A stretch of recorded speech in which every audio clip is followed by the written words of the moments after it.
Paramashivoham.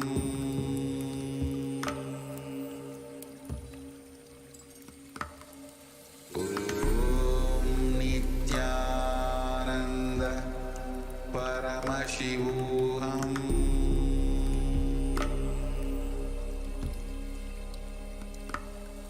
Om Nithyananda Paramashivoham. Paramashivoham.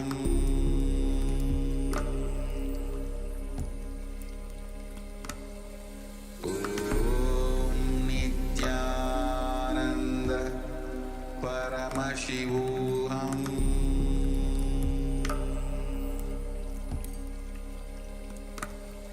Om Nithyananda Paramashivoham.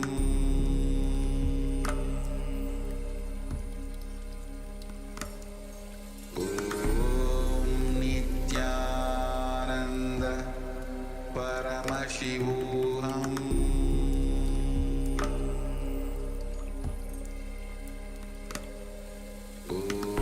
Om Nithyananda Paramashivoham.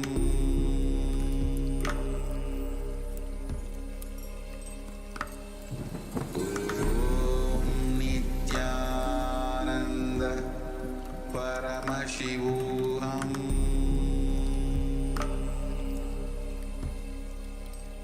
Paramashivoham. Om Nithyananda Paramashivoham.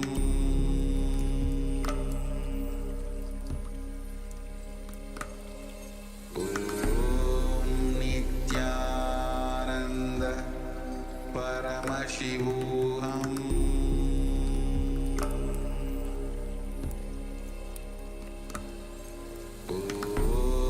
Nithyananda Paramashivoham.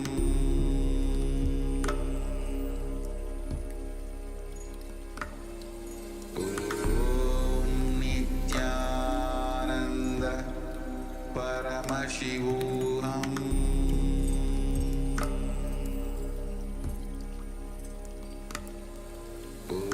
Om Nithyananda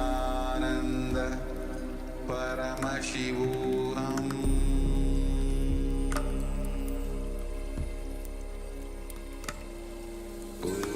Om Nithyananda Paramashivoham.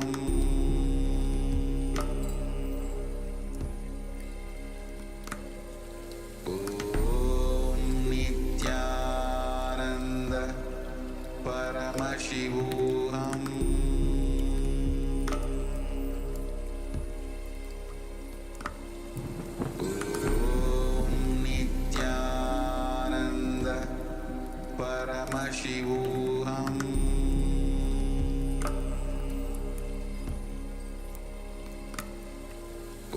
Om Nithyananda Paramashivoham.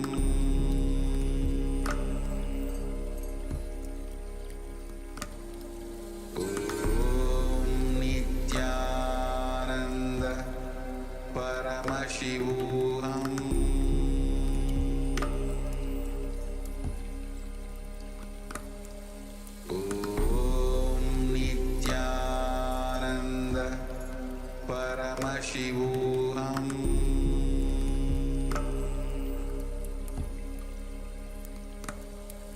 Om Nithyananda Paramashivoham.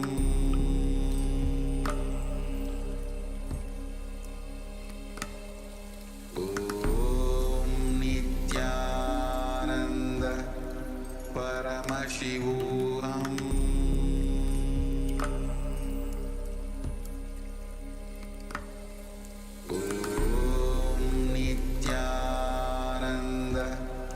Paramashivoham.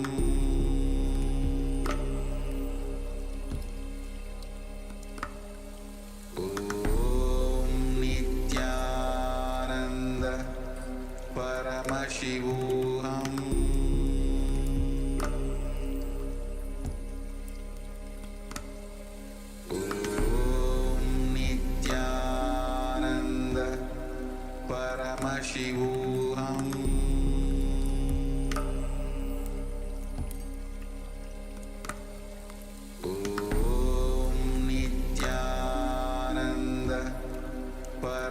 Paramashivoham.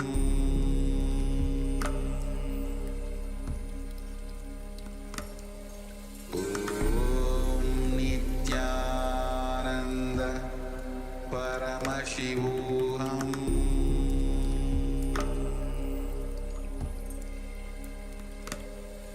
Om Nithyananda Paramashivoham.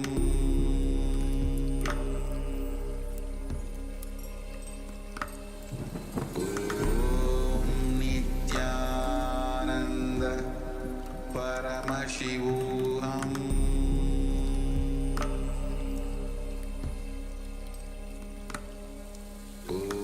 Om Nithyananda Paramashivoham.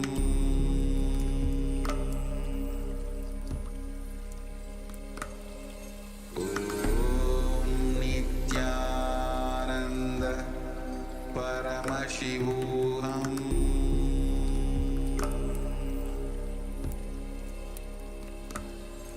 Om Nithyananda Paramashivoham.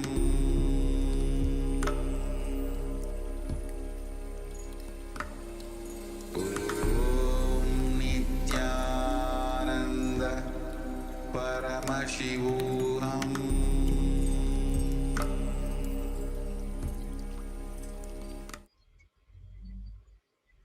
नित्यामसुखदं केवलं ज्ञानमूर्तिं द्वन्द्वातीतं गगनसदृशं तत्त्वमस्यादिलक्ष्यम् एकं नित्यं विमलमचलं सर्वदी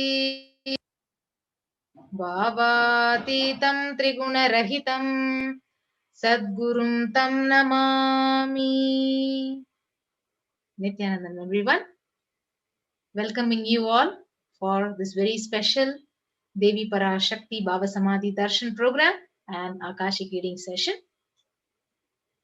So today in this program, we will be witnessing the demonstration of the extraordinary powers of third eye and understanding deeper about who is Parashakti, what are Akashic readings, and how can we benefit from an Akashic reading session, and what happens to us when you directly have the darshan, receive the initiation, the diksha, an Akashic reading by Devi Parashakti, manifesting through the Nija avatar of the Supreme Pontiff of Hinduism, Jagat Guru Mahasannidhanam, His Divine Holiness Bhagavan Nithyananda Paramashivam, and manifestation of extraordinary powers of third eye.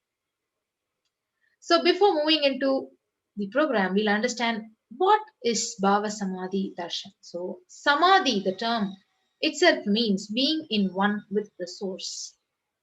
So Bhava, it means the right attitude or the aspect through which you're connecting with the source. So being in one with the source through the right aspect or right attitude is Bhava Samadhi. So when you choose the right bhava, the aspect, the bhava you choose, and when you connect with the source through that bhava, that is bhava samadhi. So when you connect with the cosmic mother, the divine mother, through the matru bhava, as your own mother, then you're connecting with the source itself and experience the bhava samadhi darshan. So moving into the science of Bhava Samadhi Darshan. So all the divine cosmic beings whom we have heard and seen are real, and they manifest from the enlightened time-space zone directly from Kailasa. So when they manifest either through the deities, the Archavatara in the temples where we go and worship them, or through the Bhava Samadhi Darshans in the incarnations, the Nija Avataras. So literally what happens when you have the Bhava Samadhi Darshan? So you're right in your home, you're watching the Bhava Samadhi Darshan in front of your laptop screen, your mobile, your Android. So just one darshan, you are sitting from where the avatar is, and just having the darshan right in front of your screen, it literally awakens the extraordinary inner potential energy, the Kundalini energy within us. So, what happens when that energy is tapped and it is awakened? So, literally, we start expressing extraordinary powers of the third eye, of starting to see through your third eye. You can scan a body, your body, and you can scan anyone's body after the initiation. And you can literally levitate, teleport, materialize, and even manifest the power of remote vision. So, scientifically, what happens is your whole brain comes alive. And as a result, the whole aging process it slows down and your immunity power to any kind of a disease it literally increases. You don't need to have any kind of a immunity boosters. Just having the darshan is enough. And when we see the spiritual aspect, it leads to cleansing of lifetimes of karmas which you don't know why you're suffering from, and raising you to the next level of superconscious breakthrough. So it is literally like you hitting the reset button in your being, and how you hit the reset factory settings in your mobile and completely everything is new. Same way, it is like hitting the reset button in your very being. And now this is a very important scientific phenomenon we need to understand, the mirroring of neurons. So when you are seeing a person swimming, the science has recorded very beautifully that whatever neuronal changes is happening in the brain of the swimmer is completely recreated in your own brain also. That is what is called mirroring of the neuron effect. So your entire body, it silently and without any effort, without any movement, it is just recreating whatever is happening in the brain of the avatar distances far away. So that is the benefit of each and every darshan you're going to be having directly in front of your screens. So what are Akashic readings? So we'll be getting into details about Akashic readings next few minutes, like in the course of this program. So in a nutshell, Akashic reading is not a prediction, it is a cosmic revelation. That means it is not bound by the time, either the past, present, or future. Whatever is already recorded has happened, is happening, and is yet to happen is already recorded and it is revealed as Akashic records. Yes. So today, the Supreme Pontiff of Hinduism, the incarnation of Parashakti herself, the Nija avatar of the Parashakti, is going to be gracing us and giving the darshan of Parashakti herself and revealing the Akashic readings for each one of us who are going to be requesting for her blessings. So we will now have a basic introduction to the Nija Avatara, the Supreme Pontiff of Hinduism, who is the reviver of Kailasa, a macrocosmic, ancient, enlightened Hindu civilizational nation. So the Supreme Pontiff is the 1008th incarnation of Paramashiva as per Hinduism, who is recognized by his predecessors, who are enlightened masters and adepts. The Supreme Pontiff of Hinduism has made the science of power manifestation, the science of yoga, and science of temple based universities as a lifestyle for humanity. The Supreme Pontiff of Hinduism is ordained as the 233rd Guru Mahasannidhanam of the Kanchi Kailasa Sarvajnapeetham, the Tondai Mandala Adinam, the incumbent emperor of Suryavamsa Surangi Samrajyam. He is the present 293rd Jagat Guru Mahasannidhanam of Kailasonatha Shyamala Pita Sarvajnapeetham, the present Mahamandaleshwar of Mahanirvani Akada, the largest apex monastic order. The Supreme Pontiff of Hinduism is the 1008th Acharya Mahamandaleshwar of the Atal Akada, the ancient apex body of Hinduism. The Supreme Pontiff is the present 23rd Guru Mahasannidhanam of the Dharma Mukti Swargapuram Adinam, and he is elected as the Supreme Pontiff of Hinduism by a congregation of over 1000 Hindu leaders. Revered as a teacher of Hinduism, most prolific, most viewed, and most watched in all the social media platforms, who has authored 300 books and 10,000 articles in 3 languages, English, Tamil, and Sanskrit, which is translated into 50 languages with over 1,000 titles. And over 20 million copies of books and articles are read, sold, and downloaded. And he has delivered over 10,000 hours of discourses, who has enriched more than 1 billion lives just digitally, and respected as a commentator of all the sacred scriptures of Hinduism, like the Upanishads, the Bhagavad Gita, the Shiva Sutras, the Brahma Sutras, the Yoga Sutras, the Ashtavakra Gita, the Jain Sutras. So, all of these scriptures, the discourses, are available in our official platforms in the YouTube, in the official channel Kailasa's HDH Nithyananda.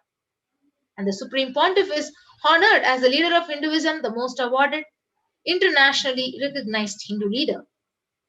He is a reviver of 108 ancient Hindu sampradayas, which include the Rudrakanyas, the Rudras, the Sannyasis, Bhairavis, Rishis, and Rishikas.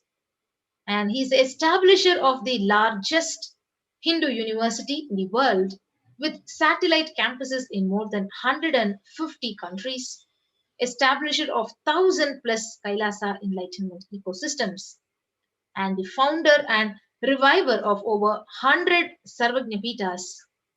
And he is the collector of the largest Hindu library with over 1 million books, 1 million palm leaf scriptures, and over 20 million digital books. Yes.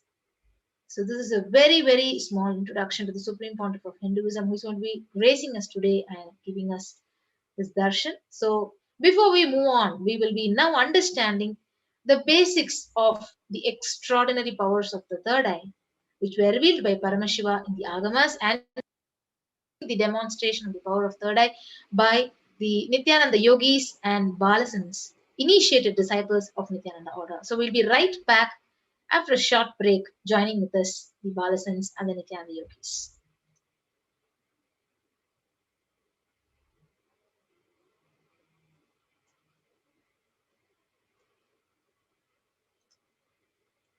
So we'll be right back after a short break.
Yes. So joining with us today, we have Nithyananda yogis, Balasans Manitya Jayashananda and Manitya Vijayashananda Nithyanandamma. So they will be now helping us and guiding us with the introduction to the manifestation of extraordinary Shaktis of the Nithyanandamma. Please go ahead. Nithyanandam, thank you so much, Kumpriya Swami. And today we'll be seeing the power manifestation segment of manifesting the extraordinary Shaktis and how it actually happens in oneself. Yes. So the Balasins or the Nithyananda yogis, the initiated disciples of the Supreme Pontiff of Hinduism, will now be demonstrating the powers of third eye and sharing with all the experiences and results of the extraordinary manifestation of the divine powers awakened in us through the Diksha initiation. In today's Bhava Samadhi Darshan, all of us will be receiving the initiation into third eye awakening and various other powers with the blessings and grace of the Supreme Pontiff of Hinduism. We will be manifesting the following powers. Third eye, seeing with eyes blindfolded, which shortly we will be demonstrating for all of you, for you to understand that there is a possibility for each and every one of you to manifest this power. A little bit about the third eye. The third eye is a cosmic browsing center located between brows, which upon initiation, one can effortlessly express powers and see through the third eye just as you would with your two eyes. You'll also be manifesting the power of scanning the thought current. Next slide, please. Now we'll be knowing more about what are Shaktis, that is, what are powers. Right? Next slide. Okay, so Shaktis expressed from the space of enlightenment as a side effect of feeling connection with the divine and high integrity with the Guru. And Shaktis are source of enlightenment. And there's something contrast to Shaktis, and those are Siddhis. Siddhis are powers that manifest from tapas or penance for enlightenment, and Siddhis are on path of enlightenment. Understand, Shaktis are permanent and Siddhis are temporary. We are initiated into Shaktis, and understand all the yogis in the Himalayas or in Varanasi. You see all those agoris or yogis doing intense tapas for 50 years straight for just to get a glimpse of third eye. And they get siddhis, they attain siddhis. But what we have are Shaktis. Just with one initiation through touch, word, or mantra, we are initiated into Shaktis, and Shaktis are permanent. Anywhere you want, you can just connect with Swamiji, and you'll be able to manifest any power, anytime, anywhere. And that is the difference between Shaktis and Siddhis. Next slide, please.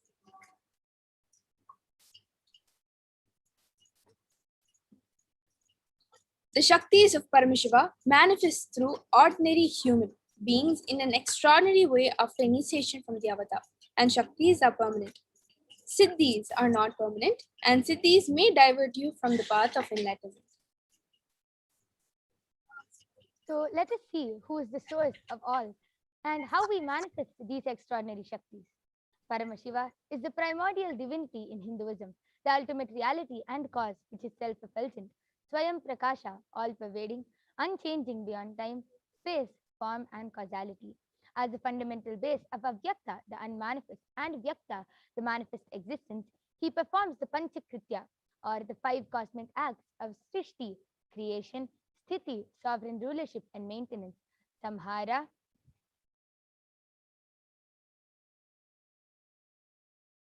rejuvenation, Trobhava, pulling out of delusion, and Anugraha, liberating grace for all living entities.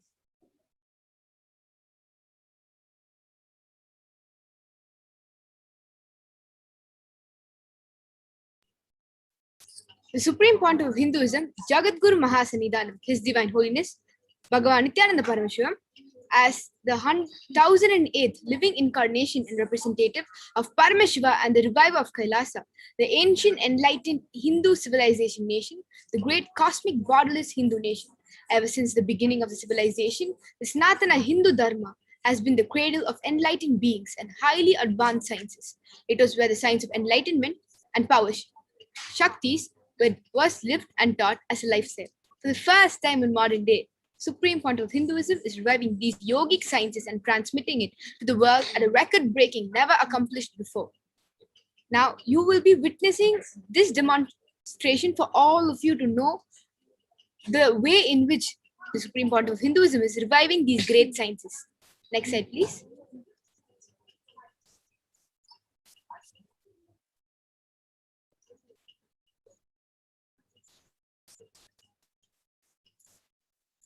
Yes, now we'll be knowing a little more about the Guru Parampara.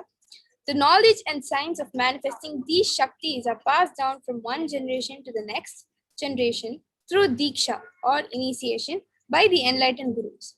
The Supreme Pontiff of Hinduism, being recognized as an incarnation at a very young age, was trained and taught these sciences to revive the initiations and knowledge repositories for billions.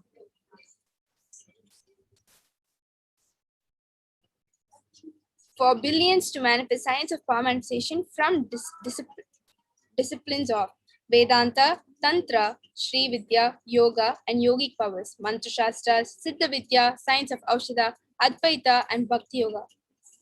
Next slide, please.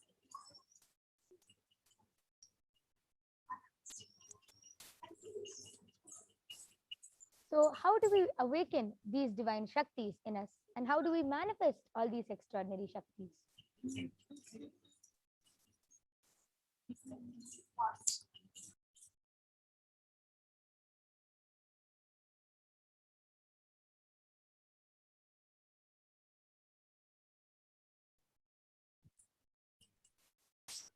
So when we manifest these Shaktis, every ultimate truth, Jnana, mapped into your consciousness, Prajna, manifests as possibility and power of every being Prajnana. And this is how we manifest Shaktis.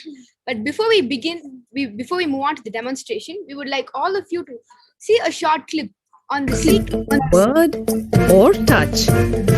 The traditional Vedic book Navaratneshwara states, Sarvasamapi Dikshanam Muktihi Phalamakhanditam Avirodhat Bhavantyeva Prasangyastu Bhuktayaha. The main benefit of all initiations is moksha, enlightenment. As a side effect, health, wealth, leadership, and well-being happen. And in Rudrayamala Tantra, Shiva says, Devi Diksha Vihinasya Na Siddhihi Na Cha Sadgatihi Tasmat Sarva Prayatnena Guruna Dikshito Bhavet. The one who is not initiated does not attain liberation nor a better future. So by all efforts, one should get initiated by Guru. What is the science of initiation?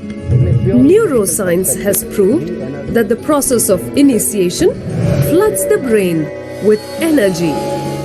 This is the superconscious energy of Kundalini, our own highest inner potential energy. As the Kundalini flows from the thalamus to the cortex, it sets up a powerful energy loop within the brain, which awakens the latent non-mechanical parts which we have never used before. With increasing levels of coherence, the whole brain comes alive, turning into a superconductor of conscious energies that heal, empower, transform our lives, bliss and fulfillment. Initiation creates high awareness, visualization, creativity. It also slows the aging process and improves the immune system. Kundalini awakening, healing experience, levitation, teleportation, materialization. Experience the power of initiation through a range of exclusive programs conducted at the ashram. Nithyananda Dhyanapitham, Nithyananda Nagar, Birdi, Bengaluru.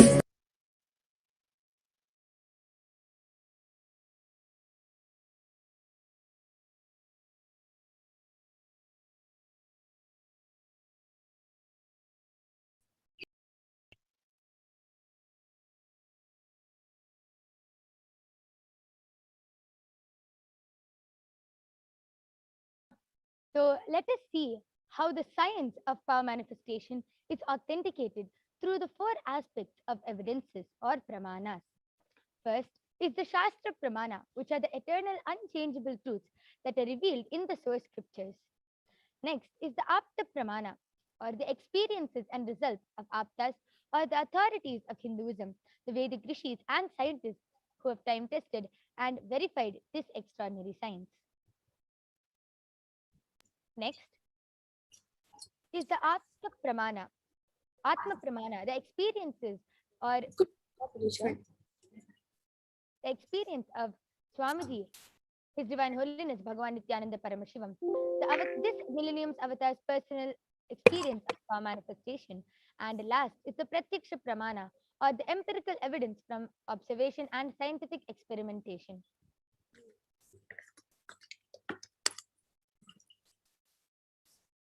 Yes. So Vedagamas is a living applied science. Vedas are the ultimate superior authority for Hindus, and Vedas are pure science where the ultimate truths are explained. Agamas are the scriptures where the applied technology, the applied science is expanded. And Vedas and Agamas, Veda Agamas, are given the status of Shruti as they are directly revealed by Paramashiva himself, and they are the ultimate, eternal, unchangeable truths. A reference cited from these Shastra or source scriptures is called the Shastra Pramana. Next slide. So let us get ready to witness a very unique and exciting demonstration of the power of third eye.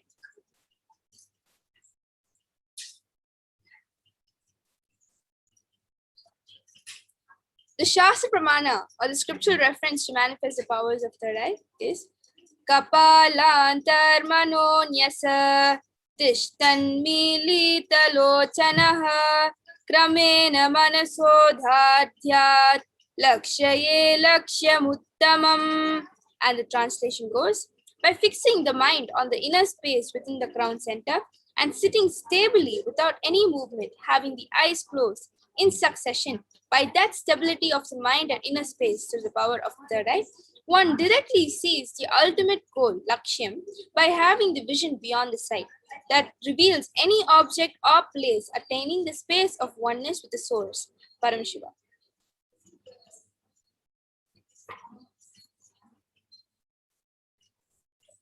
Now, the Apta Pramana. The Apta Pramana is when Krishna initiates Arjuna into third eye, and the Apta Pramana goes, Natu mam shakyase drishtum naneva svach chakshushaha divyam dadami te chakshuhu pashyame yoga maishwaram.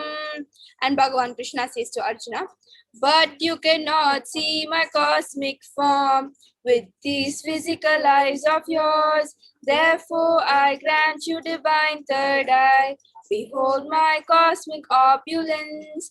In the Hindu Purana, Bhagavad Gita, Bhagavan Krishna initiates Arjuna into the power of third eye to behold Krishna's huge Vishwarupa Darshan, the vision of his cosmic form.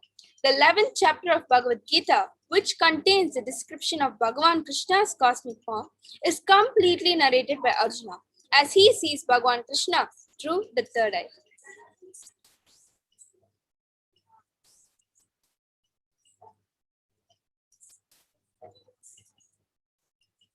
Inside and outside broke. The first experience is that I was able to see everything around me, above me, the whole 360 degree, 10 direction, below me, everything. I realized not only I was able to feel, experience. I felt that the skin of the stone on rock on which I was sitting and the skin of this body both carry me equally.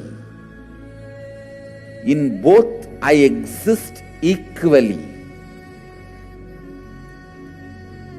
The setting sun, rising moon, the whole Arunachala hill, all the plants, bush, shrubs, trees, everything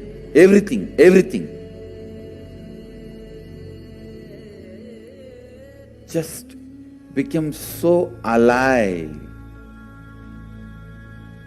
The idea, something is inside,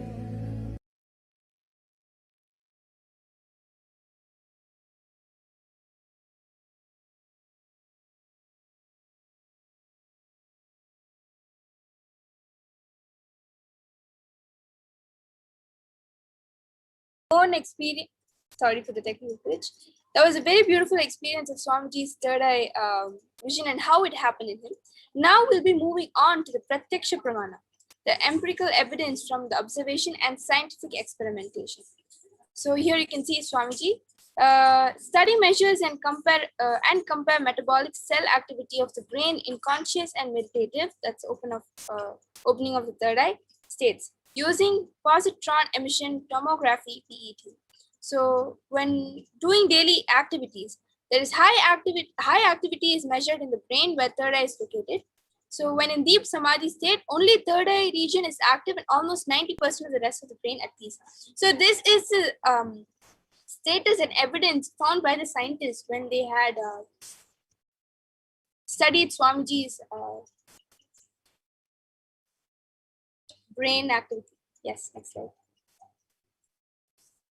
So now we'll be moving on to the Sakshi Pramana, which is the experiences and results of the extraordinary manifestations happening through the initiated disciples of the Supreme Pontiff of Hinduism. So now, let us witness the live Sakshi Pramana demonstration of the powers of the third eye with the Balasins and Nithyananda yogis. So I request all of you to be prepared to witness this divine happening when these Balasins and the Nithyananda yogis are going to manifest these extraordinary powers. We welcome Ma Nitya Yoga Pranananda as well as Ma Virija for this demonstration of the powers of third eye. Nityananda Ma.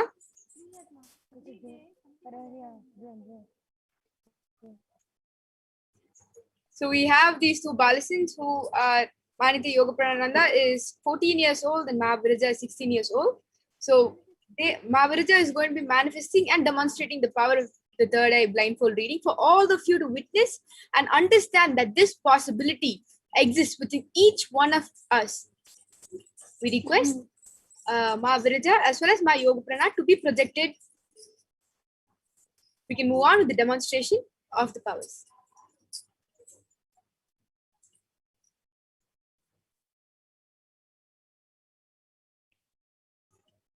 And I think before we move on, a little bit about the Balasins who are going to be manifesting this power for us. Mahavirija is one of the most extraordinary power manifestors in the Nithyananda Gurukul. She has been manifesting powers since the age of 9. And it is going to be something that is so great for each of you to be witnessing this happen and understand that all of you all, especially children, have this possibility of manifesting the power much more than adults because of the space of innocence that they hold. The transmission of this Diksha initiation happens so much more quicker compared to the adults. So we request all of you who are watching, you can go ahead and come and join us in Nithyananda Gurukul. Come and have your third eye open and start manifesting these extraordinary powers for each of you to witness and for each of you all to show the world that there is a possibility as such. And meanwhile, we also request, today we will be reading the blindfold reading of the YouTube comments. So we request all of y'all to go on to the Kailasa's SPH Nithyananda YouTube channel and go ahead and post your questions, post any comments. You can go ahead and post emojis, you can write anything you want, paragraphs. It is all up to you, and the Balasins will be reading this blindfolded. So we request all the viewers to go ahead and start posting while Ma Virija as well as Ma Yoga Prana gets ready for this demonstration.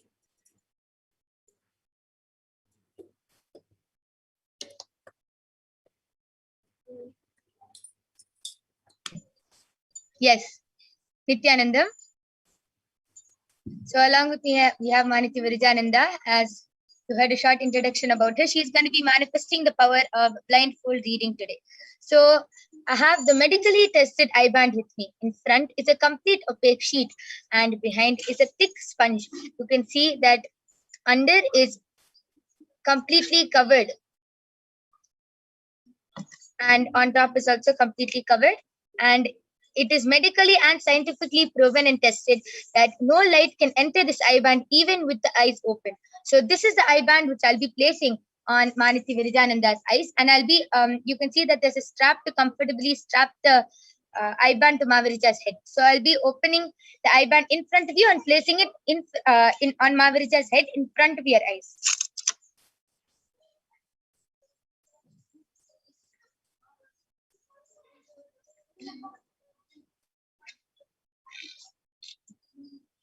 Yes, Mavirija, are you comfortable? Yeah, I request you to send to the eye band. Yes. Now, that's perfect.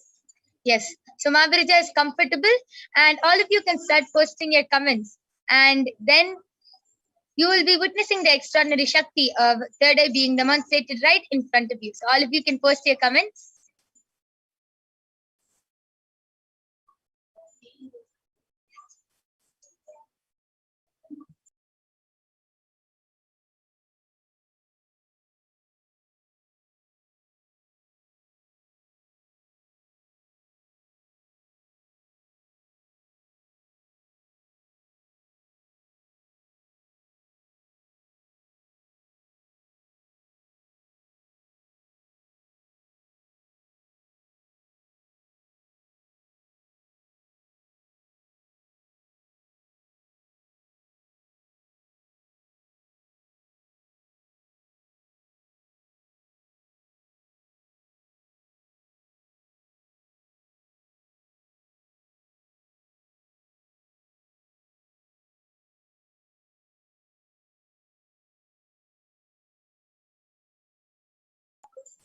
Yes, so all of you can start posting your comments. Maharija, you can go ahead and start reading.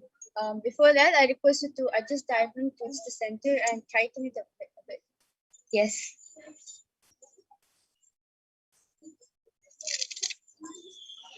Yes. Yes. Now are you comfortable? Yeah. So before I start the demonstration, I want to show all of you that around me there's no wires. You can see it's just pure hearing. There's no type of any sort of connection, wire connection I have.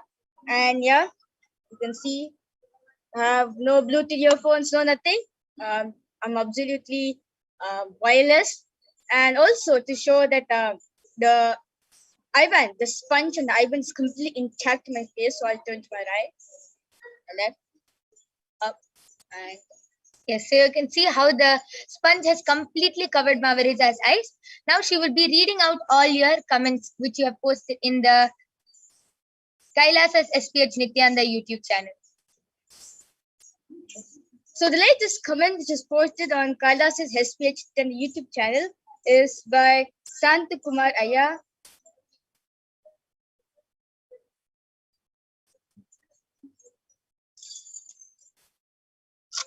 Okay, Santa Kumar Aya, and he has posted that Nanam Kailasa Vara Taleva.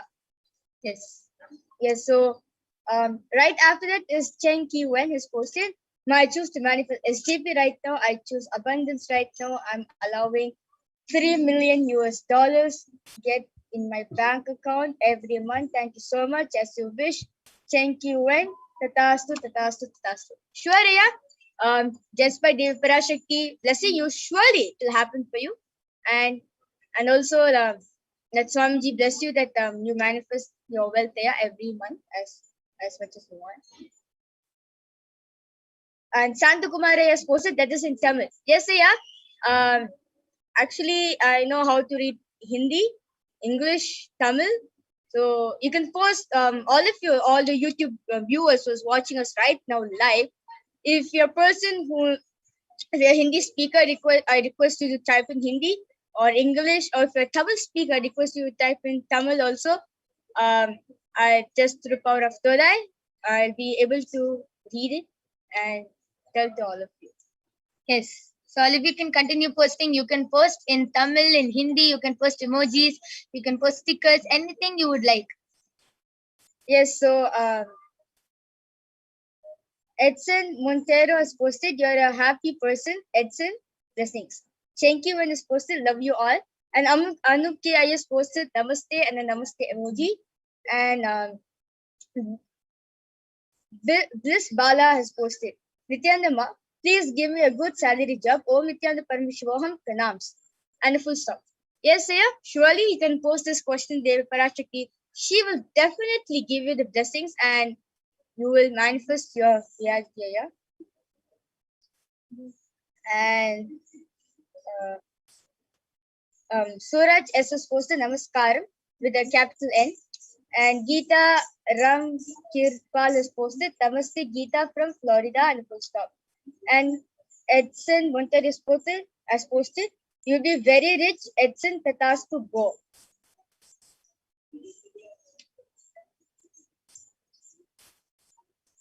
Okay, Bimal Raj is posted. Valga Valamudan. Yes. I request the comment section to be increased.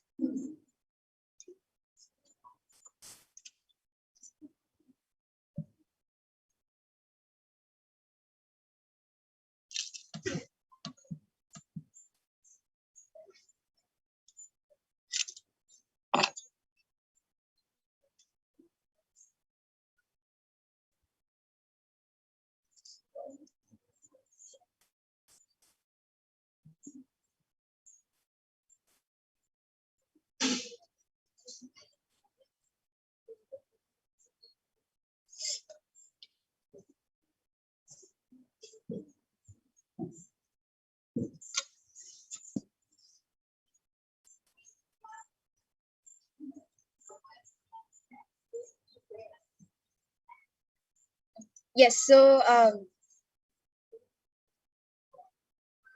okay, Santa Kumara has posted Nanum Kailasa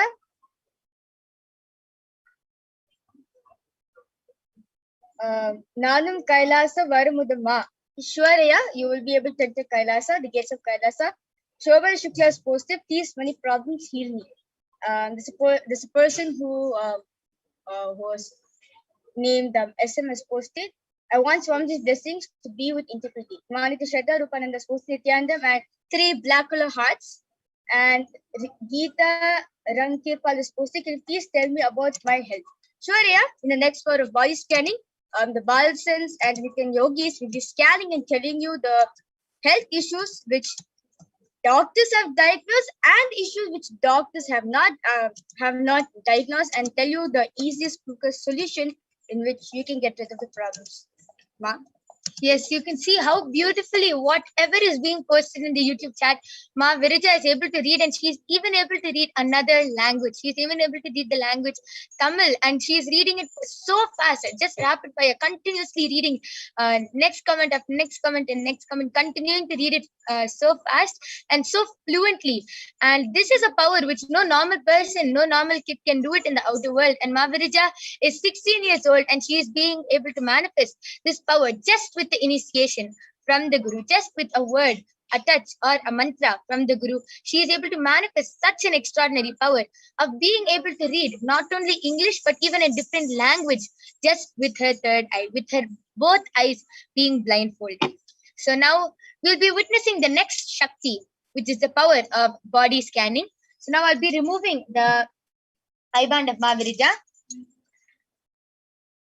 So you can see how it is intact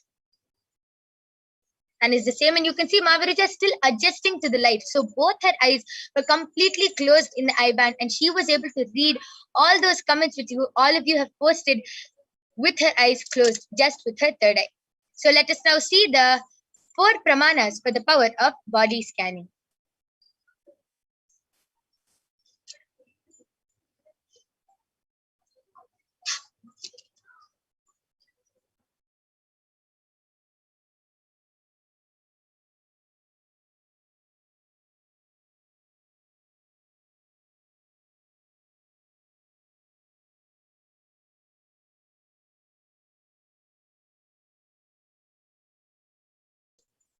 Yes, so I invite Ma Jayesha and Ma Vijisha back onto the panel to share with us and explain all the 4 pramanas, the Shastra Pramana, the Atma Pramana, the Apta Pramana, and the Sakshi Pramana for the power of body scanning. We thank both Ma Yoga Prana as well as Ma Virija for this beautiful demonstration with third eye blindfold reading that they just demonstrated. You could see how fast Ma Virija was reading all the comments in record speed, and right after today's Devi Parashakti reading, you also will have that opportunity to manifest these powers. Now moving on, we will be authenticating the next power of body scanning with the Shastra Pramana, the scriptural reference to manifest the powers of body scanning. And Shastra Pramana goes, Swadehe Jagato Bapi Sukshma Sukshmatarani Cha Tatpaniyani Nilayam Dhyatvan Te Vyachyate Para. And Bhagavan Paramashiva says, Cognize deeply that from the subtle to the subtlest constitutive principles of your whole body, that is Swadeha, or of the whole universe, simultaneously consist of the essential reality. They are being absorbed in their source cause, Paramashiva. By the experience of such restful awareness, one becomes complete from all thoughts, and the ultimate universal divine power, Para Devi or Adi Shakti, is revealed, and the supreme power manifestation happens. We'll be moving on to the Apta Pramana, which is a reference of the power of body scanning in the life of a Siddha. Terayar was a Siddha and one of the prominent disciples of Agatyar. One day, a man suffering from severe headache comes to Agatyar for healing. Agatyar uses the power of body scanning and identifies the root cause of the headache. He reveals that there is a small terai, a type of frog, sitting in the person's brain. Agatyar immediately instructs Terayar, his disciple, to perform an open head surgery and remove the frog. After the surgery is completed successfully, the person is healed and cured of the headache. Thus, he gained the name Terayar.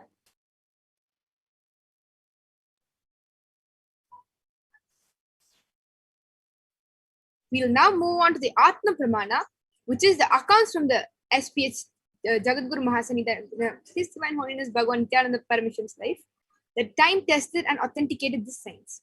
On 22nd December 2019, the Supreme Pontiff of Hinduism, His Divine Holiness Bhagavan Nithyananda Paramashivam, revealed how Swamiji used the power of body scanning. Paraphrasing his words, only when I had the multiple compound hand fracture, I was forced to go for surgery, and therefore, for medical checkups related to that, at that time, they detected heavy metal quantity in my different organs. It was revealed that I had been poisoned without our knowledge. I immediately used diagnostic methods instead of medical facilities to study the body condition due to the poisoning. Through body scanning, I found out what the problems, imbalances had happened and where balances has to be done. I used allopathy as a second opinion to verify my findings.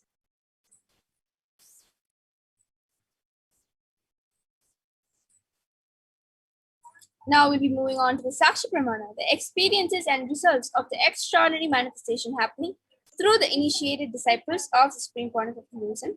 Here you can see some few comments. One of the person has said that body scanning saw lung issues and dizziness. The lady has had lung issues since birth and fainted last week. And Manitya Durgananda has commented saying, I manifested the power of body scanning by the grace of Nithyananda Paramashivam. So many disciples around the world that Swamiji has beautifully initiated them into the awakening of third eye, has manifested these beautiful powers. And we'll be moving on to the power of body scanning now. So we request all of y'all who want a body scanning to go ahead and post your comments on the YouTube section of Kailasa's SPH Nithyananda YouTube channel. Go ahead and request for a body scanning, confirming your legal name, and in case you're asking a body scanning for another family member or friend, please make sure that you get the confirmation first. And with that, we have the Nithyananda Yogis as well as the Gurukul Balasins assembled with us today to demonstrate and manifest this power of body scanning for each and every one of you who's asked. Nithyananda, we have Manati Yoga Pranananda, Ma Soni, Ma Brahma Yoga, as well as Ma Mahavidya. Nithyananda Ma, we're so glad to invite you to the panel today to go ahead and demonstrate these amazing powers for each and every individual out there. So my Yoga Prana, you can go ahead and start now. Yes, Nithyanandam, thank you so much for introducing us into this power of body scanning. So we all will be manifesting this power of body scanning for all of you. So all of you can post your comments, you can call your family and friends to manifest this to witness the extraordinary demonstration of the power of body scanning.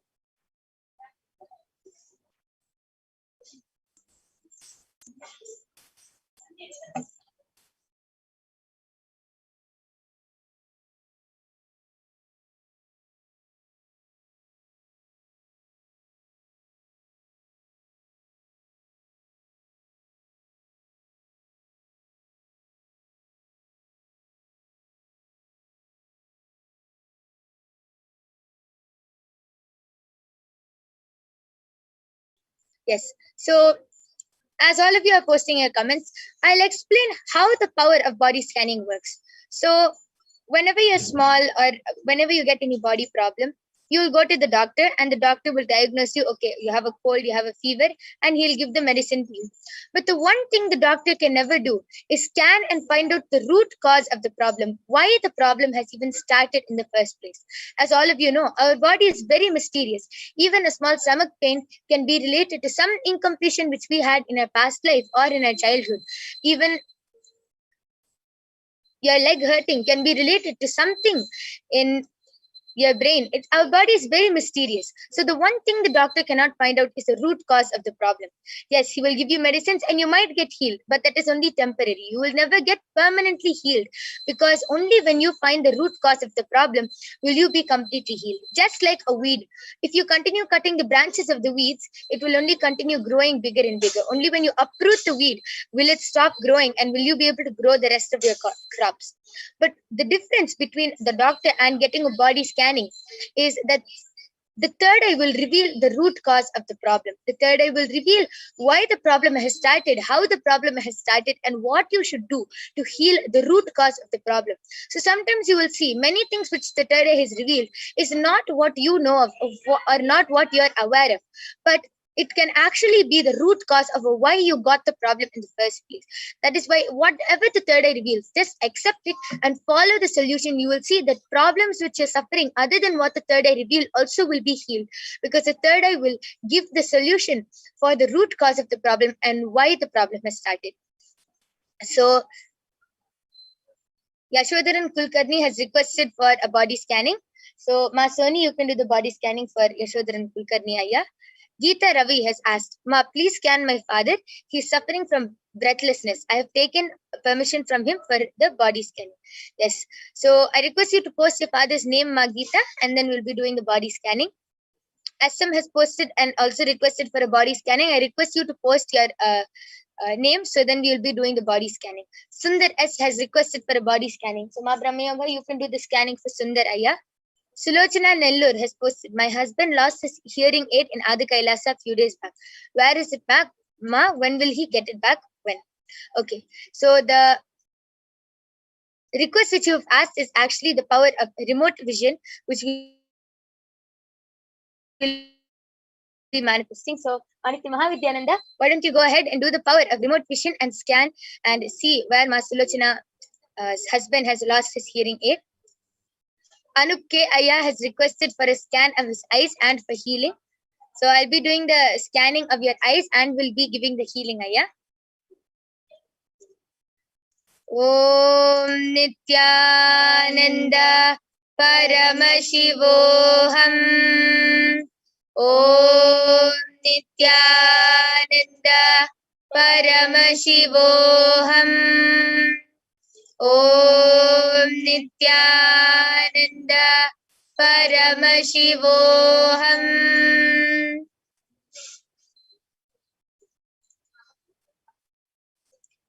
Yes, so Anup K. Aya, Paramashiva has revealed that your eyes are completely fine. It is just a lot of heat, and because of a lot of heat in your body, you are not able to see clearly from past a few days. So it is only a matter of a lot of heat, and you should just drink a lot of water, and also put a wet cloth on your eyes and forehead every night before sleeping. You'll be completely healed, Aya. Okay, so Geeta Ravi has posted, my father's name is Bhim Rao Jagdap, and he is 83 years old. Yes, ma'am. Once the moment the Kalasans and the Nityananda yogis have finished the scanning, we'll be doing the body scanning for your father also.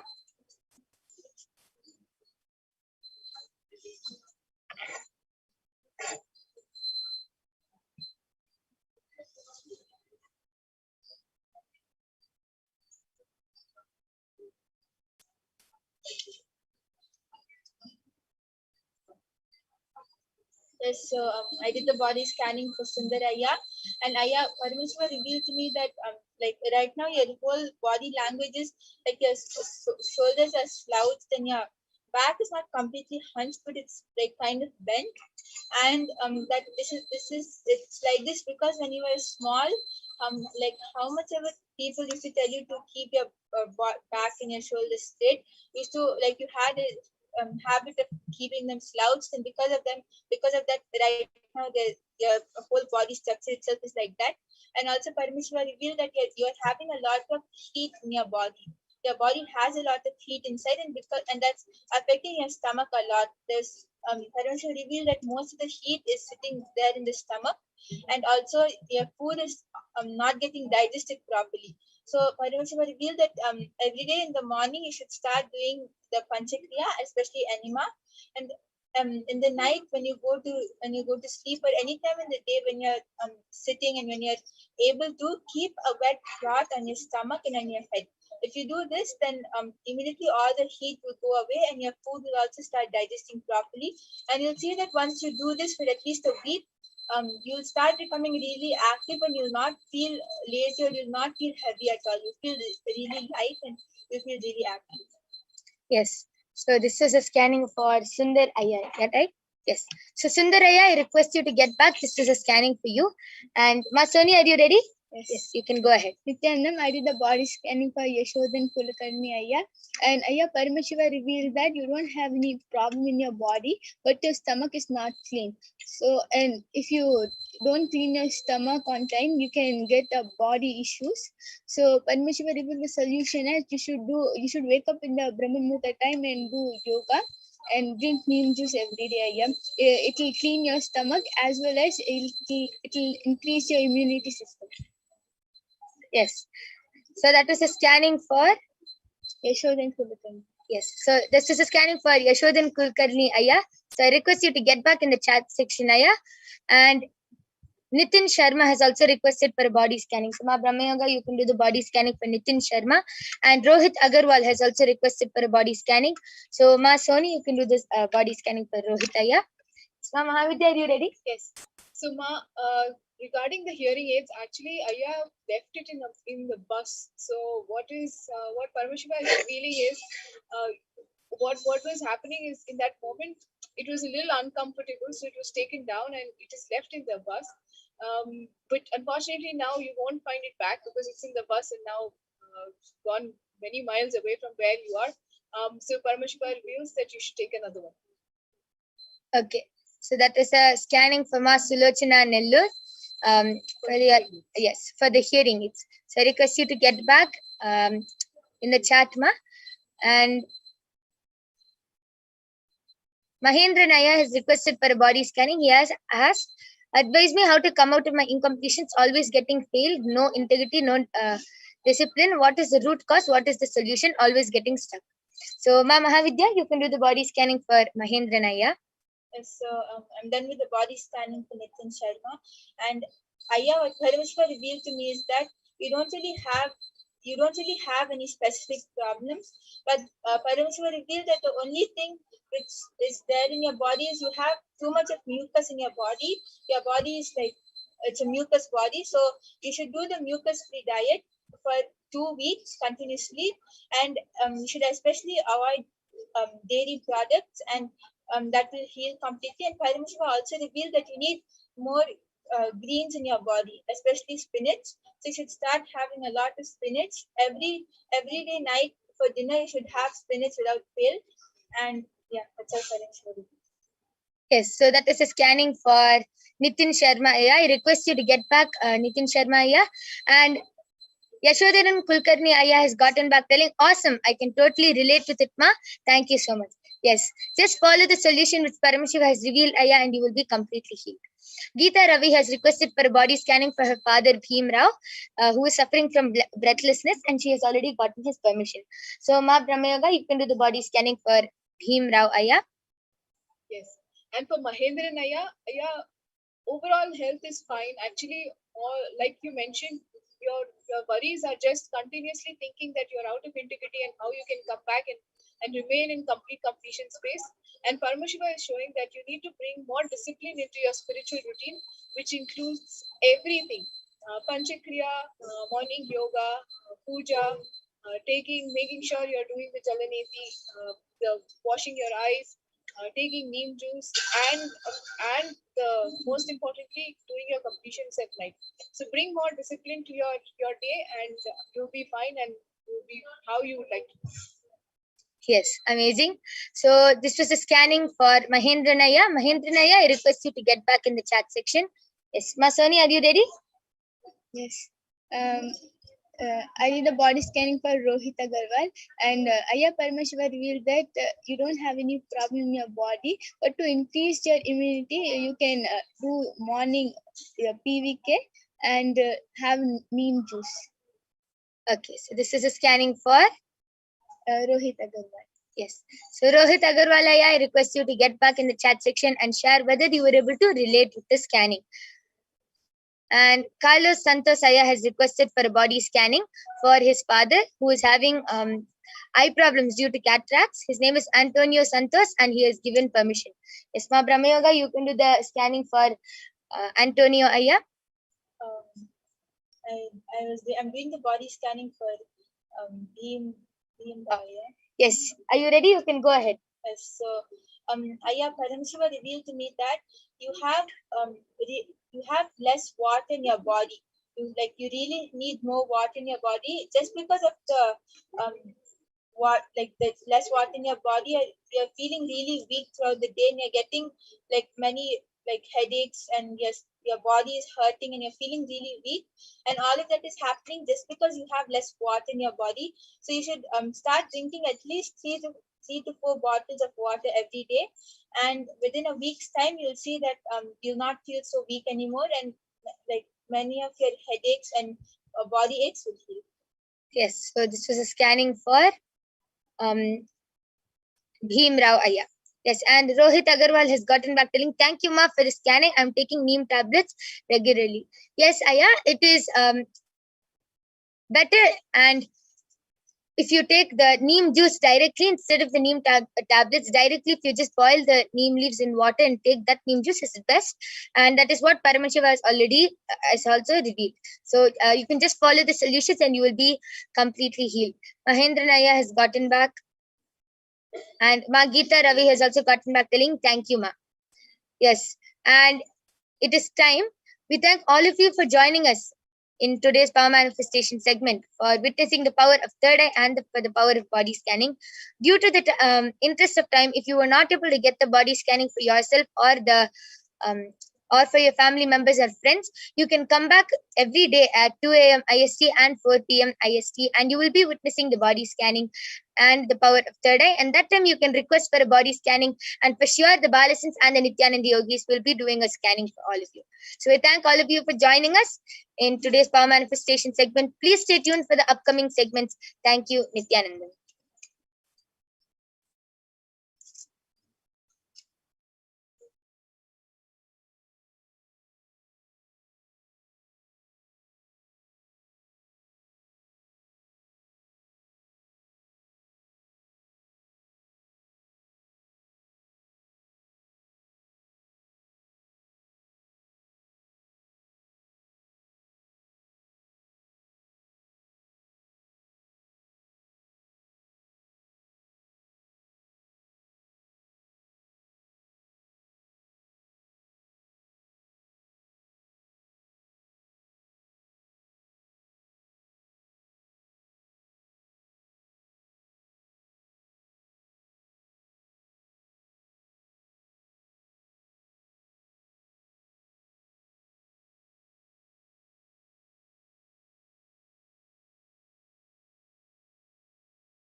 I welcome you all with my love and respect.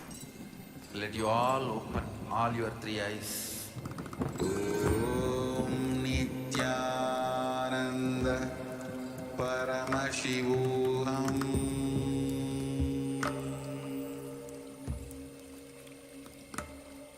Om Nithyananda Paramashivoham.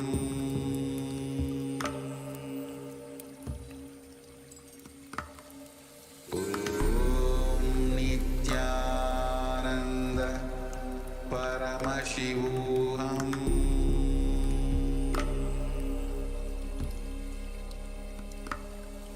Om Nithyananda Paramashivoham.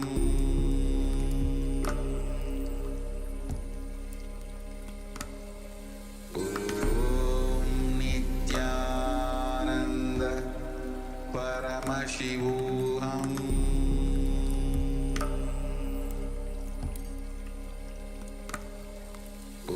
Om Nithyananda Paramashivoham.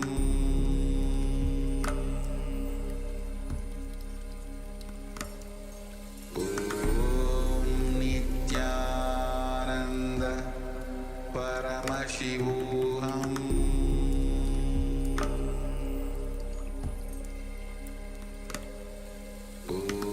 Om Nithyananda Paramashivoham.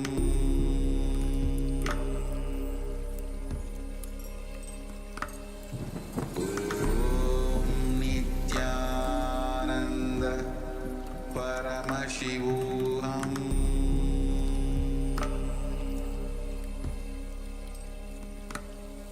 Om Nithyananda Paramashivoham.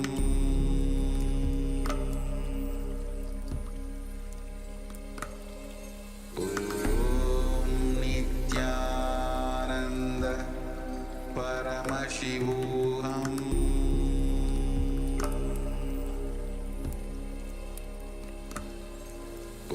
Om Nithyananda Paramashivoham.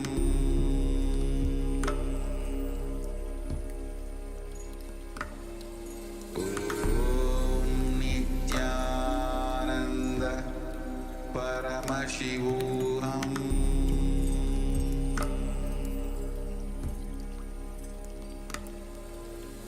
Om Nithyananda.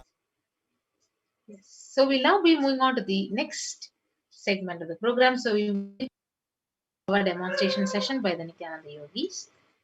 We'll now be moving on to the next segment, knowing more about the divine feminine consciousness. Yes, so we'll now invoke Parashakti from the Lalita Sahasranama verse. Sinduraruna vigraham trinayana manikya mauli spurat taranayaka shekaram smitamukhi mapina vakshoruham panibhyamalipurna ratna chasakam raktotphalam bibhratim saumyam ratna gatastha rakta charanam dhyayet paramambikam.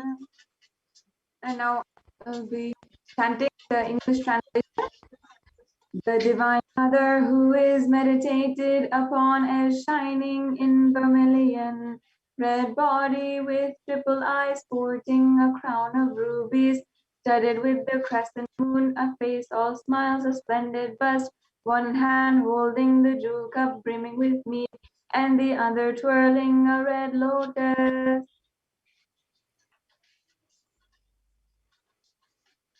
So we'll move on to the next Dhyana Shloka. Arunam karuna tarangitakshim dhrutapashankushapushpabanachapam animadibhiravritam ayukairahamityeva vibhavaye bhavani. And the English translation, I meditate on the great Empress. She is shining in red color, and her eyes are full of compassion. She holds the news, the gold and bow and flowery arrow in her hands. She is surrounded by all sides with powers such as anima for race, and she is the self within me.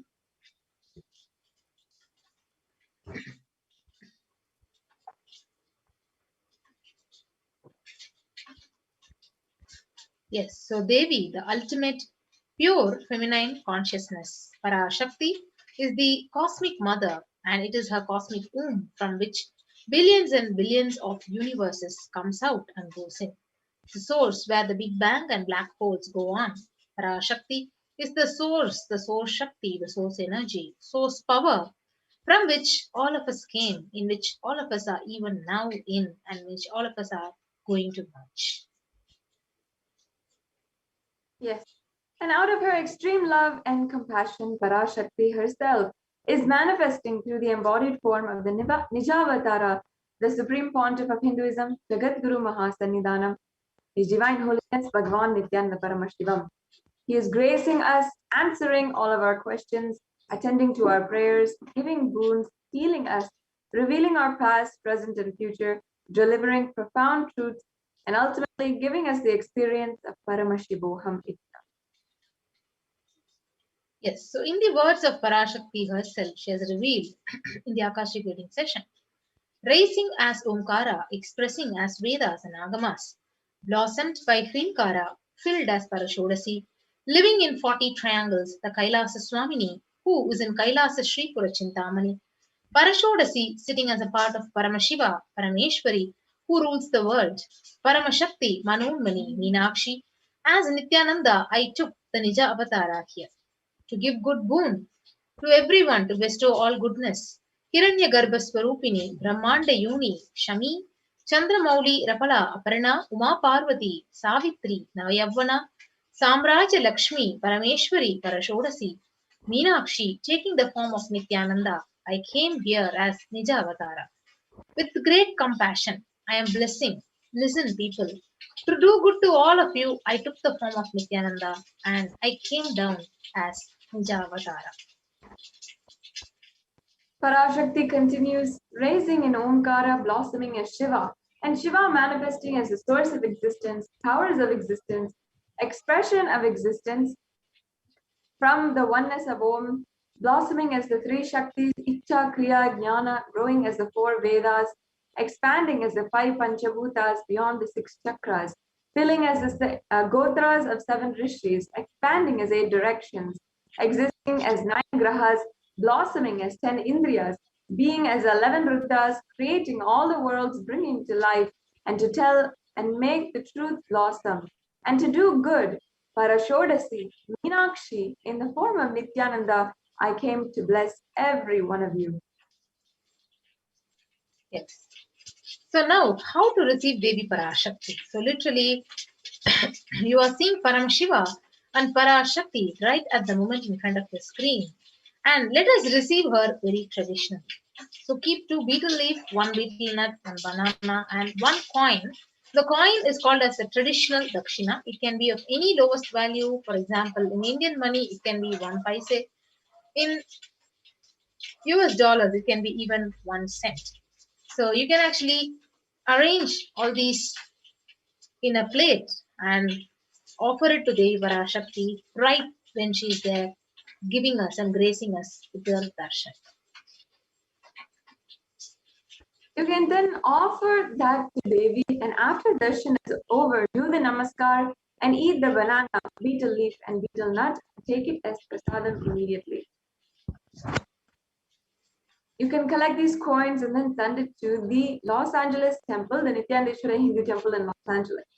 This betel nut, betel leaf, and all that all may look really small, but in a few days, each and every one of you will see how your sentiment that really Devi Parashakti is there. You will not take Devi Darshan for granted. Rituals will break your monotonous, unconscious mentality and lifestyle and remind you and raise you to a powerful cognition. It will break your unconscious behavior. Yes, so this is how you need to be setting up the tambulam, a plate with a coconut, a banana, betel leaf, betel nut, and your traditional dakshina.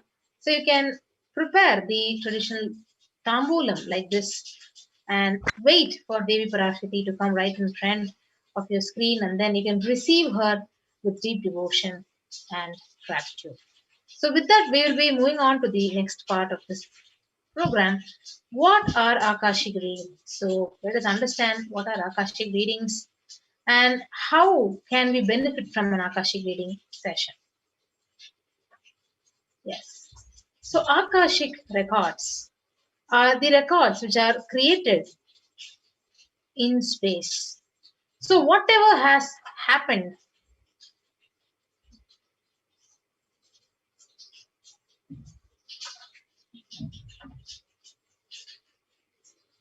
whatever has happened in time is there as a file. So nothing can be destroyed. So please understand, none of your actions, none of your thoughts, plans, emotions, words, nothing can be destroyed.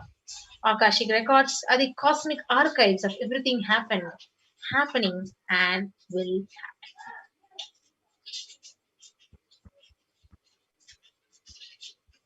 The Akashic records are a 5-dimensional visual document, and whatever is happening continuously is getting recorded. All the information that we collect from all of our birth is all stored in your DNA, and you can access them just to understand and not to waste time doing the same actions again and again.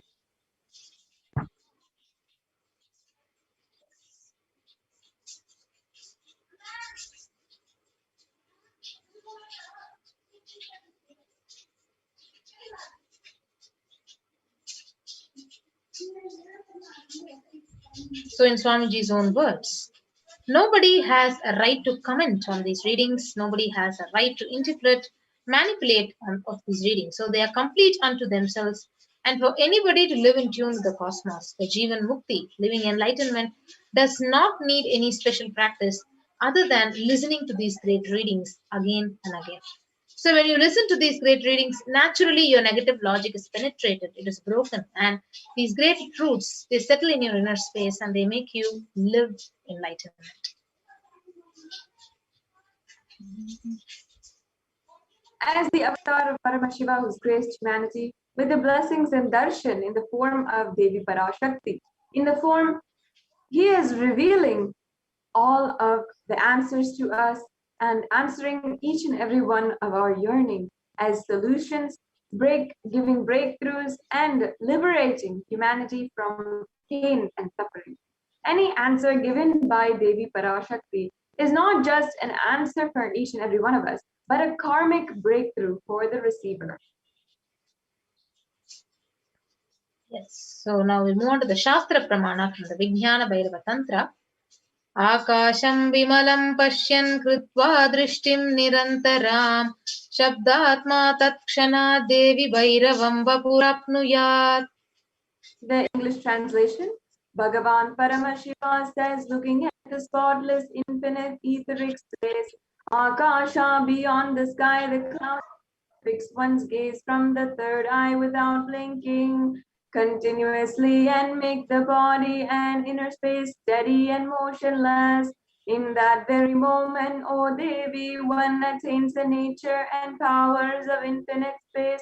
Bhairava.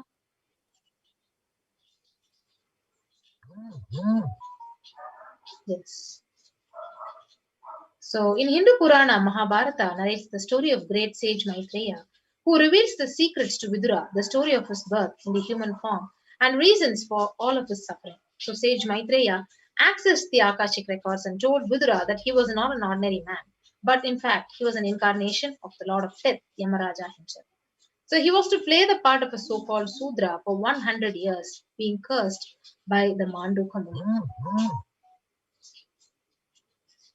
The Supreme Pontiff of Hinduism says that everything that we have done, all of our actions, thoughts, every plan, every single thing is all collected from all of our births inside of our DNA.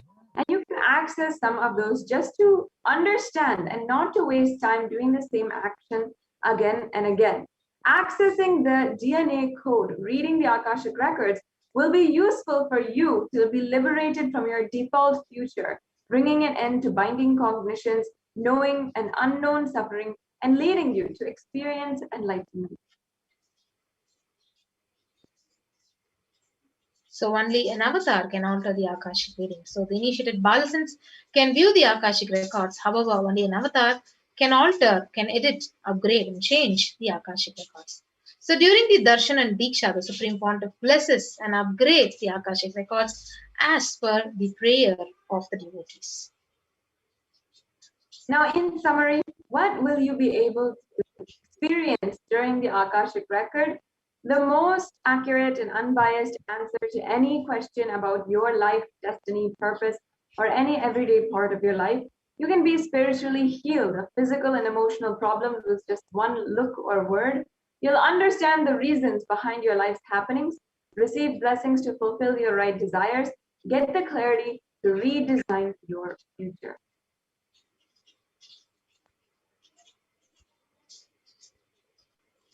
Yes, so with that, we'll move to the next segment of how can we ask questions to Parashakti in the various social media platforms and how to connect with Devi Parashakti.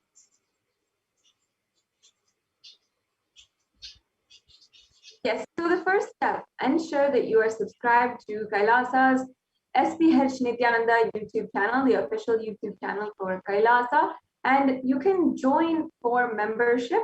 And if you go to the live video, you can press the join button for joining for the membership, and then ask your questions in the super chat in the live video.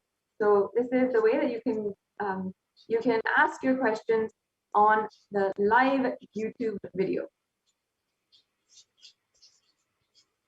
Yes, so next is the Facebook platform where you go to the official Kailasa's SPH Nithyananda Paramashivam page, like and follow the page, and you can post your questions under the live stream in the comment section and connect with Parashakti and receive her blessings.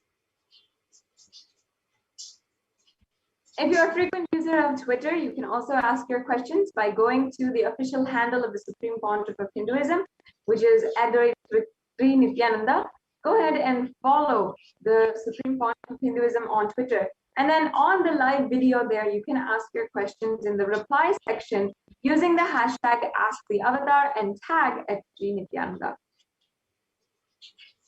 Yes, so the next is the Instagram account where you can go and type out and search for Sri Nithyananda in the Instagram and follow Sri Nithyananda on the Instagram and ask your questions under the comment section under the live stream. And if you're not using any of these platforms, then you can go to kailasa.org and you can ask your questions on the WhatsApp chat available on kailasa.org. So even if you're not on social media, you're not a frequent user of social media, and you're not very comfortable with it, you can go to kailasa.org and use your WhatsApp number to send a question. Yes, so with that, we'll be moving on to the next segment of this program. And all of you, if you're not a part of any of these social media platforms, go ahead and follow these official social media accounts, and then you can start connecting to Parashakti right from today. So we'll be right back after a short break into the next segment of the program. Thank you. We get you health. We get you ability to build beautiful relationships in your life. We get you direct spiritual support, and we make sure you become wealthy.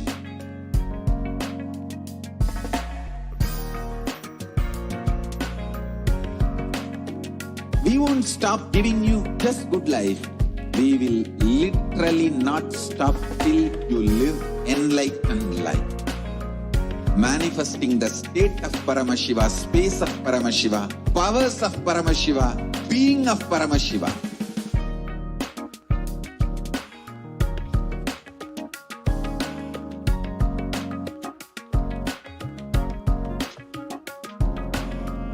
Whole world should become e-Kailasians.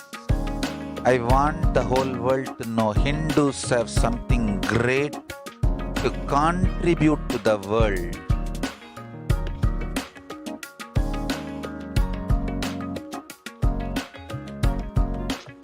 We have something great to contribute to the world. Let us do that.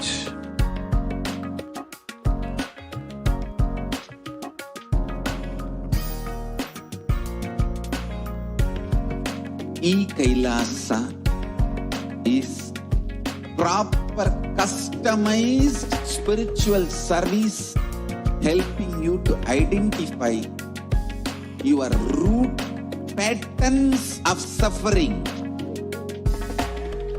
We have perfected the science of helping every individual from every cultural, religious, nationality background.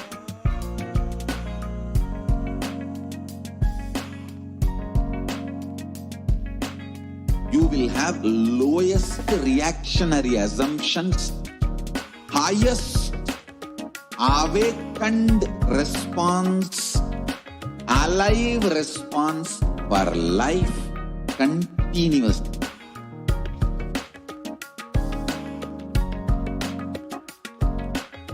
Kailasa is enlightenment ecosystem, literally enlightenment itself in your own home, wherever you are. Proper customized spiritual service helping you to complete with your life negativity. Withdrawal from life, self-hatred, self-denial, self-doubt, so much of tiredness, laziness, we can support you, aligning your diet, your attitude, your aptitude, your understanding about life. We can help you with everything.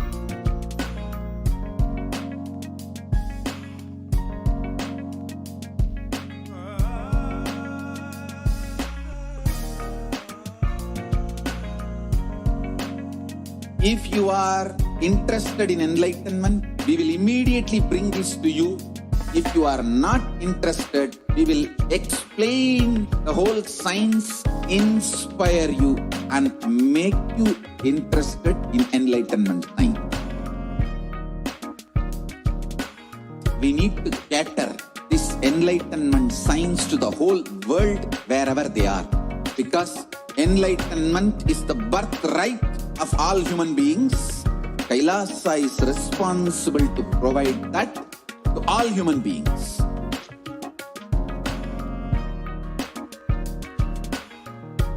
Kailasa is the totality of the knowledge I received from my gurus and practice manifested in my life, perfected by teaching millions of people from all cultures, time zones, backgrounds, genders, nationality, race, from every creed.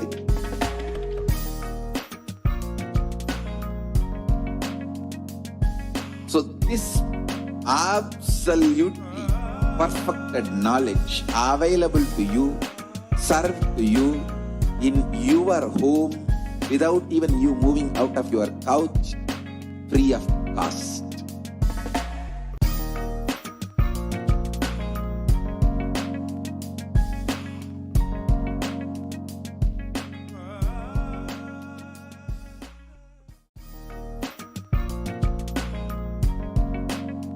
We get you health.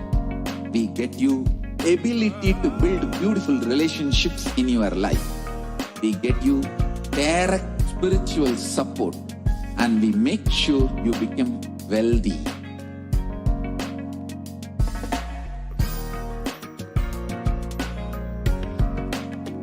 We won't stop giving you just good life. We will literally not stop till you live enlightened life. Manifesting the state of Paramashiva, space of Paramashiva, powers of Paramashiva, being of Paramashiva.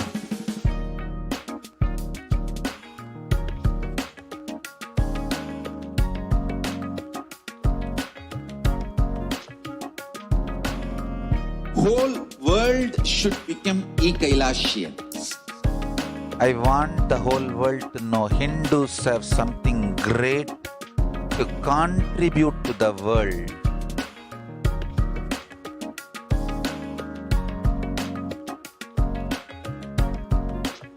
We have something great to contribute to the world.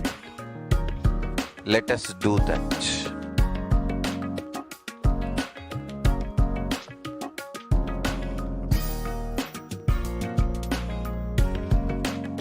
Kailasa is proper customized spiritual service helping you to identify your root pattern acceptance of suffering. We have perfected the science of helping every individual. Everyone, welcome back. So, we'll now move on to the next segment of this program of how can we offer our deep gratitude, our devotion to Devi Parashakti in the form of various offerings. So, let us now invoke Devi Parashakti and also understand the significance of offering. So, offering is a giving of divine gift, of pure love, devotion, and oneness.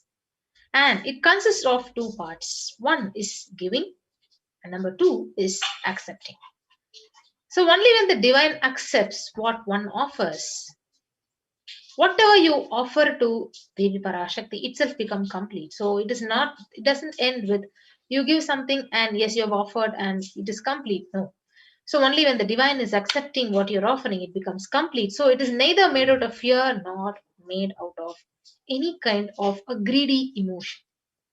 So it is completely offered with deep devotion and gratitude for whatever Devi Parashakti has literally showered with deep compassion on us. So when an avatar lands, the offerings are purely a part of the grand Leela played only for the purpose of enlightenment.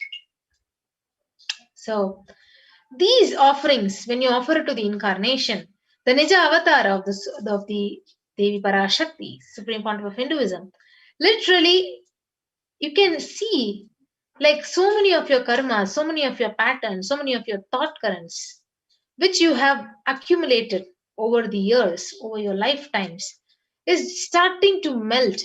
And you will just see by offering this one, for example, one seva, you're offering a pearl ring to Devi Parashakti or some seva, you're literally melting in gratitude and literally your karmas are melting down and you can see the change in your cognition, in your thought current, in your mental patterns. So the way you are actually handling life, you're making decisions. So everything goes through a huge shift. So how does this happen? So that is the beauty of the Sanatana Hindu Dharma, Hinduism. So how each ritual and each action you do has a beautiful moral value for that, and that takes you towards the ultimate conscious, superconscious breakthrough. Yes. So now we will invoke Parashakti from the Moola Agama of Manonmani Dhyana. So the Dhyana Shloka, it says, Induni bhaveda karavakni nayanam syat pankaj varabhaya paksha sarayuktam angahima bhushana vichitra vasanam syat tungamakutojvala manonmani swarupam. We will now move on to the translation of the Dhyana Sloka. Yes, the English translation of the verse. Moonlight face holding the Vedas or books in the hand, fire in eyes with lotus flower, gracing and blessing hands, and one hand with the Japamala, beautifully decorated with the jewel ornaments in the wonderful clothes and shining bright crown. Her name is Manonmani. Yes. So the next Dhyana Sloka. So this is the Shastra Pramana where it describes the beauty of Devi Parashakti and how when we offer to Parashakti, it just describes each and every part of her body and the various ornaments she is wearing. We'll move on to the next Dhyana Sloka. Dhyayet Devim Trinetram Sashini Bhavadanam Vedahastam Dadhanam Savye Padmam Varadamapare Chabhayam Chakshamalam Divyairabharanair Vibhushitatanum Brahmadibhip Pujitam Eva Manonmanim Pratidinam Kamarta Datrim Shubham.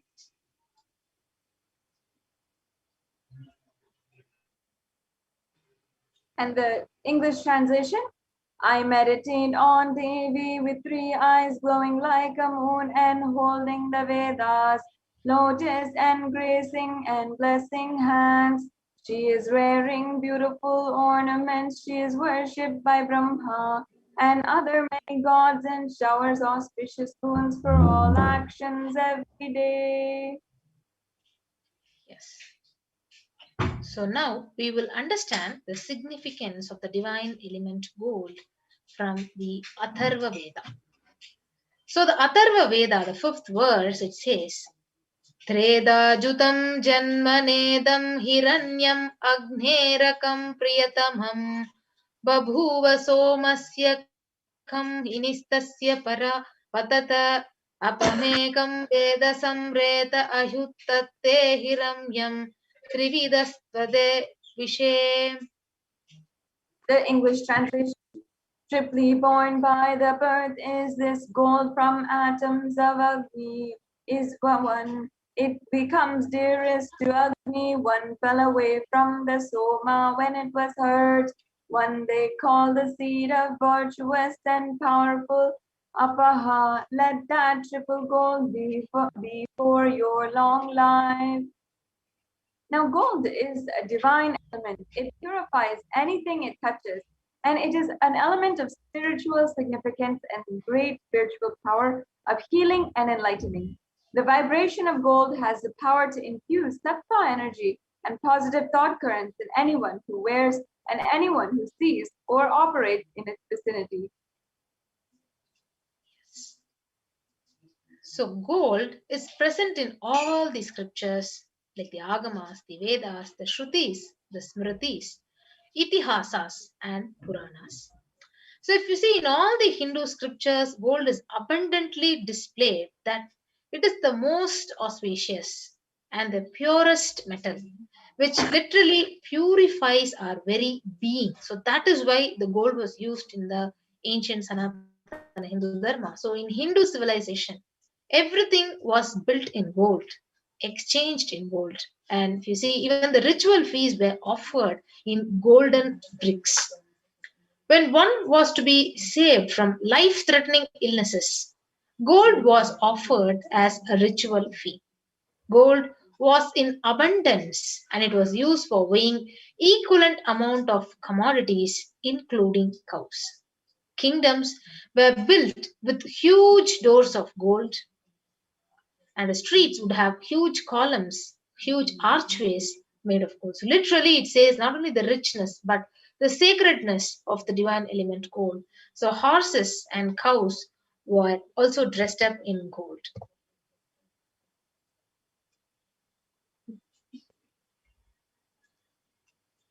In the Hindu civilization, thrived on the banks of the river Gold, and it was called Hiranyamaya, the river of gold, in Rig Veda.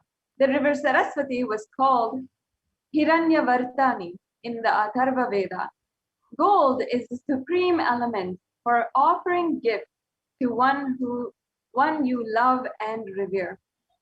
Temples are constructed and paved in gold.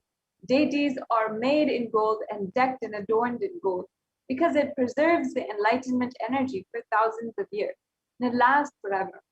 So, in this way, our ancient rishis, the scientists of Vedic civilization, really understood and they knew how gold was a superconductor for enlightenment energy, the super consciousness energy, and therefore it was extremely powerful, extremely useful in all day, everyday uses to the ritualistic uses as well. Yes. So now we will enter into the various offerings to Devi Parashakti. So the first offering is the E-Hundi offering. So this is the easiest offering where because you can offer any amount at your own capacity as a token of deep love and devotion to Parashakti. So the e-hundi offering can be offered by clicking onto the link which we'll be projecting, or it can also be offered through the super chat and super sticker option. So we will now enter into the scriptural reference. Bhakti Priya Bhakti Gamya Bhakti Vashya Bhayapaha Shambhavi Sharada Radhya Sharvani Sharmadayini. The English translation: Devi is fond of true devotion and is realized through true devotion. She can be won over through true devotion, and she removes all fear. Yes. So if there is any fear in the minds of devotee, Devi is sure to remove that fear. It is stated that Devi likes to be worshipped in the autumn. So here it is meant that autumn of our lives is when thoughts turn more and more inwards. The role of divine is known and understood very clearly. So need for Devi worship, it literally becomes stronger. So the reference, it beautifully says Shambhavi, who is the consort of Lord Shiva, Sharada Radhya, which means she is worshipped by Saraswati, and Sharvani, the Linga Purana beautifully says Lord Shiva is called Sharva in his earth form, and Sharmadayini, Devi who literally bestows happiness on all the devotees. So you can offer the e-hundi offering with deep gratitude and devotion to Parashakti, and your name shall be chanted out during the puja to Devi Parashakti. So you can go ahead and offer any amount at your own capacity, and we will be guiding you into a walkthrough at the end of this segment how to offer the e-hundi through the super chat and super sticker option. So we'll move to the next offering, the Sankalpa chanting. So the Devi Mahatmyam, the chapter 12, verse 34, beautifully describes that Tayaitan Saiva Vishwam Prasuyate Saya Chitta cha Vijanam Tushta Rudhim Prayaschadi. The English translation: The goddess enchants this universe, and she herself gives birth to this universe. That goddess, being prayed without interest in anything, gives that knowledge that leads to salvation and gives wealth in materialistic sense. This verse is from the Devi Mahatmyam, chapter 12, verse 34. And here, if you're offering the Sankalpa, the conscious resolution, it blesses the person offering with all the fruition of the desires and wishes which he is yearning for. Yes, so during this Sankalpa chanting, so your names will be chanted to Devi Parashakti, in front of Devi Parashakti. So you can offer this Sankalpa chanting. It is only $1. So anybody can go ahead and offer the Sankalpa chanting. And when your names are chanted during the puja to Parashakti, you really get all the benefits and all the auspiciousness from Devi herself. Yes, we'll move to the next offering. Yes, ma'am. Namas Kasu, which is available for 75, 151, or 251 USD, depending on where you are comfortable. And in the Lalita Sahasranama, in verse 731, Devi is described as Nama Parayana Prita, which means she who likes the repetition of her various names. This is the offering of the 1008 names of Devi Parashakti, and it's a very special and unique archana offered to the Mahameru of Devi Parashakti. You can offer a gold coin inscribed with each and every one of these 1008 names and receive the blessings to have the Ananta Kalyana Gunas, all the divine qualities of Devi Parashakti. Yes, so this offering, beautiful offering, where it is available at 3 sizes. So these gold coins are available in 3 sizes, where each of these coins will have the 1008 names of Parashakti inscribed on it. And so the 3 sizes will have the various denominations at $75, $151, and $251. You can offer this Sahasranama Swarnaka, so the golden coin, by going on to the link tiny.cc/Devi-offerings. So we'll move to the next offering, the offering of finger ring with a pearl.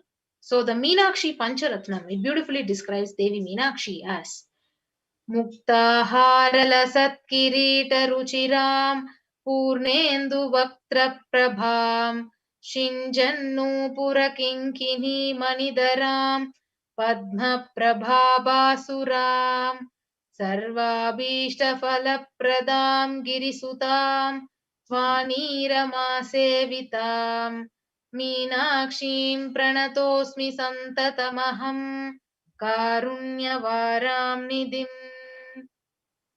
And the English translation?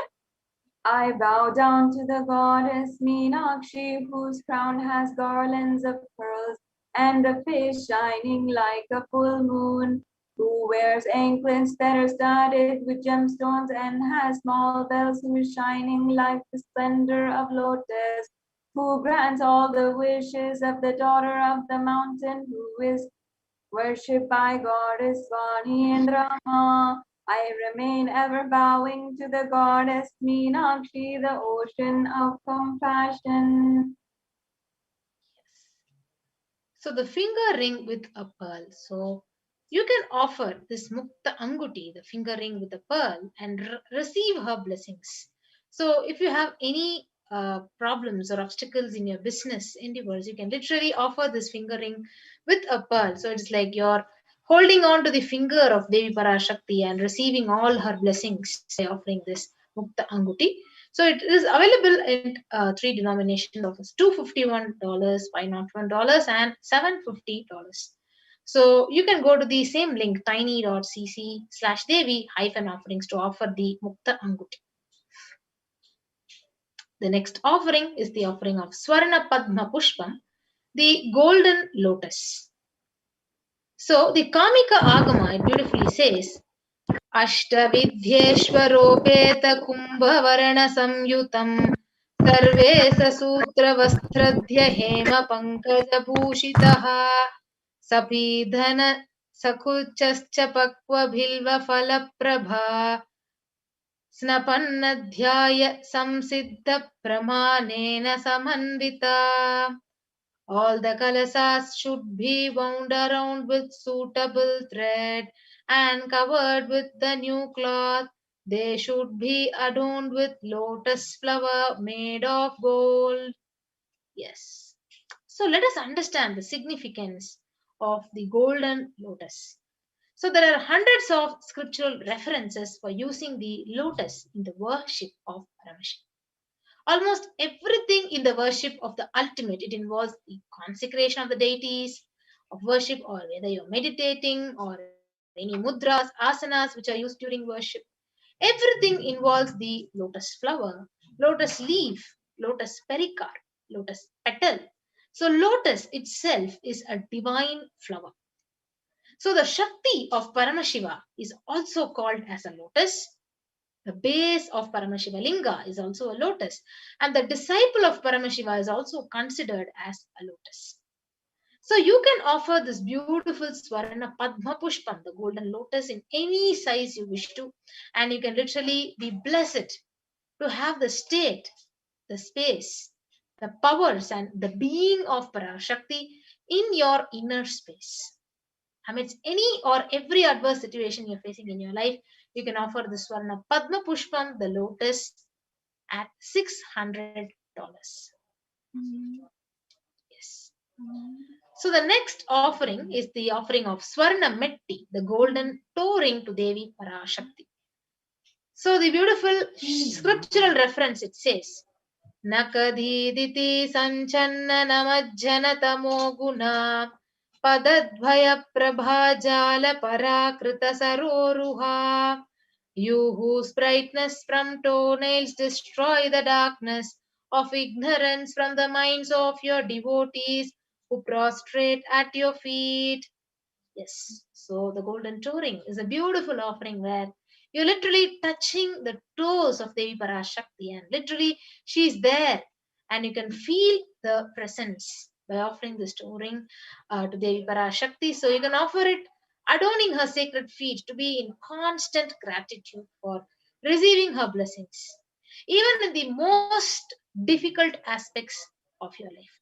So whatever difficult, adverse situations you're facing in your life, it may be in terms of your health, or it may be wealth situations because of this impending COVID-19 pandemic that is killing the whole humanity across the globe.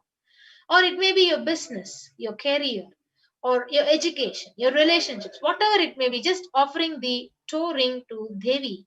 It will literally remove all the adverse problems, the obstacles you're facing. So you can offer it at $750, and you can go to the link tiny.cc/Devi-. The next offering is the offering of Swarna Mangtika, the golden hairline jewelry. So the verse it beautifully says, Sudha Sarabi Varshini. She who makes the nectar flow in all our nerves from the Sahasrara, the crown center, who gives the very pleasant experience of the ultimate. So the Mangtika, it represents the nectar flowing from the Sahasrara chakra, which is fully opened.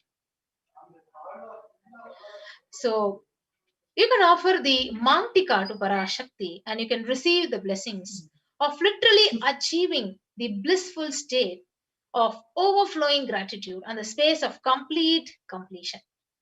So this Swarna Mangtika, so if you're actually striving hard to complete, for example, the Supreme Pontiff of Hinduism had beautifully given us the technique of collective integrity. So you want to manifest completion with your relationships, with your team members, with your business colleagues.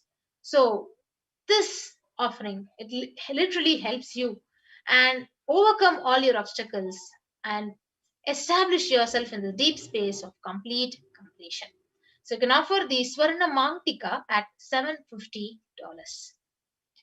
Yes. So the next offering is the Pratyaksha Pada Puja, the ever most auspicious and the most blessed opportunity for any being on the planet Earth, because when the Nija Avatara is there physically gracing in the body and you have the opportunity to experience the breathing space, the energy of the Nija Avatara himself.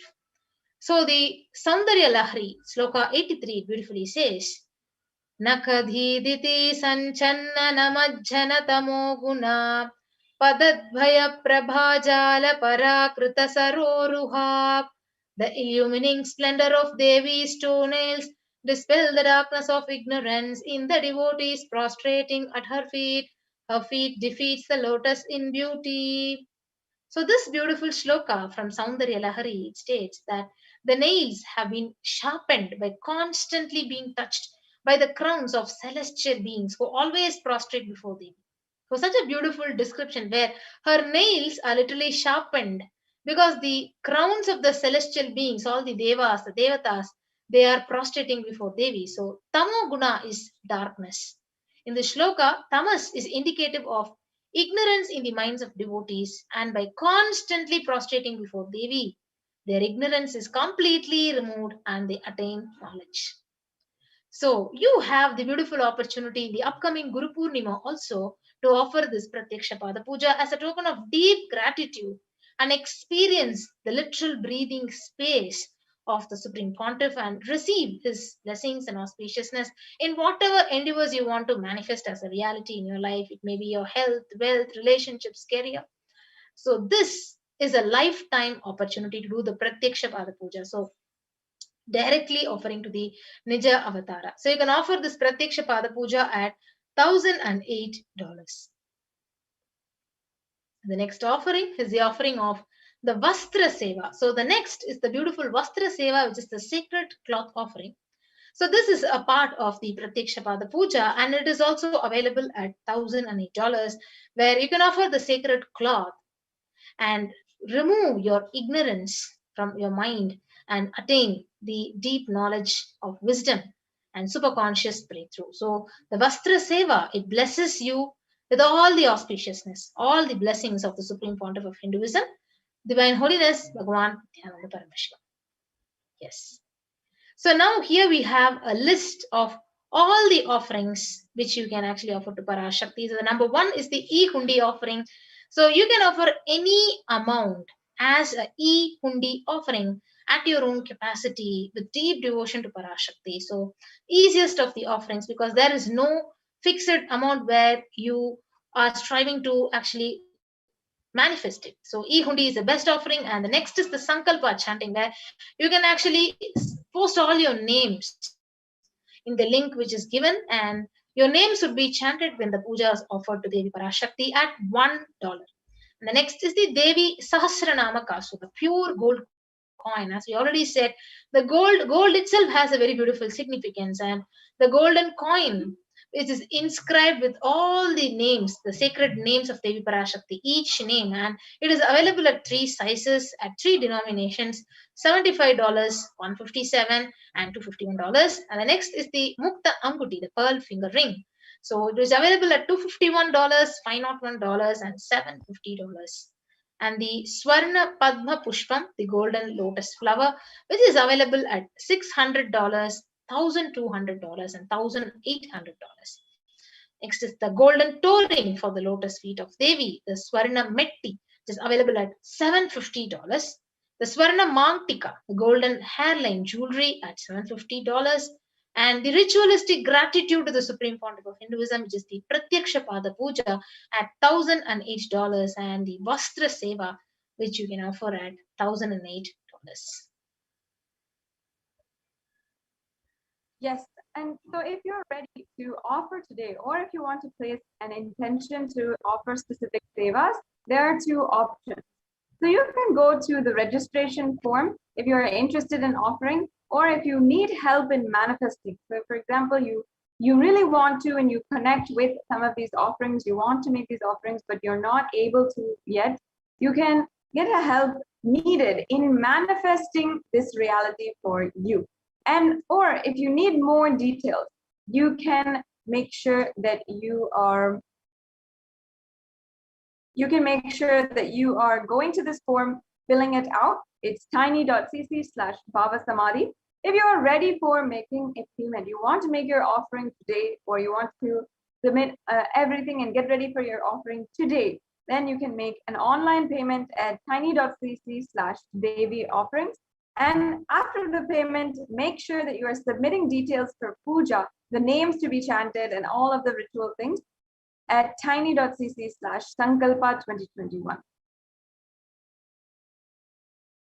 So we will now be taking you quickly into a walkthrough of how to offer these various sevas, the offerings to Parashakti, by making an online payment. So we will quickly be guiding you through the walkthrough. Yes. So when you click onto the link, when you type out the link tiny.cc/Devi-offerings, so you'll be guided to this page. So Parashakti Bhavasamadhi Darshan donations. So you can go ahead and click on to the choose an option. So go ahead and choose whatever seva you want to offer to Devi Parashakti. It can be, for example, we are choosing the Swarna Padma Pushpam. So go ahead and you can add the Swarna Padma Pushpam offering to the cart. So once you add to the cart, you will be guided to the next page. So where you have an option to proceed to checkout. So whatever seva you have selected, you can proceed to checkout, and then after that you'll be guided to the next details, billing details, where you need to be filling out your name and all your details, and you can place your order after you finish making the payment by clicking on to the right button, placing your order. So this is how. So once you're ready to offer any of these sevas to Parashakti, you can go to this link and quickly offer the online payment and submit this link. So once you finish offering the seva and you do online payment, you will be now guided to the next link. You can actually type out the next link and submit. Yeah, you can type out all your names for puja for the chanting when puja is offered to Devi Parashakti.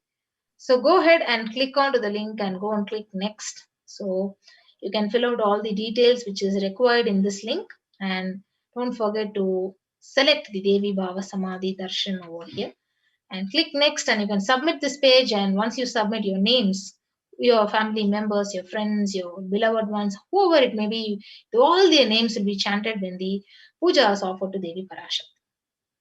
So the next is, as we already said, the e-hundi offering. So you can offer the e-hundi offering by going to the YouTube live stream. So Kailasa's HDH Nithyananda.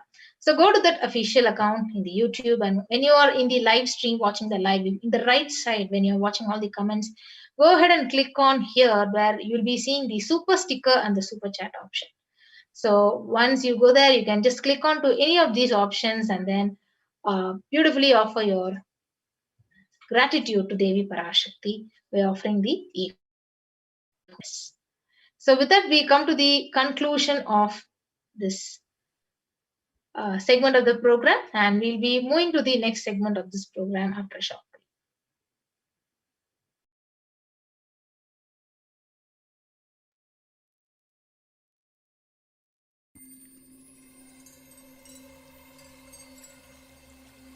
I welcome you all with my love and respect. Let you all open all your three eyes. Om Nithyananda Paramashivam. We get you health. We get you ability to build beautiful relationships in your life. We get you direct spiritual support, and we make sure you become wealthy.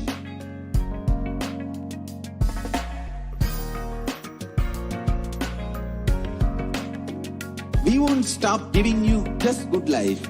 We will literally not stop till you live enlightened life. Manifesting the state of Paramashiva, space of Paramashiva, powers of Paramashiva, being of Paramashiva.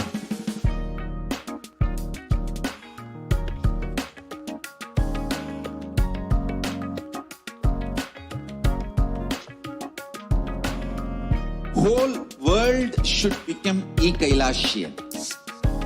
I want the whole world to know Hindus have something great to contribute to the world.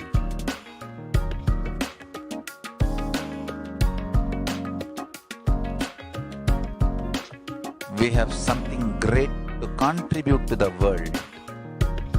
Let us do that.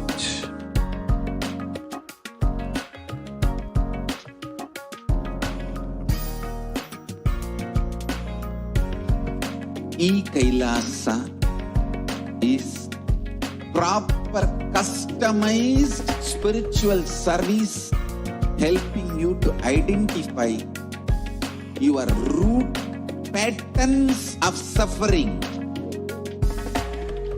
We have perfected the science of helping every individual from every cultural, religious, nationality background.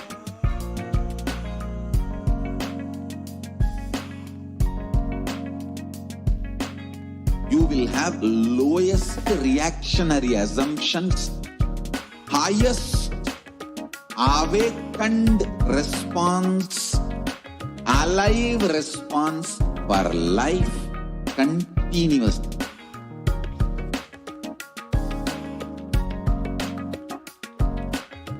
Kailasa is enlightenment ecosystem, literally enlightenment itself in your own home, wherever you are. Proper customized spiritual service helping you to complete with your life negativity. Withdrawal from life, self-hatred, self-denial, self-doubt, so much of tiredness, laziness. We can support you aligning your diet, your attitude, your aptitude, your understanding about life. We can help you with everything.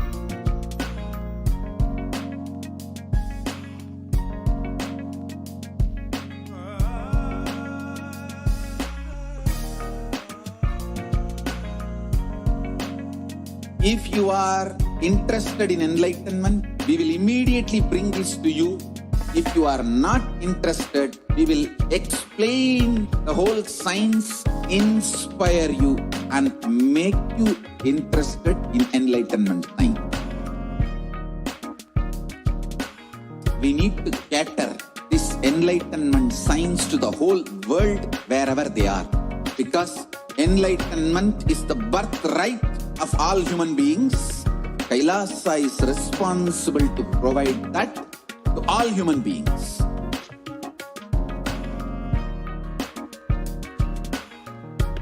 Kailasa is the totality of the knowledge I received from my gurus and practice manifested in my life, perfected by teaching millions of people from all cultures, time zones, backgrounds, genders, nationality, race, from every creed.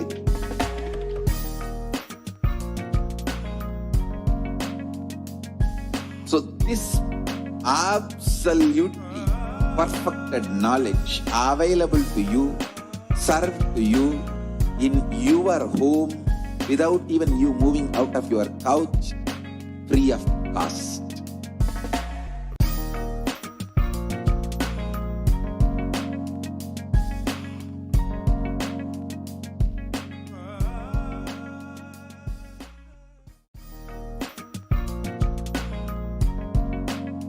We get you health. We get you ability to build beautiful relationships in your life. We get you direct spiritual support, and we make sure you become wealthy.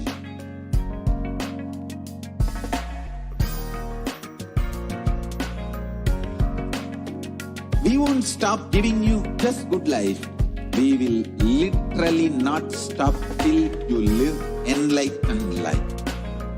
Manifesting the state of Paramashiva, space of Paramashiva, powers of Paramashiva, being of Paramashiva.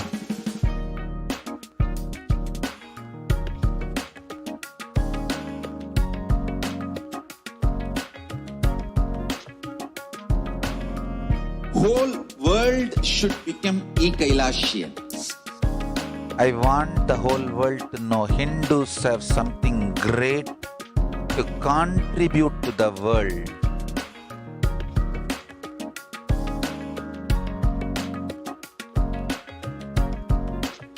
We have something great to contribute to the world.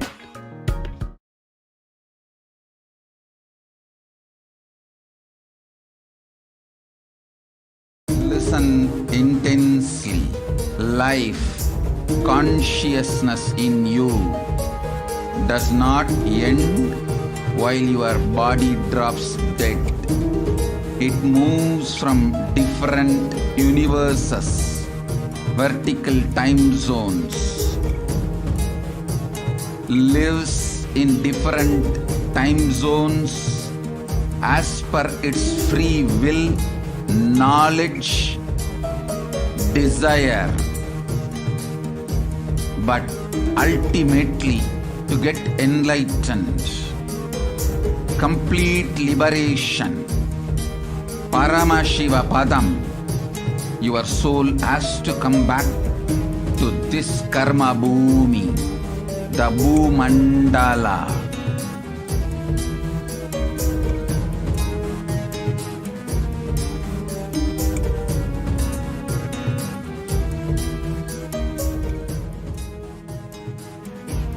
This Bhumandala and the Jati ecosystems, the caste ecosystems,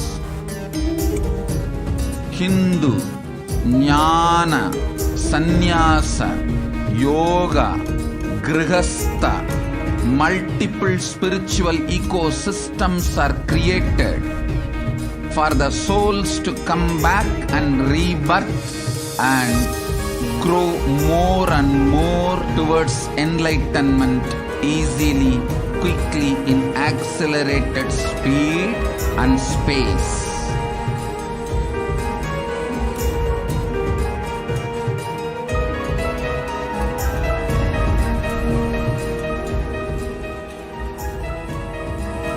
Understand the secret of Sayujya Mukti. Your Kundalini Shakti experiences the bondage inside your body due to compulsive sexual appetite. All the male bodies building intense yogic body through yoga and pranayama, building the mind of Tyaga-centric, will heal your compulsive sexual appetite and make you reach Sayujya. All female bodies, love-centered care, serving every being will liberate you from the compulsive sexual appetite and make your Kundalini reach Sahasrara, which is Kailasa, Paramashivoham, Sayujya.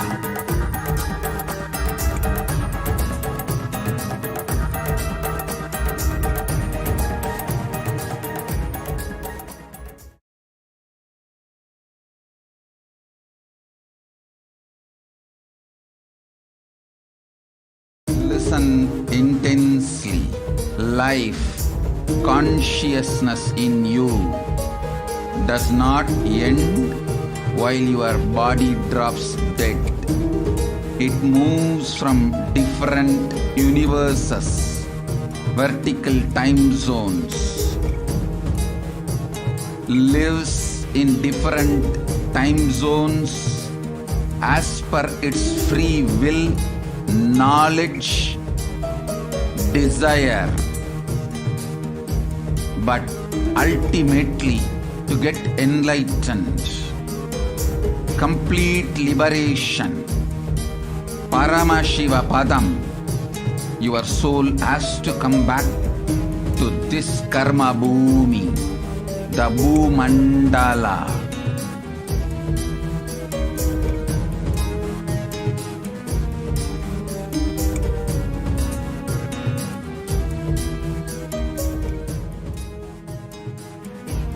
This Bhumandala and the Jati ecosystems, the caste ecosystems,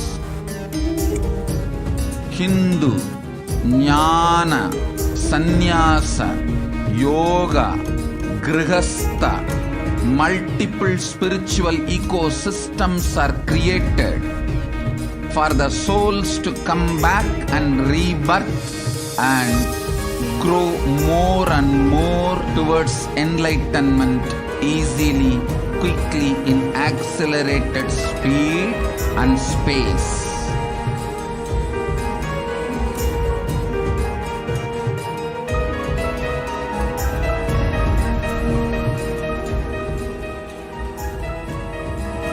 Understand the secret of Sayujya Mukti. Your Kundalini Shakti experiences the bondage inside your body due to compulsive sexual appetite. All the male bodies building intense yogic body through yoga and pranayama, building the mind of Tyaga-centric, will heal your compulsive sexual appetite and make you reach Sayujya. All female bodies, love-centered care, serving every being will liberate you from the compulsive sexual appetite and make your Kundalini reach Sahasrara, which is Kailasa, Paramashivoham, Sayujya.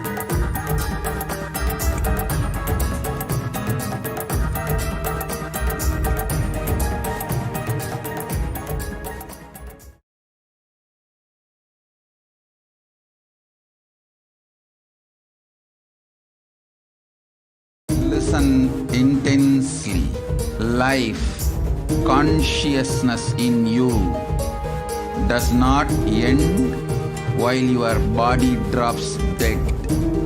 It moves from different universes, vertical time zones,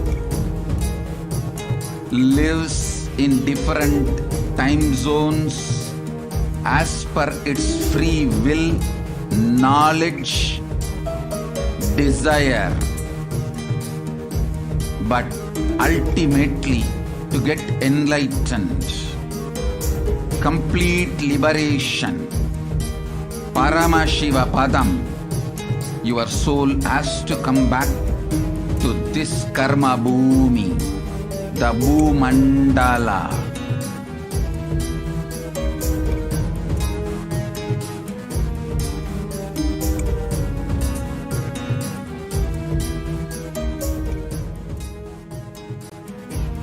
This Bhumandala and the Jati. Nithyanandam. Welcome back, dear viewers. So, in the next segment of the program today, we are going to be sharing with you about some of the revelations that Devi Parashakti revealed in the Devi Parashakti Akashic readings.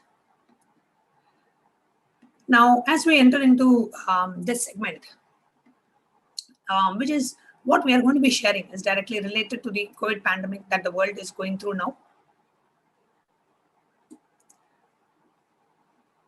The after effects of the Pralaya. Now, humanity is still undergoing the after effects of the cosmic deluge, Pralaya.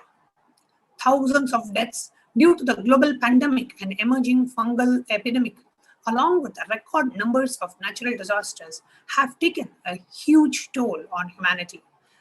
Humanity's collective psyche, and leading to increase in poverty, malnutrition, depression, and mental health issues. So why did this happen? What exactly caused this whole pralaya, this whole cosmic deluge? Who is behind this? How could we have avoided this? And what is the solution for this? In this segment, let us go through a scientific and statistical understanding of Devi Parashakti's revelations on the cause and solution of the pralaya. Now, all of us know the current status of the world today. 3.8 million deaths due to COVID, 175 million confirmed cases, and the worst affected countries are US, India, and Brazil. So within India itself, there have been over 29 million COVID cases and 374,000 COVID deaths, with over 75 million people falling into poverty since the beginning of the pandemic. And all these numbers are reported to be highly underrated or underestimated numbers as per various researchers and media articles that have been published. Now here you can see not just in terms of COVID and the COVID pandemic, but India is also suffering from suicide and depression. India is the 6th most depressed country. 6.5% of the population suffering from some form of mental illness. Also 1 lakh people. Suicide is one of the biggest causes of death in the age group of 15 to 24. The average suicide rate in India is 10.9 for every 1 lakh people. And not only has the pandemic been affecting India, they've also been affected by natural disasters like the cyclone in Kerala. And there is an estimate that the third wave will be coming within the next 2 to 4 weeks. The third wave of COVID will be arriving in India within the next 2 to 4 weeks.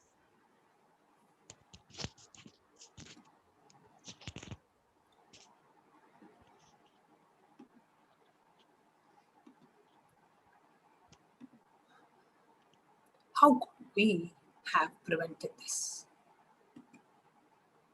Let us hear to Devi Parashakti's revelations on the 31st of May, 2021.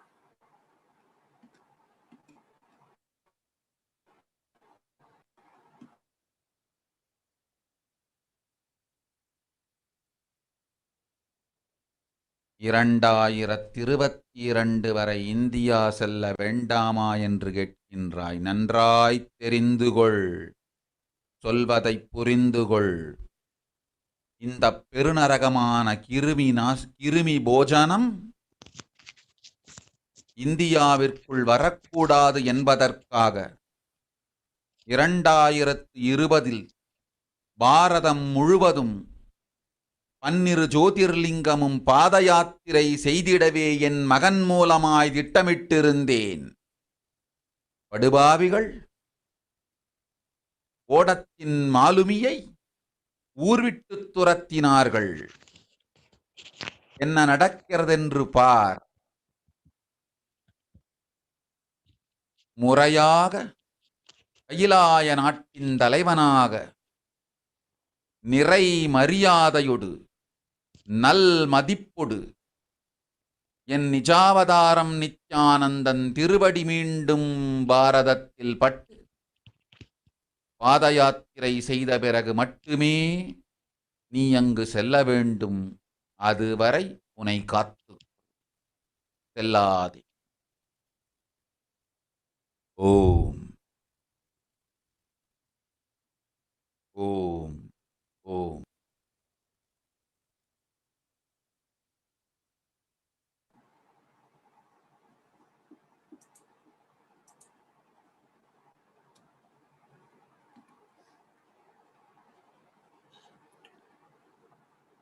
Let us now take a look at the translation of what Devi Parashakti revealed.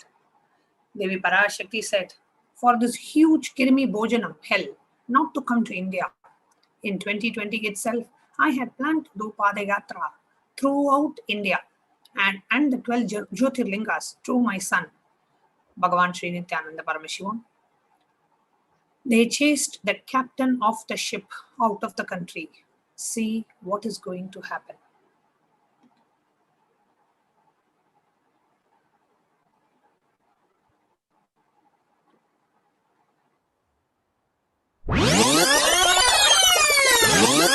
Rewinding back to the year 2017, let us see what the Supreme Pontiff of Hinduism had revealed in the year 2017. The Supreme Pontiff had already, in the year 2017 revealed, we have a recorded video of that, but way before, the Supreme Pontiff of Hinduism had revealed the vision of the Padayatra in the year 2020. Let us listen to that.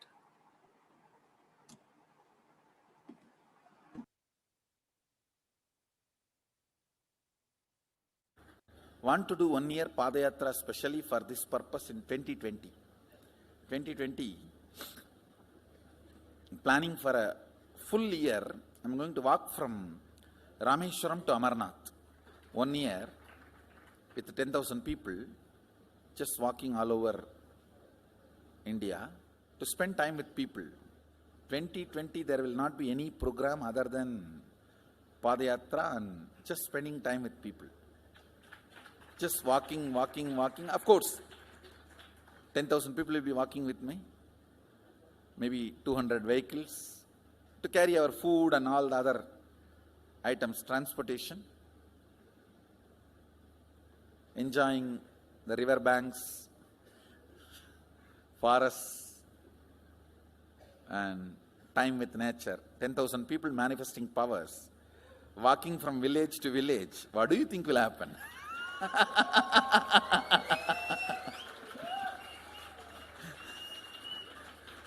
The scene of Buddhism spreading will be repeated now.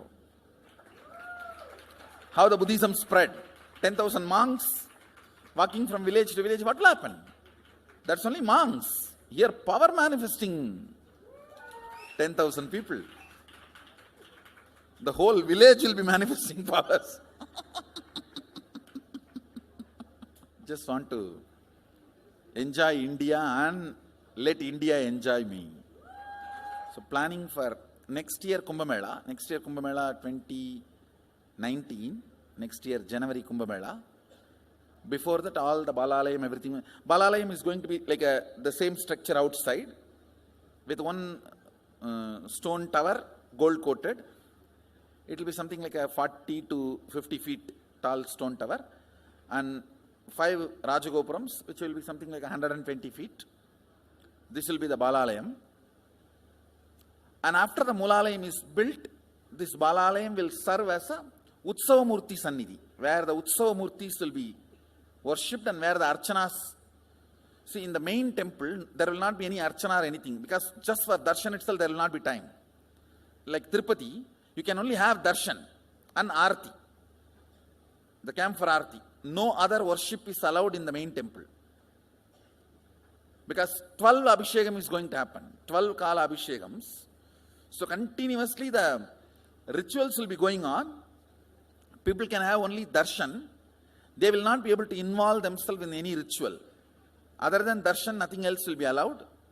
So all the archana, all the other offerings, like people will offer the archanas and other, everything will be done to the Utsava Murti, which will be kept in the Balalayam, the present Balalayam, present structure. So people can spend time here. That will be more like a main darshan. This will be like energy darshan, where you can give letter, get response. So by next year, the Balalayam will be ready. So 2019 full year, I will be conducting the programs and everything. 2020 will be the one full year Padayatra, walking. From next year Jayanti, means 2019's Jayanti to 2020's Jayanti. Full year, Jayanti to Jayanti will be Padayatra.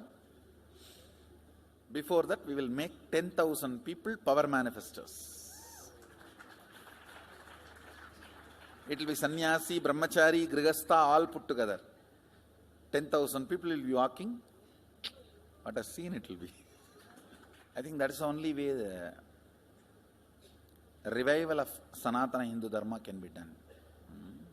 I need to get into the ground where people can see me, where they are living. I can't be waiting for people to come where I am living. Now I am sitting in one place to prepare these 10,000 people and make this science completely user-friendly. For that only I am sitting and working. So I have given 2 years for me now, 2018 and 2019. So 2020, before that 10,000 people will be ready to walk with me, manifesting powers. We will literally solve every person's problem in every village. The way we are walking, the path, route we are taking, physical healing or mental healing, or it's a too big visualization. How will you visualize? What will happen if 10,000 power manifestors enter into a village and ask people, tell me your problem now, come on, let's sort it out. Understand 1,200 years before in Tiruvannamalai temple carvings, how the baby will be in the womb in 2nd month, 3rd month, all that is detailed way it is carved, it is there. Which scanning machine was there in those days other than the third eye? Very detailed carvings are there. Even Srirangam temple, the whole carving is there. Srirangam temple gives a week by week the whole picture of male baby and female baby. Any of you have seen that? Srirangam Rangaraja Mandapam, it very clearly portrays. There will be one Rangaranga Gopuram. In that next to Rangaranga Gopuram, there is a Rangaraja Mandapam. We have already collected some chunk of 80-90 to be displayed in this Balalayam. Work is going on all of that. We are also going to tell you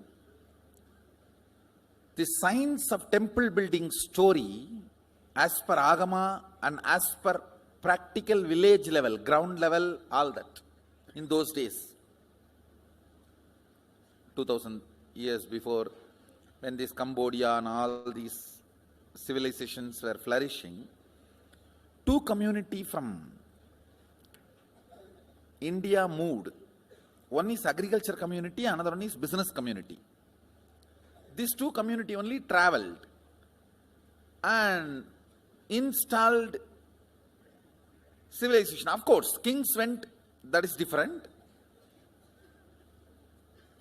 But the common civilian, these two community only went. So Nagarattar and Saivavelalar. Saivavelalar agriculture community, Nagarattar business community. So wherever, when they go in the ship, the Saivavelars, they will carry that veil for their protection. Once, if they reach the other side safely, they will just put the veil and start a temple. That is why all the temple outside the India, started by Saiva Velalar, there will be only veil as a Pradhana Murti. Vattumalai Murugan Goil, Tannimalai Murugan Goil, Gedaram Murugan Goil, Nallur Murugan Govil, Sannidhyan Sannidhi Murugan Goil, all these temple. The main deity will be only veil. It will not be deity. Because they cannot carry that heavy deity in the ship. It will only be the veil. And all the temples started by Nagarattar will be Kavadi. Because they will carry everything in the form of Kavadi. So the moment they reach the other shore, they will worship the. We could see very clearly how, even in 2000, actually from a very long time, but in 2017 itself, the Supreme Pontiff of Hinduism had very clearly revealed about the Padayatra that the Supreme Pontiff of Hinduism had been planning. Now, since the age of 10, the Supreme Pontiff has been enriching people and preparing them for the Padayatra to save from this pralaya. Please understand, the Supreme Pontiff of Hinduism is the 1008th incarnation of Paramashiva. So the Supreme Pontiff from a very young age knew the upcoming pandemic that was coming and how the humanity, what the humanity needs to do to prepare, and has been starting from the age of 10, has started the Padayatras to save and to prepare humanity from this pilgrimage, from this pandemic, sorry. From that age, the Supreme Pontiff of Hinduism has been enriching and initiating masses into the science of enlightenment with powerful discourses, initiations, and darshans. And here is one example of that, of those discourses where Swamiji initiated thousands of people into the science of enlightenment.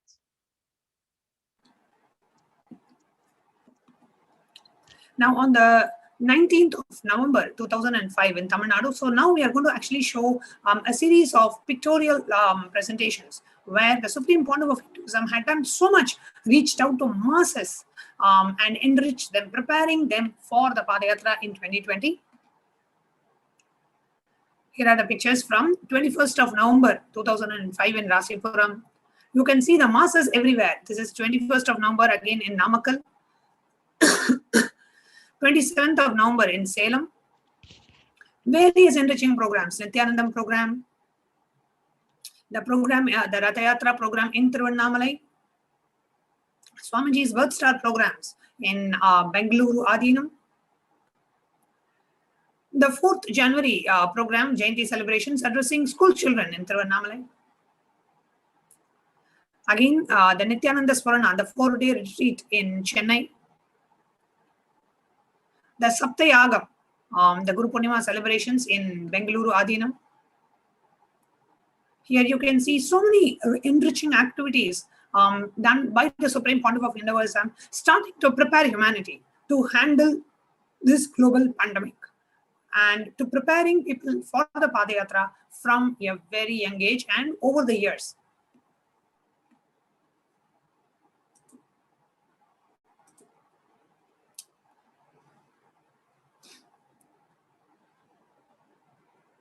Here you can see 16th to 18th July in Salem, Tamil Nadu. Swamiji himself performing the Saptayagam.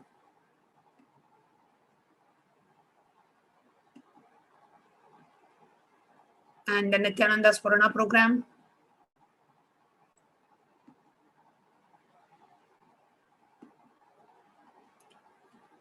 Doing so much of enriching activities. However, the anti-Hindu elements have made it nearly impossible to do the re-energizing process with the relentless persecution, character assassination attempts on the Supreme Pontiff of Hinduism. The anti-Hindu elements have made it absolutely impossible for the re-energizing process by driving the Supreme Pontiff of Hinduism himself out of India.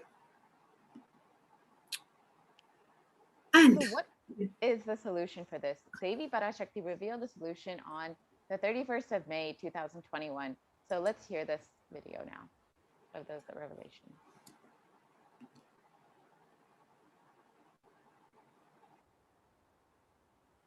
2022 வரை India செல்ல வேண்டாமா என்று கேட்கின்றாய். நன்றாய் தெரிந்துகொள், சொல்வதைப் புரிந்துகொள். இந்த பெருநரகமான கிருமி போஜனம் இந்தியாவிற்குள் வரக்கூடாது என்பதற்காக 2020 பாரதம் முழுவதும் 12 ஜோதிர்லிங்கமும் பாத யாத்திரை செய்திடவே என் மகன் மூலமாய் திட்டமிட்டிருந்தேன். படுபாவிகள்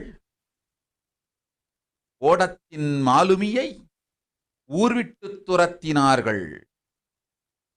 என்ன நடக்கிறதென்று பார். முறையாக கைலாய நாட்டின் தலைவனாக நிறை மரியாதையொடு நல் மதிப்பொடு என் நிஜாவதாரம் நித்யானந்தன் திருவடி மீண்டும் பாரதத்தில் பட்டு பாத யாத்திரை செய்த பிறகு மட்டுமே நீ அங்கு செல்ல வேண்டும். அதுவரை உன்னை காத்து செல்லாதே. ஓம் ஓம் ஓம்.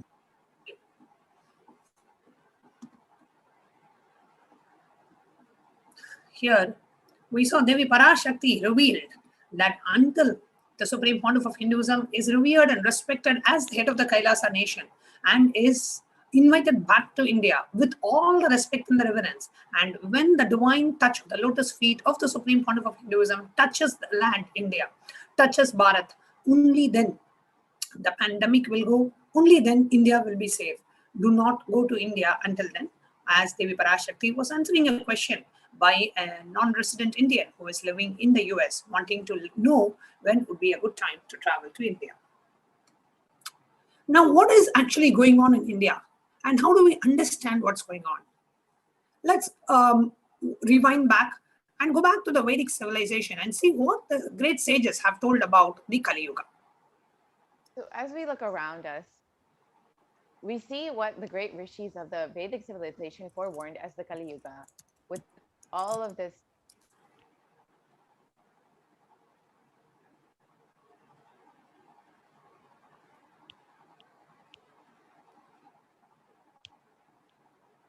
as we look around, we see what the great rishis of the Vedic civilization forewarned as the Kali Yuga. In the Kali Yuga is the worst of the 4 yugas, where man will be his worst enemy. In the Kurma Purana, the sage Vyasa echoes the Rishi's declaration, Idam Kali Yugam Goram Sampraptam Pandu Nandana Tato Gachami Devasya Varanasim Mahapurim Asmin Kali Yuge Gore Loka Papanu Vartinaha Bhavishyanti Mahapapa Varnashrama Vivarjitaha Nanyat Pashyami Jantuna Muktva Varanasim Purim Sarvapapa Pranasham Prayaschittam Kalau Yuge.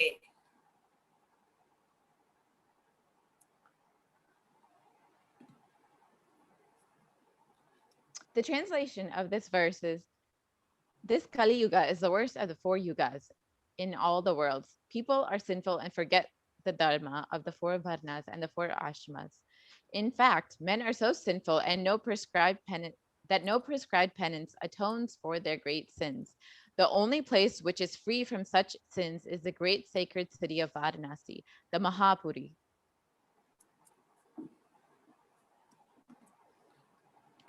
The Kurma Purana states that Lord Rudra, the Paramashiva himself, is the avatar of Kali Yuga. Brahme Kritayuge Devaha Tretayam Bhagavan Ravihi Dwapare Daivatam Vishnu Kalau Rudro Maheshwaraha. Brahma is the presiding deity of the Devata of Krita Yuga, the first cycle of time. In Treta Yuga, it is Bhagavan Ravi, Surya, in which appeared Sri Rama. In the Dwapara Yuga, the third cycle of time, the presiding deity is Mahavishnu.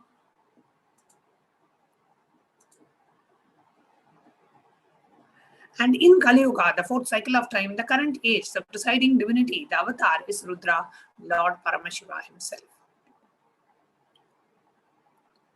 On the 2nd of January 1978, out of his deepest compassion to protect humanity. Paramashiva descended into the human form in the Nija Avatara of the Supreme Pontiff of Hinduism, Jagadguru Mahasannidhanam, His Divine Holiness, Bhagavan Nithyananda Paramashivam. And Swamiji actually revealed the reason why the avataric descent happened in the year 1978. And in one of the satsangs, the Supreme Pontiff revealed, if the Supreme Pontiff had waited for 1979, it would have been too late. There was an urgent need for the superconscious descent to happen in the human body to protect and preserve the signs of enlightenment.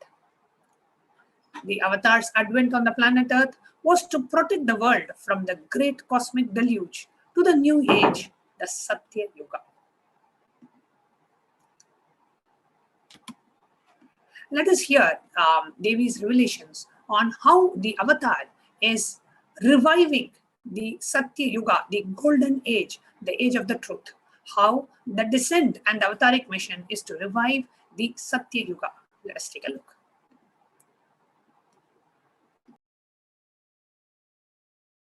ஓம் ஓம் உலக மக்களே கேளுங்கள். கலி முற்றி கலி கழிந்து புதுயுகம் சத்தியயுகம் புறப்பட வேண்டிய காலம் வந்ததனால் வந்திருக்கின்றது இந்த பெரும் பிரளயம்.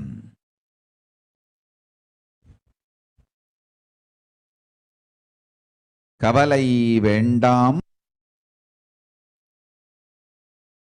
மக்களே.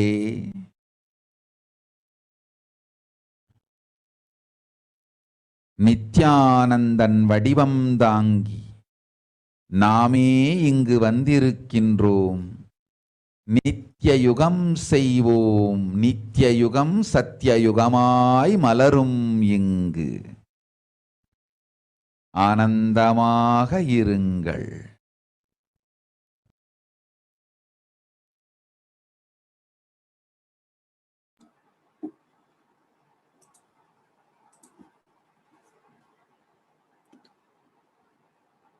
Devi Parashakti revealed, people of the world, listen. Kali Yuga has matured and over. Time has come for the Satya Yuga to happen. So this great Pralaya has come. Don't worry, people. In the form of Nithyananda, I myself have come here. I will make the Nitya Yuga to blossom as Satya Yuga. The time of the advent of the Supreme Pontiff of Hinduism is being referred to as the Nitya Yuga. And Devi Parashakti said, I will ensure that this time of the presence of the avatar on the planet Earth is blossomed as Nitya Yuga. And as we saw earlier, for the great cosmic mother revealed on the 31st of May that the huge hell that's happening in India, the Kirimi Bhojanam, not to come to India, in 2020 itself, I had planned to do the Padayatra throughout India in 12 Jyotirlingas through my son, which is the Supreme Pontiff. And in order to prepare for this, the avatar began the Padayatra at the mere age of 10. The Supreme Pontiff began enriching one people at a time, one person at a time, with the sacred truths from the scriptures.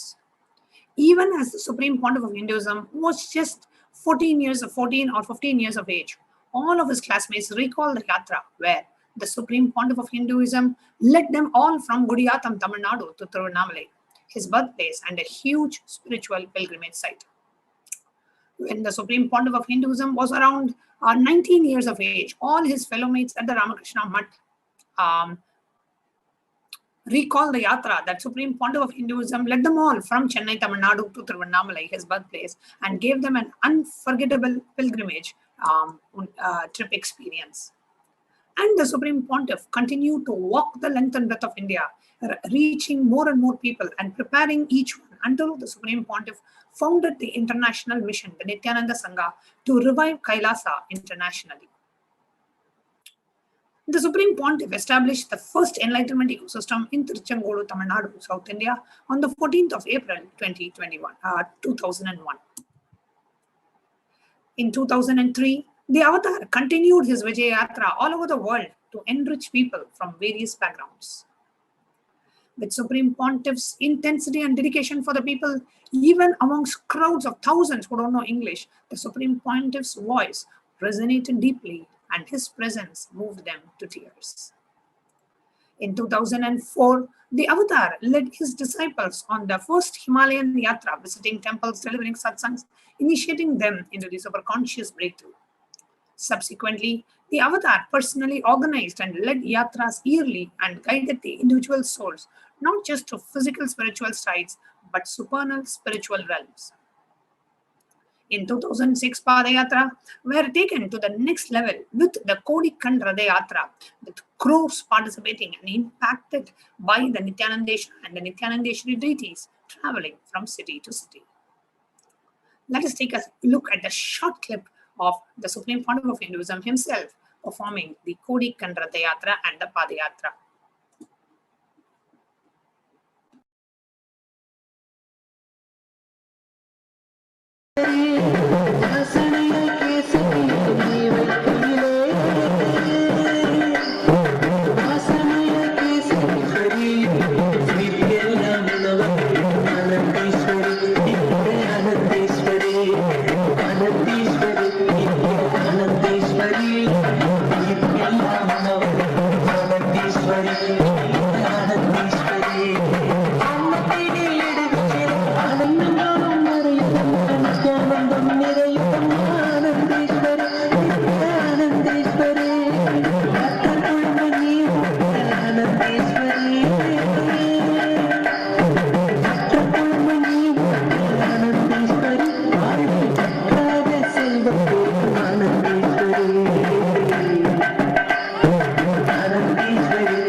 The Kodikan Radayatra culminated with the consecration and the inauguration of the Garbha Mandir, the sanctum sanctorum of Nithyanandeshwara Paramashivam and Nithyanandeshwari Parashakti, and the Swayambhu Linga at Adi Kailasa Sarvanyapita in Bangalore, South India.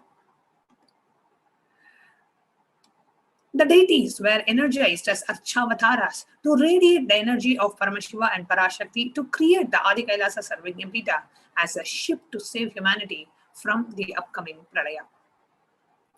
The Supreme Pontiff of Hinduism created innumerable spiritual centers in India as safe havens during the great deluge that we are having. Here you can see the Kailasas established in India and worldwide. Kailasas in Tirchangodu, the Sarvanyapita, the monastery in Bangalore, the Kailasa in Hyderabad.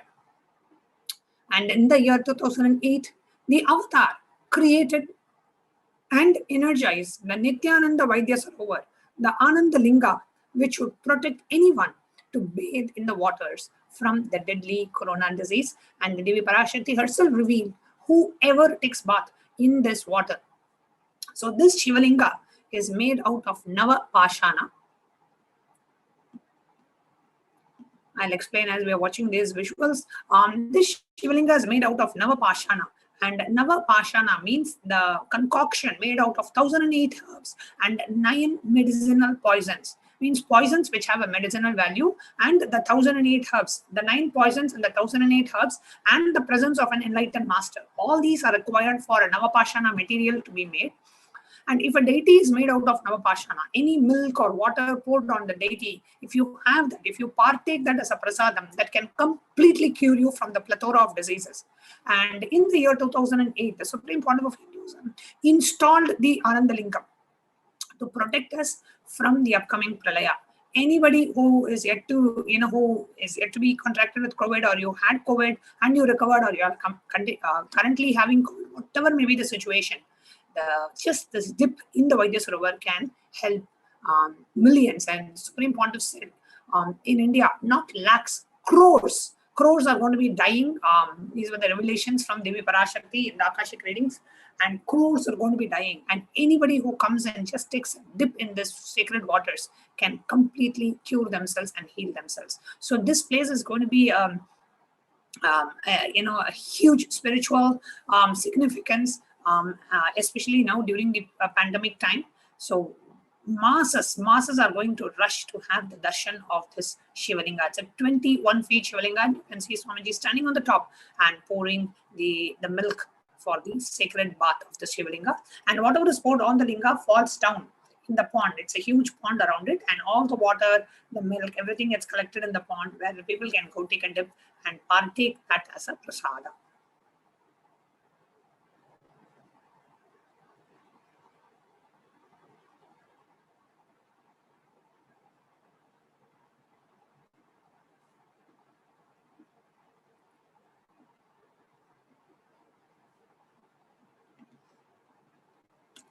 And in the year 2009, the Supreme Pontiff of Hinduism held another Kodikan Radayatra and gathered international attention, creating a movement where lakhs of Hindus once again re-embraced Hinduism.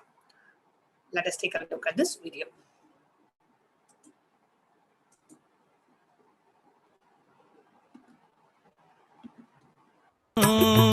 Nitya Sadguru, Nitya Sadguru, Nitya Sadguru, Nitya Ne. Nitya Sadguru, Nitya Sadguru, Nitya Sadguru, Nitya Ne. Ninmugam நீ நைந்து இங்கு நிர்மலமாகவே ஆனதே. இதய சக்கரம் அனகதமும் இனிமையோடு திறந்ததே. நித்ய சத்குரு, நித்ய சத்குரு, நித்ய சத்குரு, நித்யனே. நித்ய சத்குரு, நித்ய சத்குரு, நித்ய சத்குரு, நித்யனே.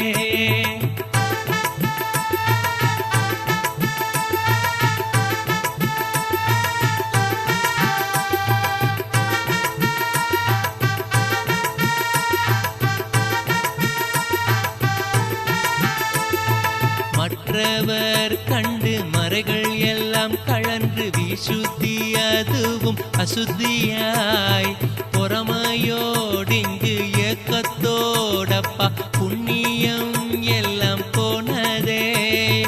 எரிந்தவயிரும் ஏக்கமும் சேர்த்து விசுத்தி அசுத்தியானதே. விசுத்தியை தீர்க்க விமலனின் பதம் விரைந்து இங்கு வரவேணுமே. நித்ய சத்குரு, நித்ய சத்குரு, நித்ய சத்குரு, நித்யனே. நித்ய சத்குரு, நித்ய சத்குரு, நித்ய சத்குரு, நித்யனே. ஆமை பூகுந்த எண்ணகந்தினை பொறாமை பூகாது காக்கவே.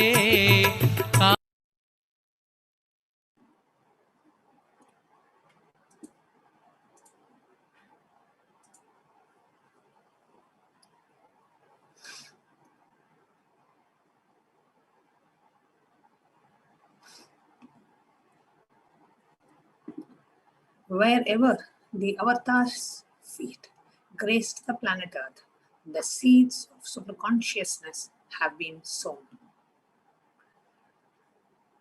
With 1,000+ Kailasa Enlightenment ecosystems enriching over 1 billion people worldwide, the avatar is the last hope for humanity. And now we are going to see the Enlightenment ecosystems established by the Supreme Pontiff of Hinduism all over the world. Here you see Kailasa in Erode, in Bengaluru, Adinam, the Sarvagnapitas,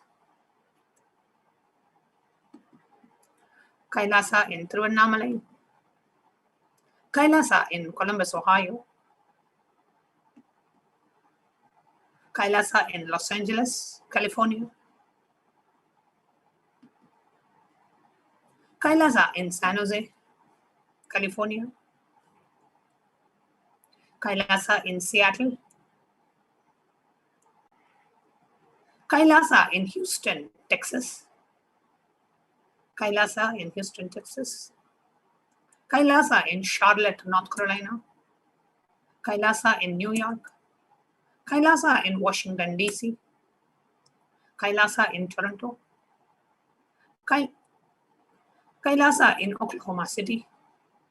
Kailasa in Phoenix.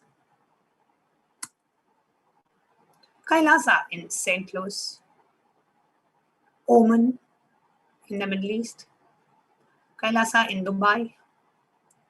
Kailasa in London. Kailasa in Scotland. Kailasa in Netherlands. Kailasa in Slovakia. Kailasa in Belgium. Kailasa in Luxembourg. In Austria. Kailasa in Germany. Kailasa in Italy. Kailasa in France. Kailasa in Switzerland. Kailasa in Mauritius. Kailasa in South Africa. Kailasa in Salem.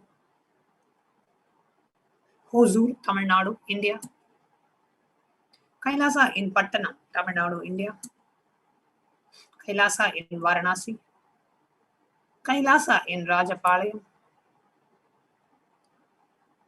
Kailasa in Hyderabad.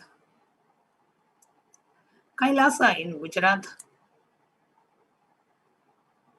Kailasa in Thiruvanmiyur. Kailasa in Alangulam. Kailasa in Chennai. Kailasa in Avadi. Kailasa in Melbourne, Australia. Kailasa in New Zealand. Kailasa in Singapore. Kailasa in Malaysia. Kailasa in Guadeloupe. To ensure that humanity survives, the Supreme Pontiff of Hinduism created the Sovereign Order of Kailasa with thousands of sannyasis with no discrimination against caste, creed, and religion.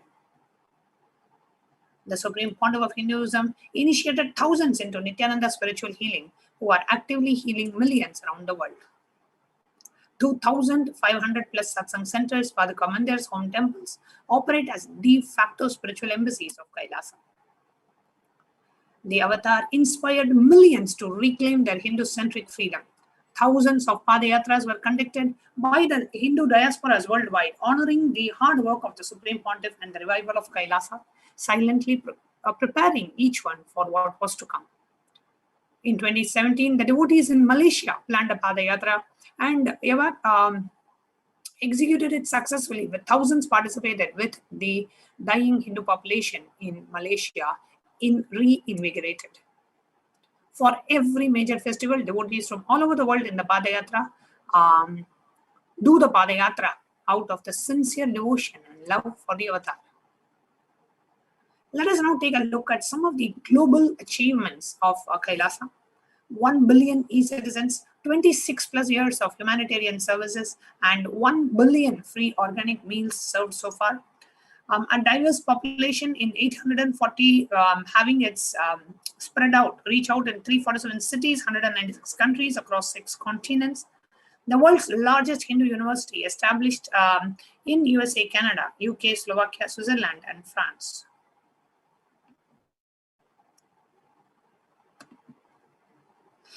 Over 1 billion e-citizens enrolled and enriched in over 100 countries. And the global initiatives of Kailasa has been in the field of holistic health, education, and the development of human potential. And Hindu diplomacy through foreign aid services, through via Hindu diplomacy and foreign aid. The uniting nations with over 108 humanitarian charitable initiatives spearheaded by the Sovereign Order of Kailasa. A strong diplomatic network through the 73 orders of the Sovereign Order of Kailasa. National, international governments and organizations' relationship over the past 26 years, administer humanitarian projects and alignment with the world's need. The Sri Kailasa Uniting Nations, 26 years of achievements of global peace, education, in the fields of global peace, education and children, equality and foods and environment. Free education offered in more than 150 countries. The Kailasa's Nithyananda Hindu University is the world's largest Hindu university. 487 extended campuses in 150 plus countries. Free education offered to more than 20 million women and children and youth, and over 7,000 courses offered. The Sri Kailasa, with a vision of no hungry home, has initiated multiple services including Annadan, organic agriculture, etc. They have offered 1 billion free meals and still continuing. Kailasa offers free food in all the 197 countries. Now, the 3.5 billion people do not have access to safe medical care. Kailasa has availed free medical services for millions of people by providing free medical camps, kriyas, and pregnancy programs, and spiritual healing services. In the field of yoga, the Supreme Pontiff of Hinduism has created more than 1,000 plus scriptural references mapped for yoga techniques such as asana, dharana, kriya, pranayama, and more. 2 Guinness Book of World Records and 6,000 plus hours of courses on just yoga alone, available free of cost. Reviving the revival of the most ancient sciences of Hinduism, the Sacred Heart University has produced more than 4,000 Hindu deities, which are now consecrated and worshipped in across 600 plus locations in the globe. The world's largest Hindu library, with more than 1 million palm leaf scriptures. We have the largest collection of Kashmiri Shaivism, and the Kailasa's Nithyananda Hindu Library has developed the world's first exclusive Hindu library management system based on ancient Vedic scriptures. With the Supreme Pontiff's hard work in the past 26 years, inspiring millions of people, one at a time, preparing them to stand together to protect humanity, the Supreme Pontiff of Hinduism announced the plan to traverse once again on foot from Kanyakumari to Kashmir and re-energize the Jyotirlingas to protect India from the Pralaya. In 2018, to begin re-energizing the Jyotirlingas, the Supreme Pontiff of Hinduism began visiting temples in earnest to start the intense spiritual process. However, while the Avatar was working hard to protect India from the great destruction, the anti-Hindu elements tried their best to alter and to halt the Avatar's mission since the year 2011. After years of pouring energy into making of the only ship that would save humanity, the captain was driven out of the ship.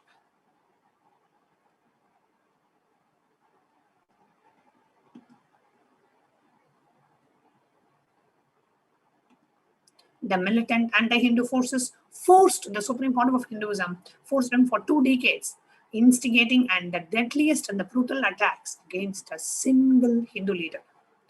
Since 2009, the Supreme Pontiff has survived over 70 assassination attempts, incessant lawfare, and repeated articles against him and his repeated attacks against him and his disciples. With the media entirely owned by the anti-Hindu nexus, the truth never had a chance to come out.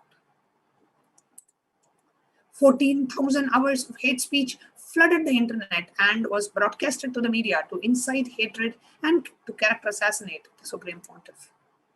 Fabricated false cases were filed against the Supreme Pontiff to meekly justify his illegal arrest and execute the state-sponsored plan to eliminate the Supreme Pontiff. In the year 2018, the Avatar was forced to leave India after a nearly fatal assassination attempt. In his absence, the India and the Indians are suffering the repercussions of their unconscious actions. In the Puranic age, the whole kingdom of Ayodhya suffered with economic meltdown, death of cattle and crops, and the inconsolable depression when Lord Rama left for 14 years in exile. In the same way, the economy began falling in India just 2 months after the Avatar left India, and today India is facing the brutal effects of the pandemic with no end in sight. Despite being driven out of the country, the Supreme Pontiff continues to be the last hope for humanity and India. Over the last year, the Supreme Pontiff has expanded the service of Kailasa to millions more in India. With back-to-back programs, darshans and satsang, the avatar has made humanity physically, mentally, emotionally, psychologically sail through this pralaya. And when the whole world has closed its doors to India, the Supreme Pontiff opened the Kailasa campuses for Indians in desperate need of protection with the multi-layer quarantine. Here you can see some of the produce, how the whole Enlightenment ecosystem is being prepared to receive thousands of people. In the Guru Gita, beautifully it says, Vande Guru Pada Yadangri Kamala Dvandvam Dvandvatapanivarakam Tarakam Sarvada Padmaha Tarakam Sarvada Padbhayaha Shri Gurum Pranamamyaham. Salutations to the Guru, whose 2 feet remove the pain of duality and who always comes to protect one from calamities.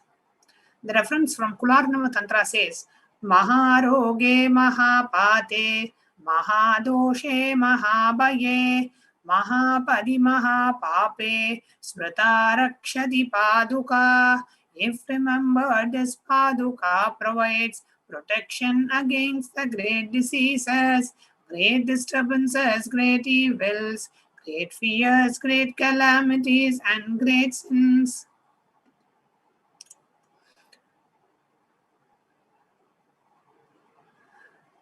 And the Kularnava Tantra also says, there comes the death in forsaking of the mantra by the Guru, poverty in forsaking the Guru, and the Raurava hell is forsaking for both the Guru and the mantra.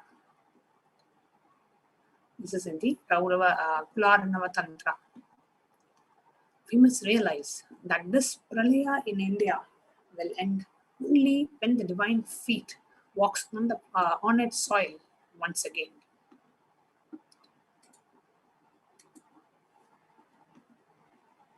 We must realize that the pralaya will end in India only when the divine feet walks on its soil once again. The decision makers must realize it. The media should realize it. Every citizen should realize it. We must realize that the Padayatra will come to an end in India only when the divine feet touches India and on its soil once again.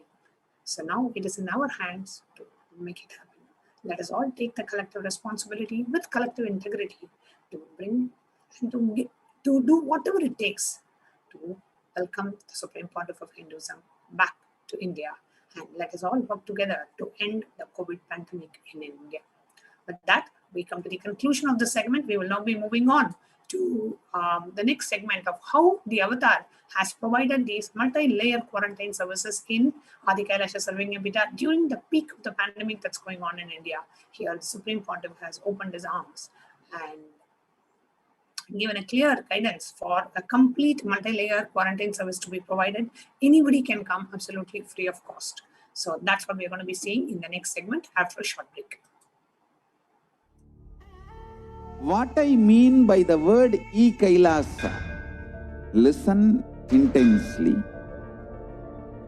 Enlightenment ecosystem, literally enlightenment itself, in your own home, wherever you are.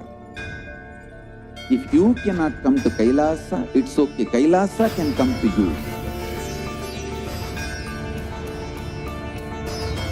Kailasa coming to you is Kailasa.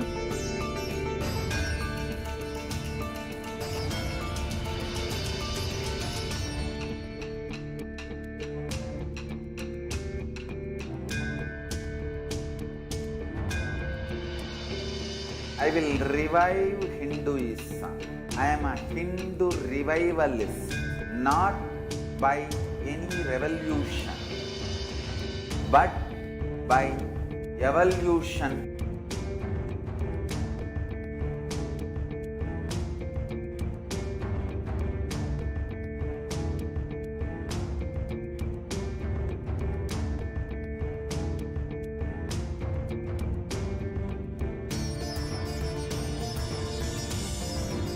and setting model communities.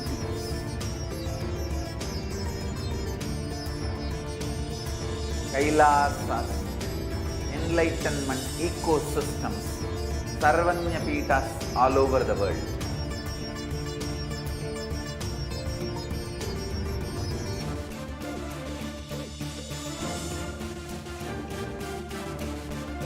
All powerful cognition, knowledge, only when you live, power manifestation and possibilities manifestation happens.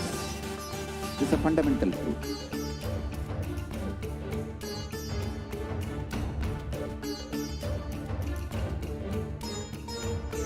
Hinduism cannot live exclusively as one sampradaya. No. All sampradayas of Hinduism is an ecosystem.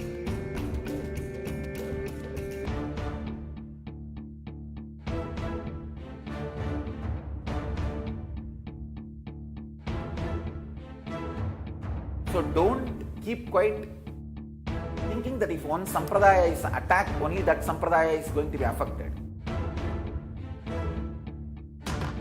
All of us are ecosystem.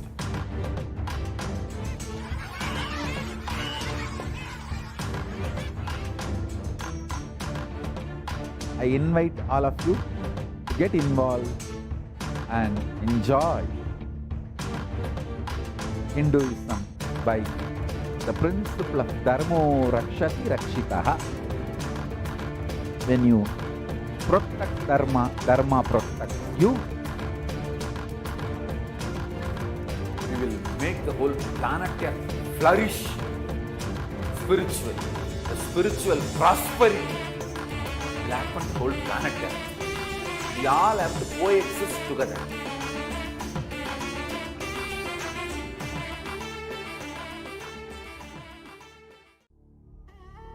What I mean by the word Kailasa, listen intensely. Enlightenment ecosystem, literally enlightenment itself, in your own home, wherever you are. If you cannot come to Kailasa, it's okay. Kailasa can come to you. Kailasa coming to you is Kailasa.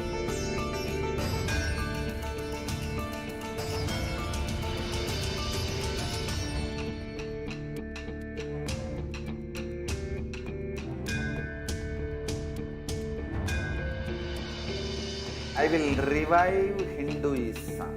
I am a Hindu revivalist, not by any revolution, but by evolution.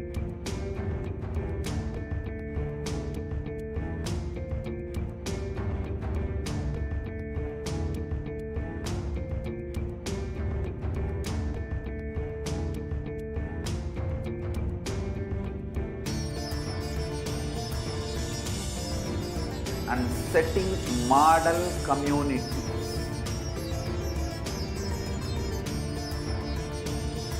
Kailasas, enlightenment ecosystems, Sarvanya Pitas all over the world.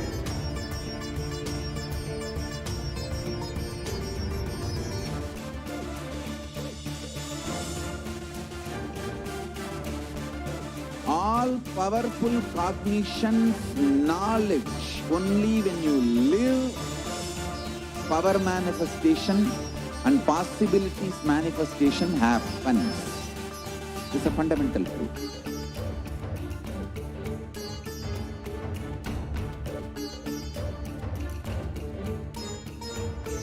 Hinduism cannot live exclusively as one sampradaya. No. All sampradayas of Hinduism is an ecosystem.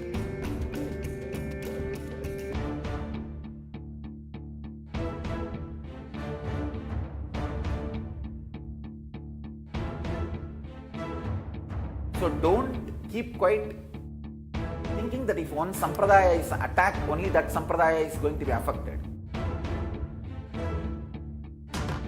All of us are ecosystem.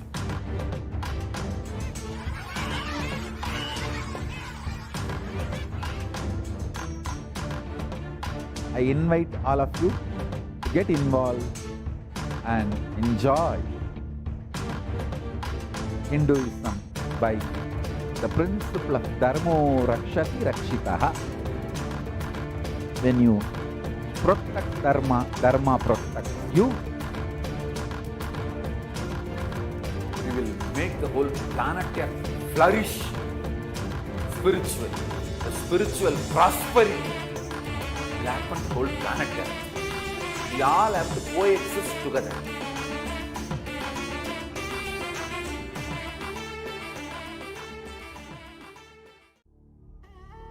What I mean by the word Kailasa, listen intensely.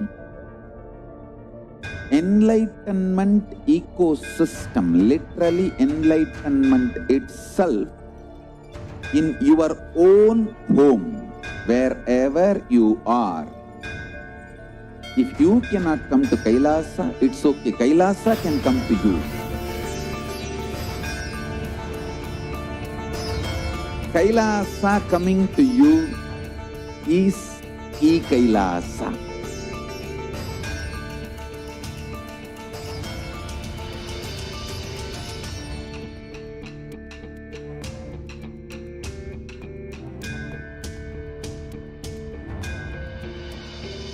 I will revive Hinduism. I am a Hindu revivalist, not by any revolution, but by evolution.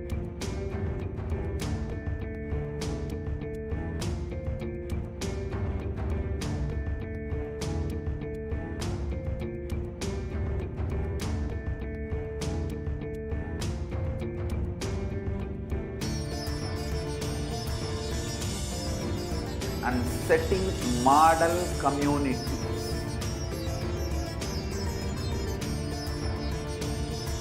Kailasas, enlightenment ecosystems, Sarvanya Pitas all over the world.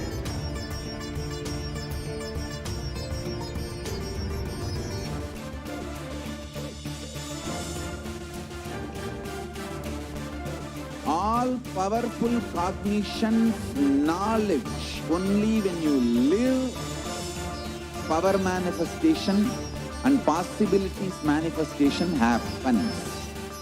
This is a fundamental truth.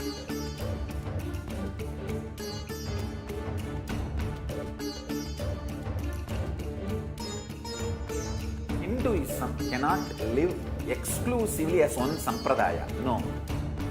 All sampradayas of Hinduism is an ecosystem.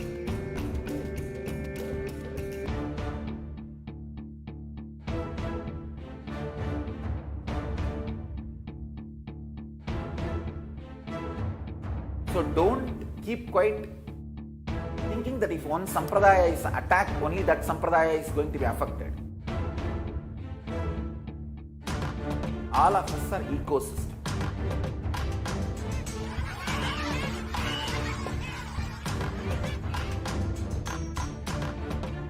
I invite all of you to get involved and enjoy Hinduism by the principle of Dharmo Rakshati Rakshitaha. When you protect Dharma, Dharma protects you. We will make the whole planet flourish spiritually. The spiritual prosperity will happen to the whole planet. We all have to coexist together.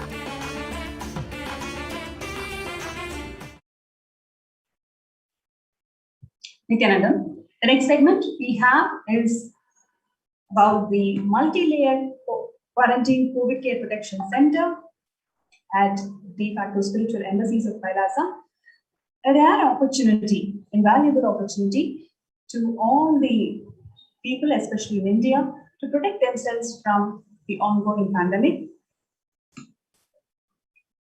Now let us look at the stats today. The younger adults are more likely to report the symptoms of anxiety and or depressive disorder during the COVID-19 pandemic.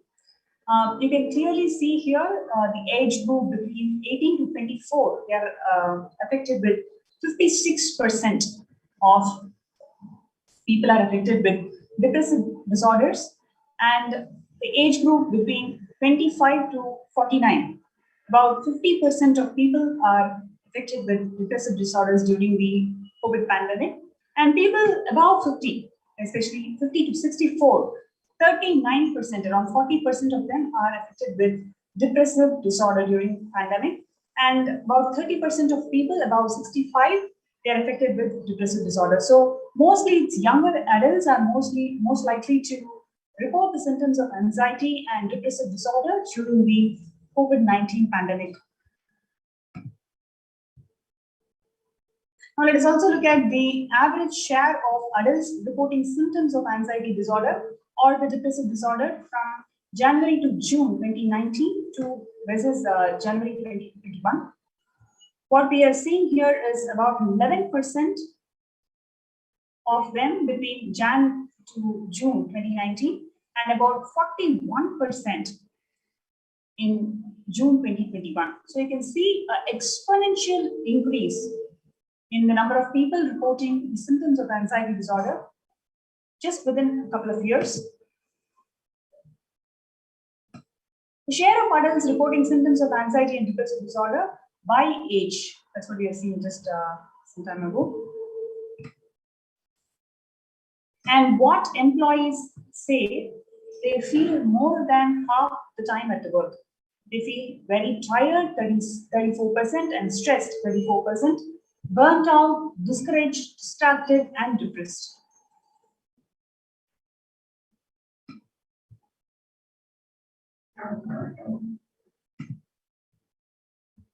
COVID-19 is a significant stressor for most Americans. Nearly 8 in 10 say that COVID-19 is a significant source of stress in their life, and nearly 7 in 10 people say that they have experienced increased stress over the course of the pandemic. 1 in 4 essential workers, 25%, are diagnosed with mental health disorder since the start of the pandemic. COVID-19 could exacerbate doctors' existing mental health burden. More than 60,000 US healthcare workers have contracted COVID-19, in which 300 of them have died. An estimated 300 to 400 physicians die by suicide every year. Of the health workers who treated patients during China's COVID-19 outbreak, 50% of them shows the signs of depression, and 45% of them shows the signs of anxiety, according to preliminary research. The self-reported mental health among pregnant women, new mothers, you can clearly see that 15% are depressed, 29% are anxious before the pandemic, but during the pandemic, it increased about 2 times, 2 to 3 folds. You can see around 40.7% people are depressed, and 72% are anxious.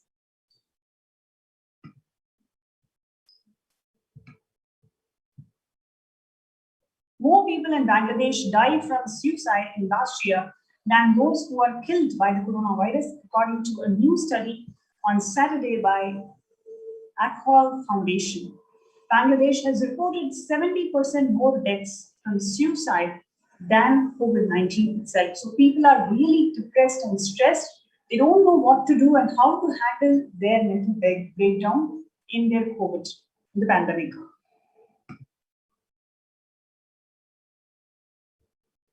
And here, one more shocking stat. India accounts for 17.8% of all the reported suicide cases. According to the National Crime Bureau, India reported 381 suicides daily for the year 2019.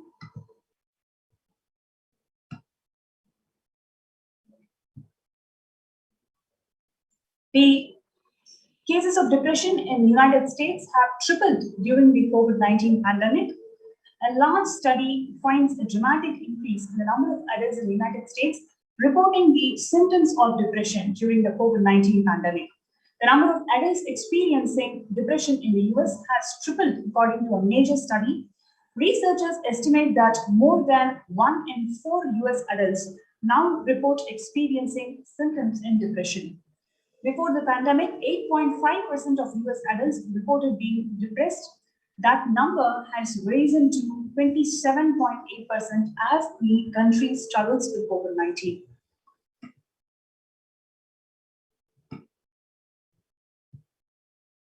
And you can clearly see here that the impact of this COVID-19 on the mental health of the young workers.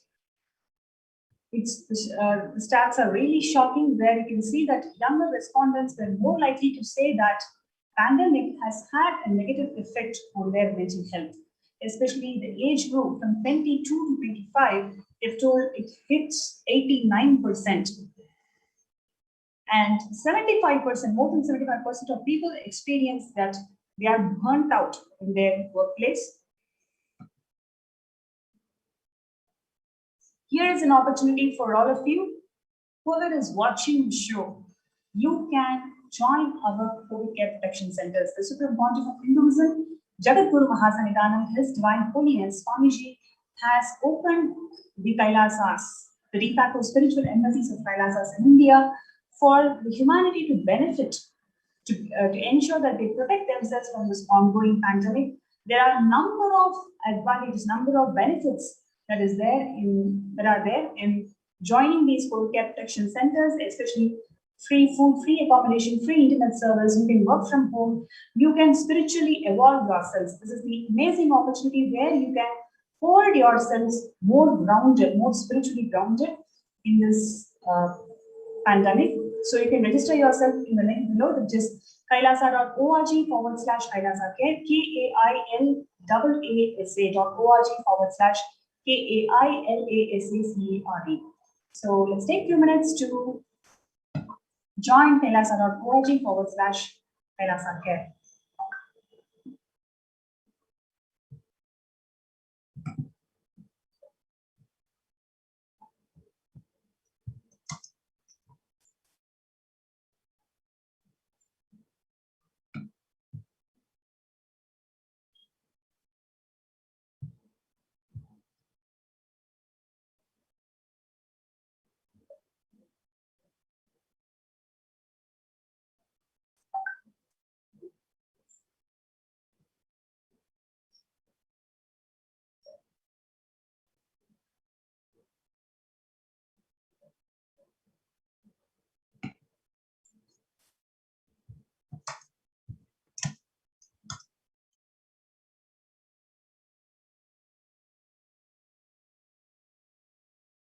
Listen intensely. Life, consciousness in you does not end while your body drops dead. It moves from different universes, vertical time zones, lives in different time zones as per its free will, knowledge, desire, but ultimately to get enlightened, complete liberation, Paramashiva Padam, your soul has to come back to this karma bhumi, the Bhumandala.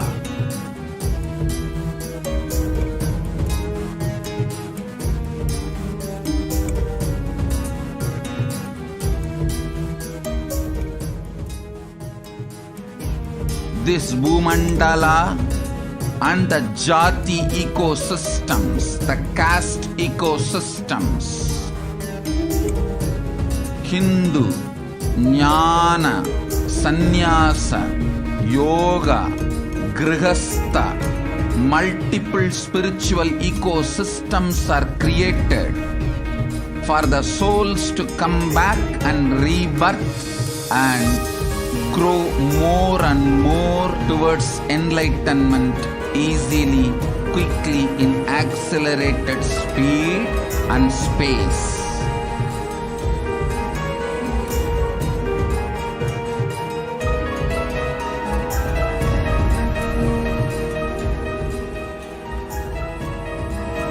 Understand the secret of Sayujya Mukti. Your Kundalini Shakti experiences the bondage inside your body due to compulsive sexual appetite. All the male bodies building intense yogic body through yoga and pranayama, building the mind of Tyaga-centric, will heal your compulsive sexual appetite and make you reach Sayujya. All female bodies, love-centered care, serving every being will liberate you from the compulsive sexual appetite and make your Kundalini reach Sahasrara, which is Kailasa, Paramashivoham, Sayujya.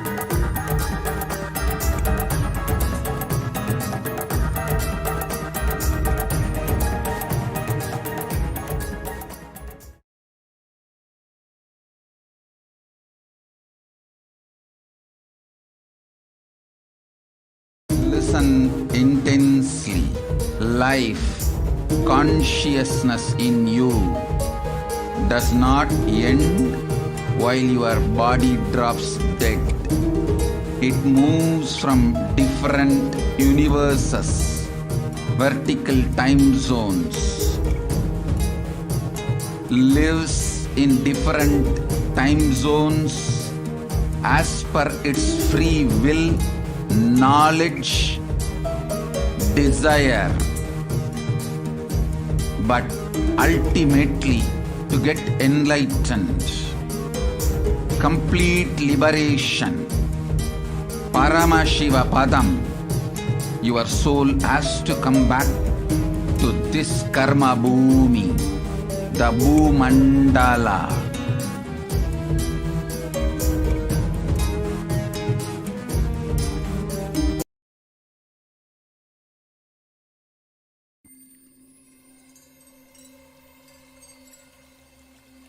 I welcome you all with my love and respect. Let you all open all your three eyes. Om Nithyananda Paramashivoham.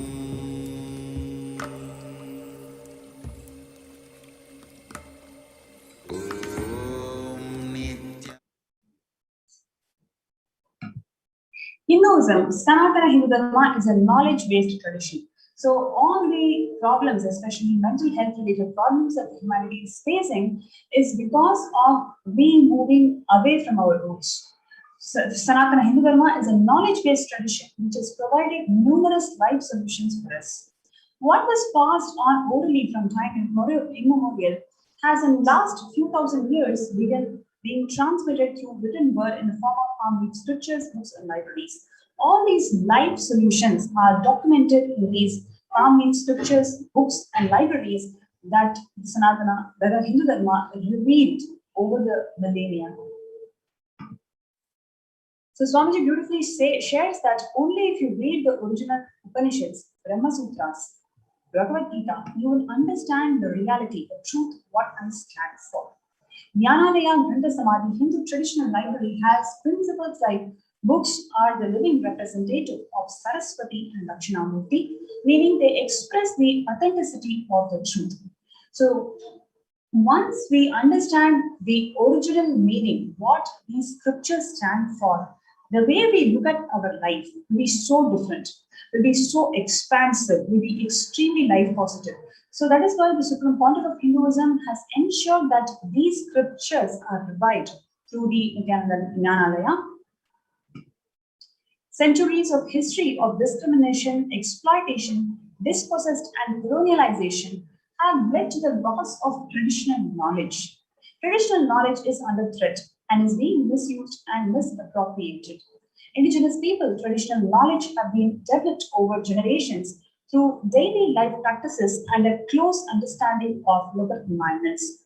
It can offer valuable responses to climate change, food insecurity, reducing inequalities, and other challenges that we are trying to resolve. From the original 100 million source books of Hinduism, barely 20% remain today. Through Kailasa's Department of Enlightened Civilization, the Supreme Pontiff of Hinduism, Jagadguru Mahasannidhanam, His Divine Holiness Swamiji has committed his life to ensure preservation, protection, and transmission of age-old, authentic, time-tested Hindu knowledge. The Supreme Pontiff of Hinduism serves to not only protect the branches of knowledge remaining today, but also to revive this vast knowledge which has been lost over the years of genocide and persecution. The Rig Vedas, one of the fundamental source scriptures of Hinduism, express a concept known as Hiranyagarbha, or the universal womb. From the concept of Hiranyagarbha comes the understanding of space out of which everything comes forth, which is zero. From India to Persia and then to Arabia through the Hindu scholar Kanaka, this knowledge is today the cornerstone of everything considered as binary logic. Ayurveda, the traditional Hindu form of medicinal diagnostics and the treatments, with its roots in Hindu scriptures and references in chapters of Rig Vedas, it stands as an oldest living medicinal system still being used and practiced today. This includes the use of copper in medical instruments for its antibacterial properties and the use of Ayurvedic methodology in treatments for rheumatoid arthritis and osteoarthritis. An ancient Hindu literature detailing the science of astronomy, including the speed of light, distance from the sun, diameter of the earth, and the planetary orbitals long before the recent understanding of modern optics. Yoga, the age-old science and the practice of yoga, has direct reference and origin in Hindu Agamas, Patanjali, Yoga Sutras, Yoga Pradipika, Rudramalayam Tantra, Gheranda Samhita, and countless other Hindu scriptures. Kashmiri Scientism, the Hindu science of consciousness and awareness, extending its application to the form of mental, emotional, physiological, neurological, and physical freedom.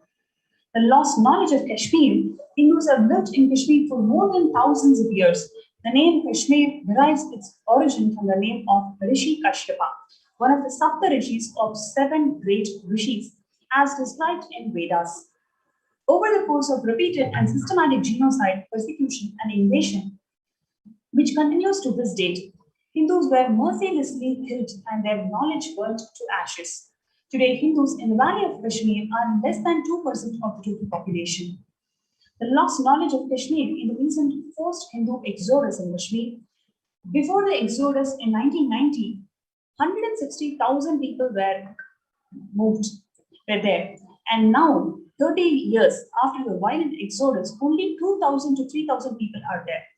With this unprecedented volume of Kashmiri scientism, scriptures, literatures, scholars, and saints have not only been lost forever, but continue to wither away to this date. And the Nalanda University, which served as the global hub of knowledge for nearly 800 years, the temples, laboratories, monasteries, and 9-story library of Nalanda University, known as Dharma Gunj, or the Mountain of Truth, attracted scholars from all over the globe. But this Nalanda University was burnt continuously for 6.5 months in the 11th century. Thousands and thousands of students are murdered and thousands were more beheaded.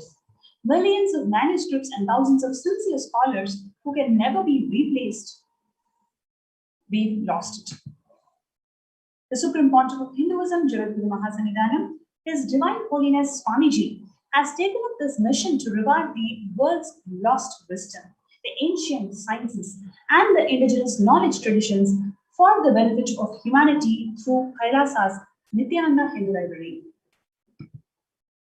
From 2003 onwards, the Supreme Pontiff of Hinduism has been a source of continuous contribution to preservation, protection, transmission of knowledge in all forms through Kailasa's Nithyananda Library, collection of 1 lakh physical literature on Hinduism, 400,000 digital literature, more than 240 million pages of indigenous Hindu knowledge, collaboration with 5 traditional libraries, including the most ancient Hindu monasteries, and preserved personal collections.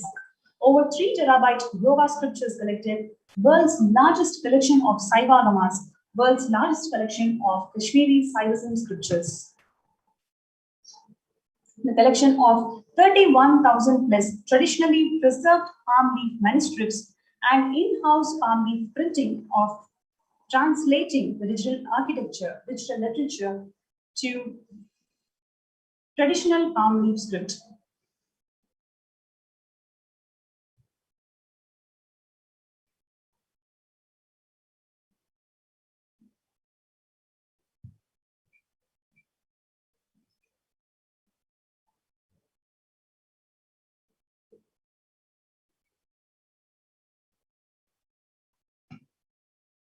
Thousands of recovered ancient scriptures translated in a more user-friendly way for the modern man through more than 500 publications are translated into 27 different languages. All of these contributions from the Nithyananda Hindu Library is simply used to revive the life solutions from these Hindu scriptures, how these Hindu scriptures can really help people in this testing times of pandemic. The digitization of 600,000 plus pages of indigenous Hindu literature, setting in-house server and to storage to host over 120 terabytes of digitized literature. Housing 50 million books, 3 million manuscripts on Hinduism, 2 million source books on Hinduism, and the world's largest Grantha Samadhi, living deity in the form of scriptures.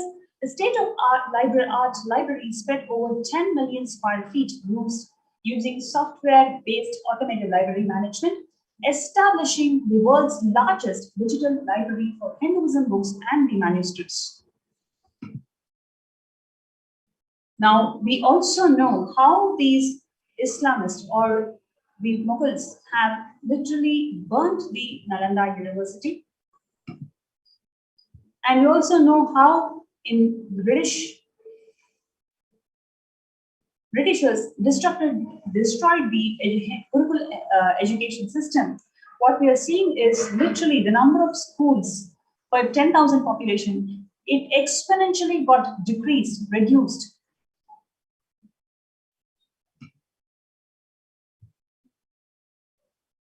And we are seeing the quote from Macaulay who says that our English schools are flourishing wonderfully. The effect of this education on Hindus is prodigious. No Hindu who have received an English education ever continues to be sincerely attached to his religion. So the whole idea of bringing the Macaulay education is to detach them from the original roots of Hindu tradition. If our plans of education was followed up, there will not be a single idolater amongst the respectable classes in Bengal's 30 years hence. And this will be effective without any efforts to proselytize, without the smallest interference with religious liberty, merely by the natural operation of knowledge and rejection. I heartily rejoice in this prospect. And almost 100% of the universities are destroyed.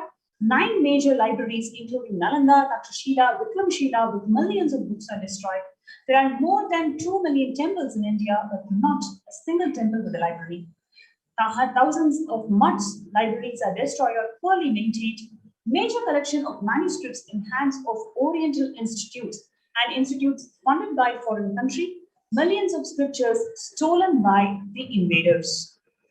7 genocides of Kashmiri Pandits, where 3 to 6 lakhs people were brutally kicked out. Genocide of Shivacharyas in Tamil Nadu under atheistic governments.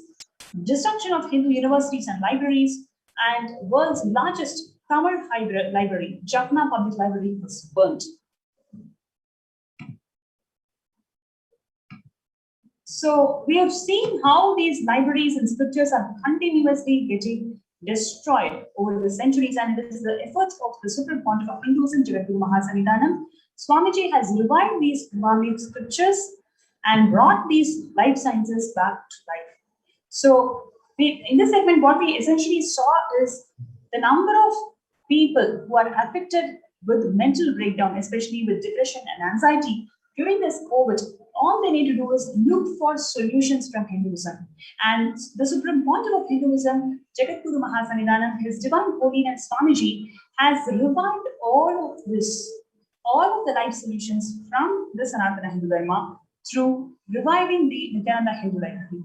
And you have this opportunity to be part of this Nithyananda Hindu Library, and you can learn the books, learn the scriptures, learn the Shastra Dhyana by joining the COVID Care Protection Centers. You can register through the link below, kailasa.org/Kailasa Care. KAILASA.org/KAILASACARD. So you can be part of this COVID Care Protection Centers.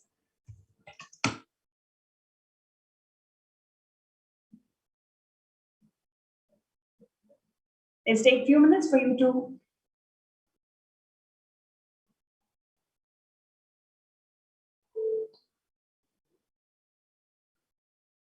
register yourself from this COVID Care Protection Centers. Let's take a few minutes.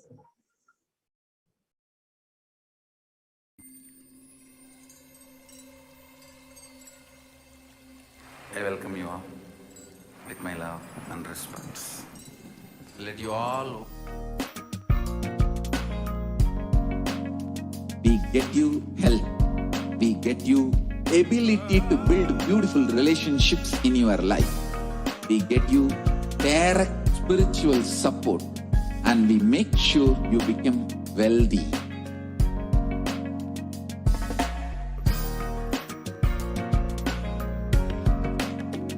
We won't stop giving you just good life. We will literally not stop till you live enlightened life. Manifesting the state of Paramashiva, space of Paramashiva, powers of Paramashiva, being of Paramashiva.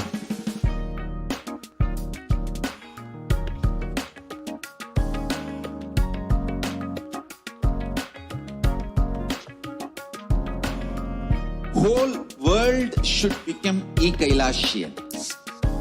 I want the whole world to know Hindus have something great to contribute to the world.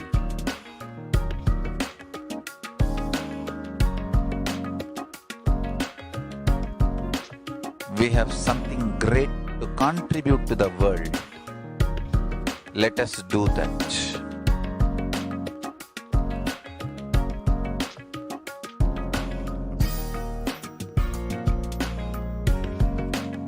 Kailasa is proper customized spiritual service, helping you to identify your root patterns of suffering.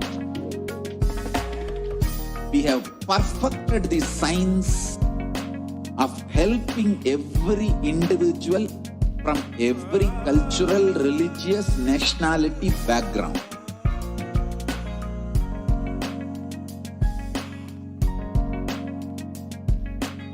You will have lowest reactionary assumptions, highest awakened response, alive response for life continuously.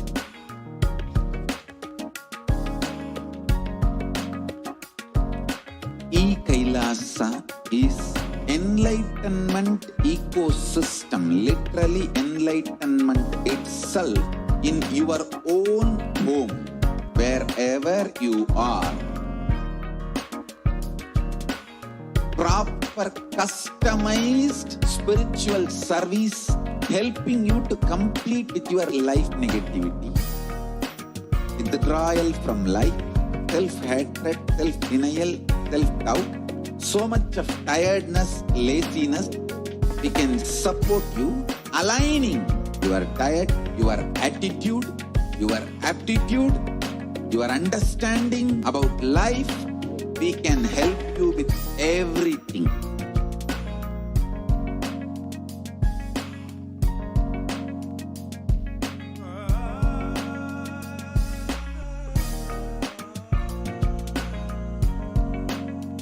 If you are interested in enlightenment, we will immediately bring this to you. If you are not interested, we will explain the whole science, inspire you, and make you interested in enlightenment science. We need to cater this enlightenment science to the whole world wherever they are, because enlightenment is the birthright of all human beings. Kailasa is responsible to provide that to all human beings.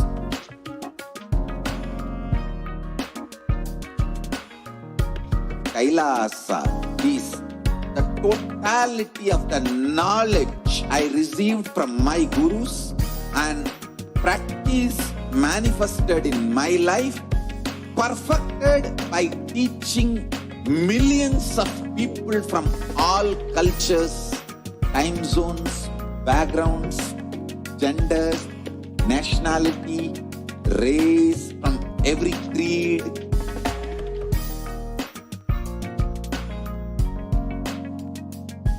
So this absolutely perfected knowledge available to you, served to you in your home without even you moving out of your couch, free of cost.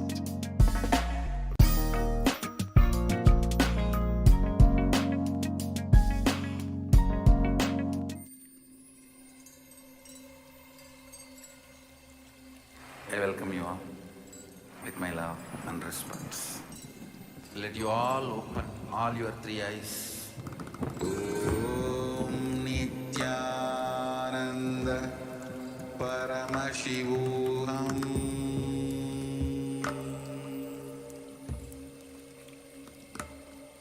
Om Nithyananda Paramashivoham.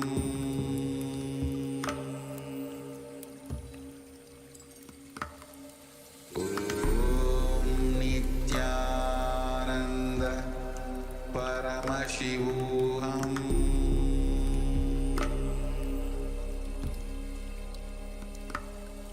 Om Nithyananda Paramashivoham. Om Nithyananda Paramashivoham. Om Nithyananda Paramashivoham.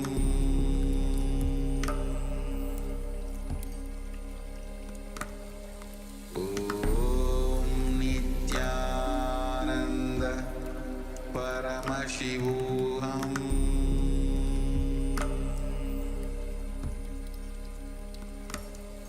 Om Nithyananda Paramashivoham.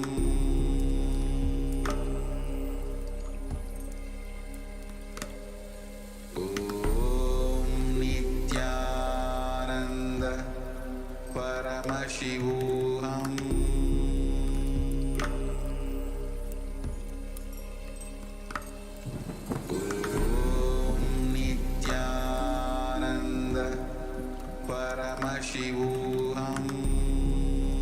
Nithyananda Paramashivoham.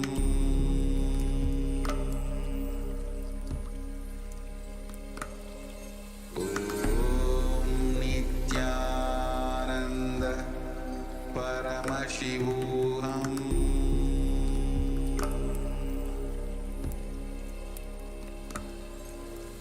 Om Nithyananda Paramashivoham.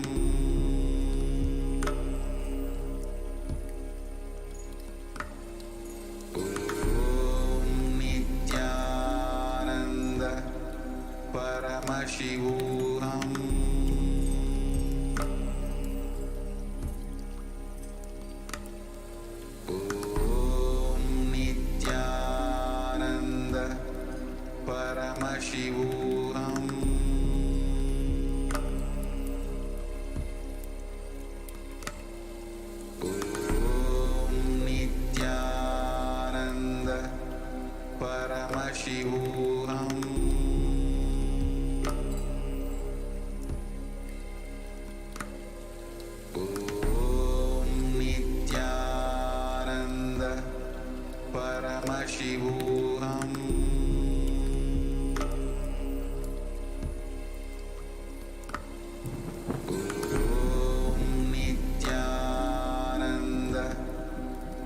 Paramashivoham.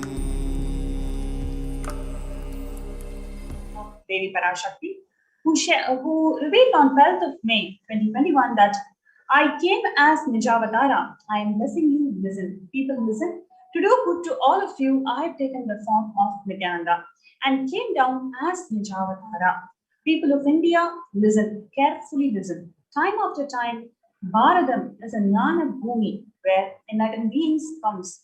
We cannot make the Jnana Bhumi as infertile. Enlightened beings have to come. They have to live, it has to flower. Few hypocrites, because they are stuck in the delusion, we cannot sacrifice the world. Cosmos cannot be destroyed. The ship I did to save the cosmos from being destroyed, that is called Kailasa. The ship I did to protect beings from Pralaya is Kailasa. Because of the conspiracy of Drohis and enemies' rule, the captain has to lead the ship. Before 12 years, knowing the great deluge that is going to happen all the Aushidas, by this Guru Purnima, that Jnana Rasavadam, Navabhashana is going to flower. Allow people to come and take dip in Navabhashana flower. People, whoever comes and dips in Vaidya Sarovar, they will not have death, they will not have corona. Crores and crores of people will come in line. Every day they will come and dip in Ananda Lingam. Listen well to my words. For India, I made the ship as protection. The Nithyananda Paramashivam Lingam as Vaidya Sarovar. Go to Adi Kailasa, O Indians, listen. All those regretting losing Nithyananda Nijavatara without confusion and without talking just as a lip service, go to Adi Kailasa. Crores of people will come there looking for health, Navapashana, water feast, and medicine to get the health and protection and enlightenment to protect India from great destruction. I, Parashakti, made this huge ship. Even if the captain of the ship is not there, ship is there. Even if the captain of the ship, the Supreme Pontiff of Hinduism, is not there because of the persistent attacks by the anti-Hindu elements. In the next segment, you're going to see all the attacks that the Supreme Pontiff of Hinduism and his community went through, especially the women, the female monks of the Supreme Pontiff of Hinduism's Kailasa, who went through relentless attacks, relentless sexual assaults, relentless torture from the anti-Hindu elements and the neo-Hindutva groups, who were forced to displace from their ecosystems. They were left with no choice. So despite all of that, it is the grace and compassion of the Supreme Pontiff of Hinduism to open his homes, to open his Kailasas for the people to come and protect themselves. So let us not underestimate the effect and the impact of COVID and the pralaya that is having on your mental health. Here is a beautiful opportunity for you to save yourselves. Come and live in COVID care protection centers and save yourselves and your beloved ones. So we will invite every single one of you to join us in these COVID care protection centers and save your lives. Especially when the first world countries closed their borders during this massive global emergency, it is Kailasa who has opened their doors to one and all without exception. So the number of free COVID care protection centers in India includes Adi Kailasa in Viridi, Salem Adinam in Tamil Nadu, Thiruvannamalai Adinam in Tamil Nadu, Rajapalayam Adinam in Tamil Nadu, Puduvai Adinam in Puducherry, Pattanam Adinam in Tamil Nadu, Siragapadi Adinam in Tamil Nadu, Sripuram Adinam in Tamil Nadu, Madurai Adinam in Tamil Nadu, Avatti Padayam in Tamil Nadu, Hosur Adinam in Tamil Nadu, Vadura Adinam in Gujarat. So in these COVID care protection centers, you are offered with multiple social services, spiritual services, and more than anything else, it is the Cosmic Revelations by Devi Parashakti, which is preparing the humanity how to combat themselves from COVID. And you can join in our COVID care protection centers in the link that is below, kailasa.org/Kailasa Care. KAILASA.org/KAILASACARE. So let us take 2 minutes to register ourselves in this link, kailasa.org/Kailasa Care.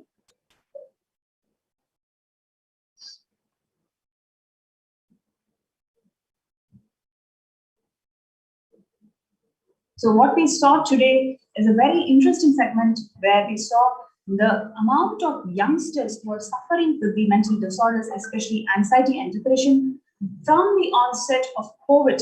How many lives are getting destroyed? How many lives are really facing this mental breakdown and destroying their lives? And what is the solution that Sanatana Hindu Dharma has provided to us? It is the revival of the Hindu scriptures, the life solution that the Hindu scriptures have provided to one and all, just by us understanding the truths from Bhagavad Gita, Upanishads, and Brahma Sutras. We can just master the science of life. That is what the Supreme Pontiff of Hinduism has been doing for the last 26 years in his efforts to revive the Hindu library sciences by the making of Nithyananda Hindu Library, how these sciences have enormously benefited, how the life solutions have benefited the Hindus, and these life solutions are taught in our COVID care protection centers. So for you to be part of this COVID care protection center, all you need to do is just go to this link and register yourself, kailasa.org/Kailasa Care.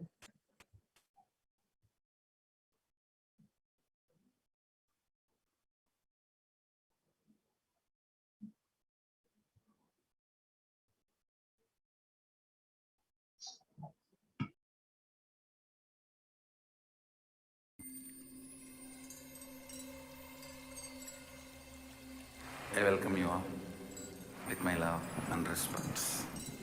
Let you all open all your three eyes.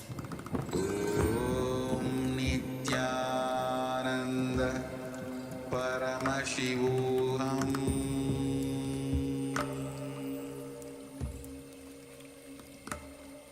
Om Nithyananda Paramashivoham.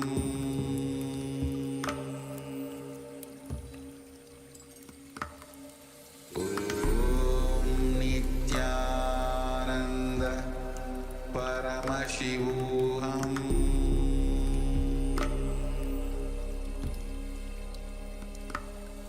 Om Nithyananda Paramashivoham.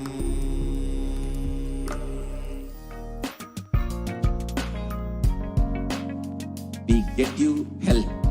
We get you ability to build beautiful relationships in your life.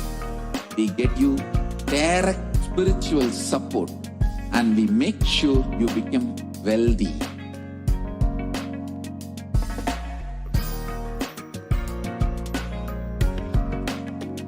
We won't stop giving you just good life. We will literally not stop till you live enlightened life. Manifesting the state of Paramashiva, space of Paramashiva, powers of Paramashiva, being of Paramashiva.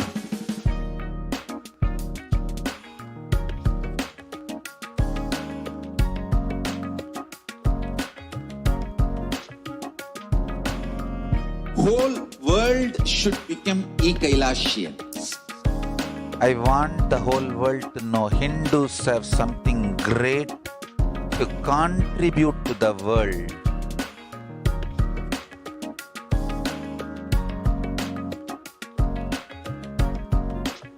We have something great to contribute to the world.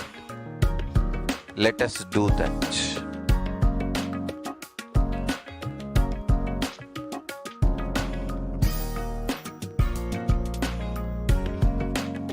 Kailasa is proper customized spiritual service helping you to identify your root patterns of suffering. We have perfected the science of helping every individual from every cultural, religious, nationality background.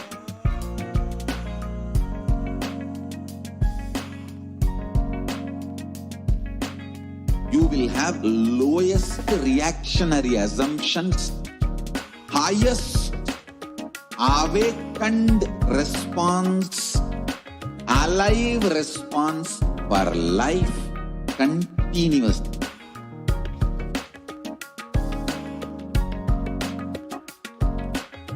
Kailasa is enlightenment ecosystem enlightenment itself in your own home, wherever you are.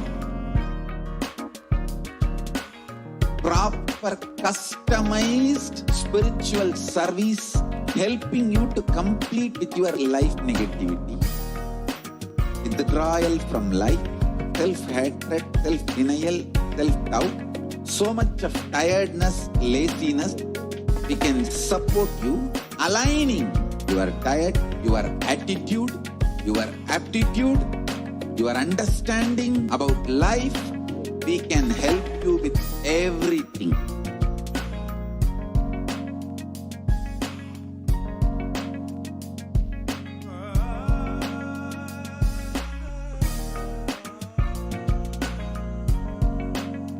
If you are interested in enlightenment, we will immediately bring this to you.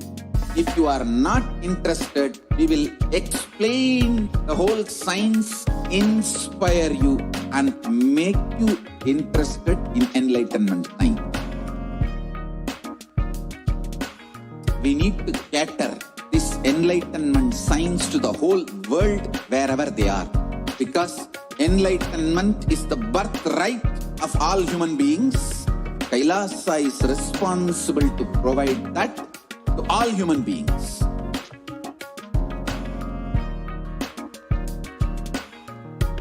Kailasa is the totality of the knowledge I received from my gurus and practice manifested in my life, perfected by teaching millions of people from all cultures, time zones, backgrounds, genders, nationality, race, from every creed.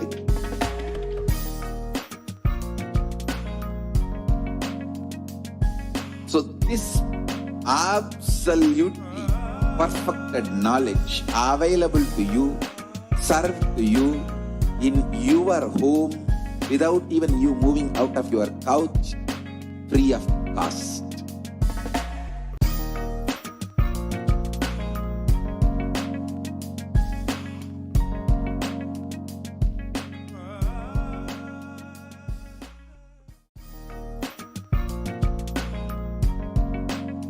We get you health.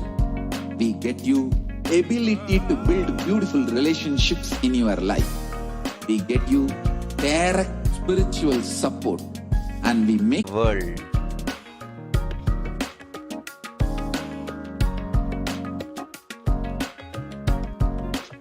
We have something great to contribute to the world. Let us do that.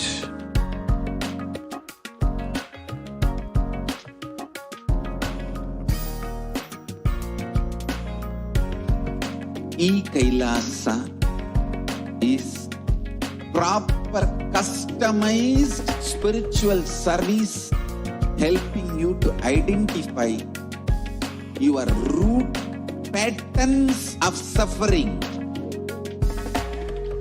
We have perfected the science of helping every individual from every cultural, religious, nationality background.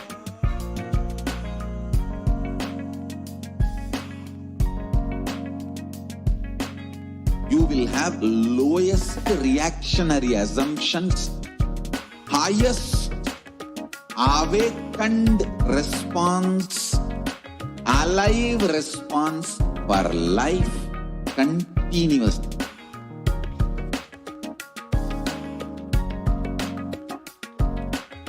Kailasa is enlightenment ecosystem, literally enlightenment itself in your own home, wherever you are. Proper customized spiritual service helping you to complete with your life negativity. Withdrawal from life, self-hatred, self-denial, self-doubt, so much of tiredness, laziness, we can support you, aligning your diet, your attitude, your aptitude, your understanding about life. We can help you with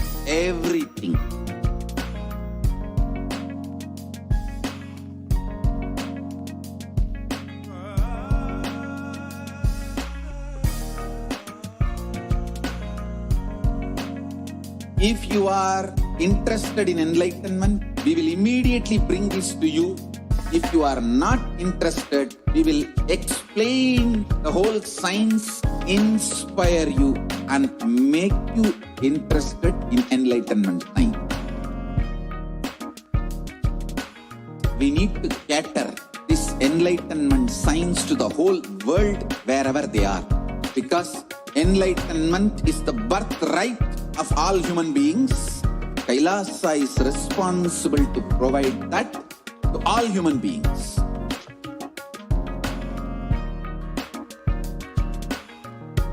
Kailasa is the totality of the knowledge I received from my gurus and practice manifested in my life, perfected by teaching millions of people from all cultures, time zones, backgrounds, genders, nationality, race, from every creed.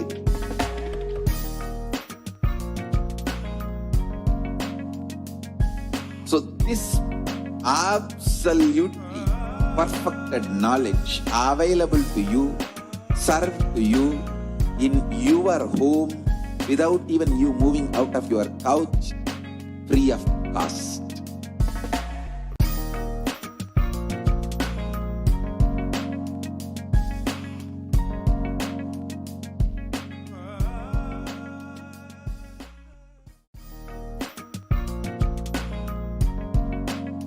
We get you health. We get you ability to build beautiful relationships in your life. We get you direct spiritual support, and we make sure you become wealthy.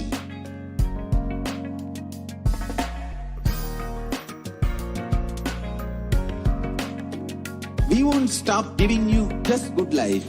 We will literally not stop till you live enlightened life. Manifesting the state of Paramashiva, space of Paramashiva, powers of Paramashiva, being of Paramashiva.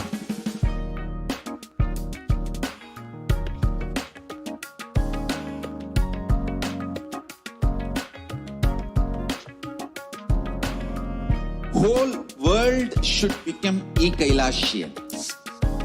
I want the whole world to know Hindus have something great to contribute to the world.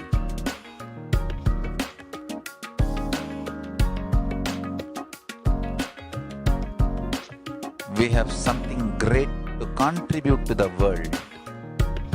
Let us do that.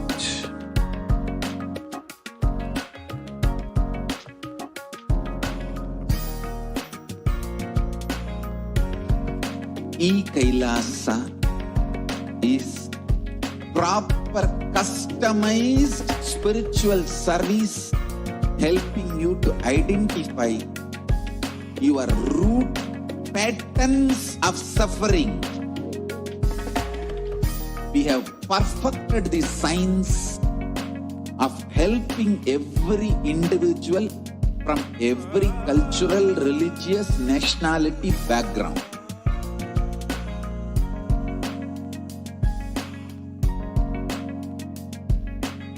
You will have lowest reactionary assumptions, highest awakened response, alive response for life continuously.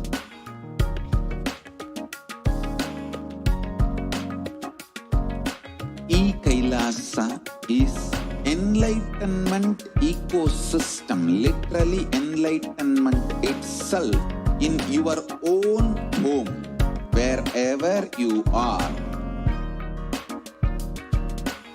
Proper customized spiritual service helping you to complete with your life negativity, withdrawal from life, self-hatred, self-denial, self-doubt, so much of tiredness, laziness. We can support you aligning your diet, your attitude, your aptitude, your understanding about life. We can help you with everything.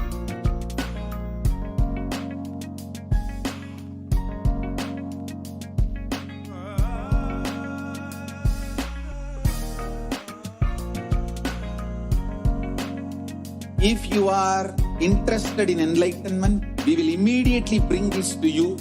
If you are not interested, we will explain the whole science, inspire you, and make you interested in enlightenment science.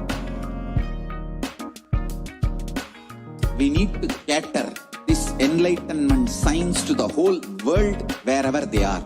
Because enlightenment is the birthright of all human beings. Kailasa is responsible to provide that to all human beings.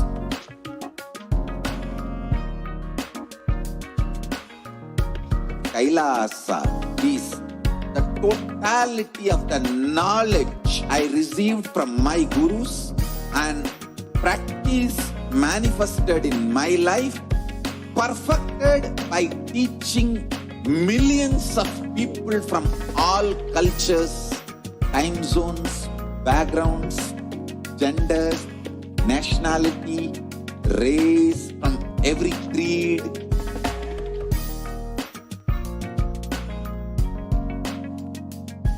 So this absolutely perfected knowledge available to you, served to you in your home without even you moving out of your couch, free of cost.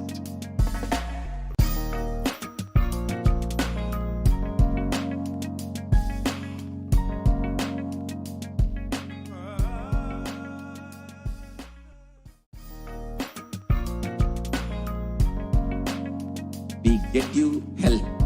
We get you ability to build beautiful relationships in your life. We get you direct spiritual support, and we make sure you become wealthy.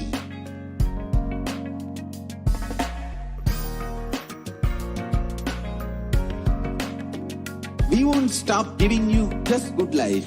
We will literally not stop till you live enlightened life. Manifesting the state of Paramashiva, space of Paramashiva, powers of Paramashiva, being of Paramashiva.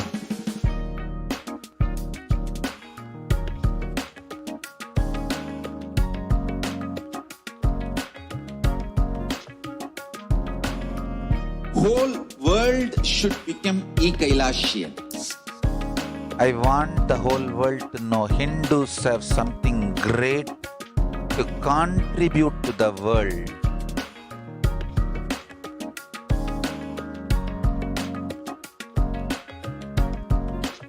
We have something great to contribute to the world. Let us do that.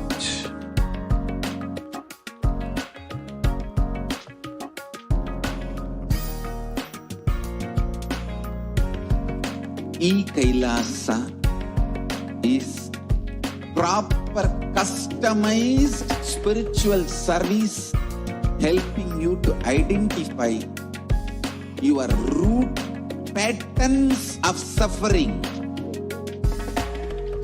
We have perfected the science of helping every individual from every cultural, religious, nationality background.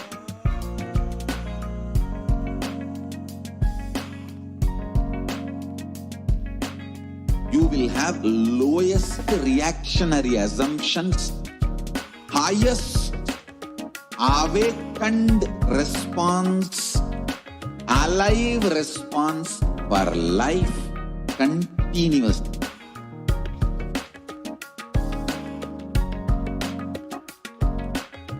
Kailasa is enlightenment ecosystem, literally enlightenment itself in your own home, wherever you are. Proper customized spiritual service helping you to complete with your life negativity, withdrawal from life, self-hatred, self-denial, self-doubt, so much of tiredness, laziness. We can support you aligning your diet, your attitude, your aptitude, your understanding about life. We can help you with everything.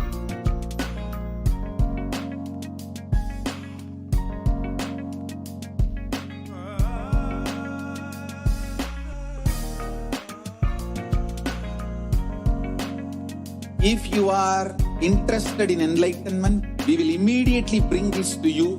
If you are not interested, we will explain the whole science, inspire you, and make you interested in enlightenment science. We need to cater this enlightenment science to the whole world wherever they are. Because enlightenment is the birthright of all human beings. Kailasa is responsible to provide that to all human beings.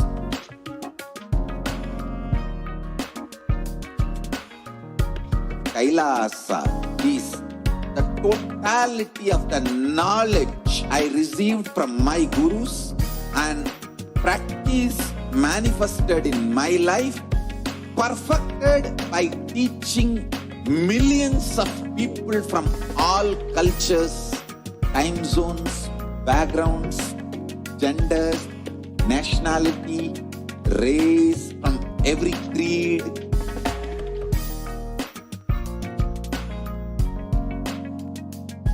So this absolutely perfected knowledge available to you, served to you in your home without even you moving out of your couch, free of cost.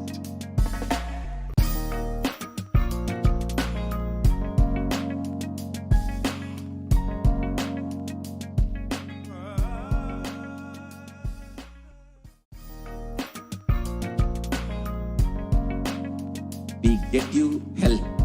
We get you ability to build beautiful relationships in your life. We get you direct spiritual support, and we make sure you become wealthy.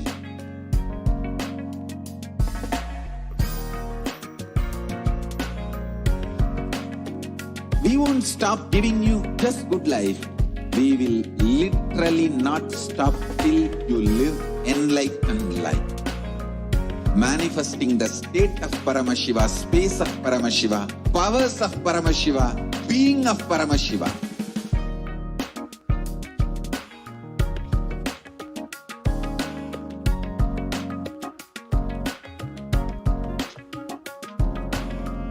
Whole world should become Kailasians.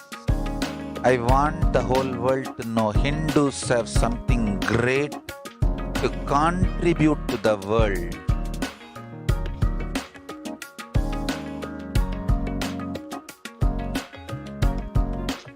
We have something great to contribute to the world. Let us do that.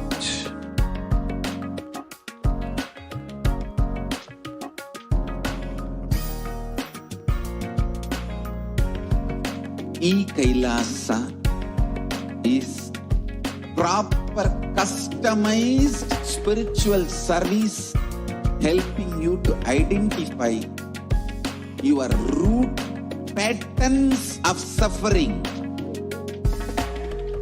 We have perfected the science of helping every individual from every cultural, religious, nationality background.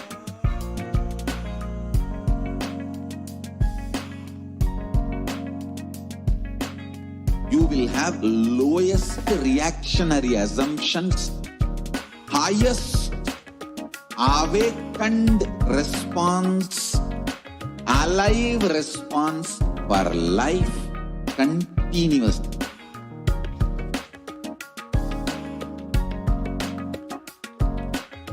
Kailasa is enlightenment ecosystem, literally enlightenment itself in your own home, wherever you are. Proper customized spiritual service helping you to complete with your life negativity.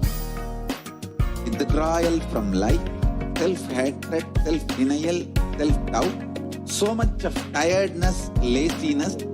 We can support you aligning your diet, your attitude, your aptitude, your understanding about life. We can help you with everything.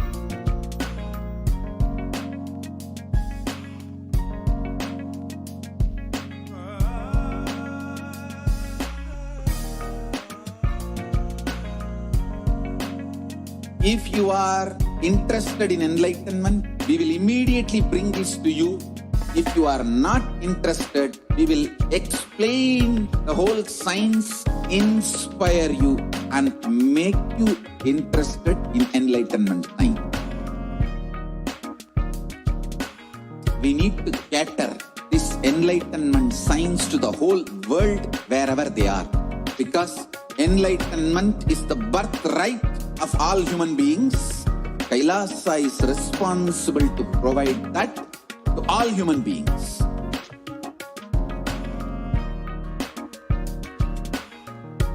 Kailasa is the totality of the knowledge I received from my gurus and practice manifested in my life, perfected by teaching millions of people from all cultures, time zones, backgrounds, genders, nationality, race, from every creed.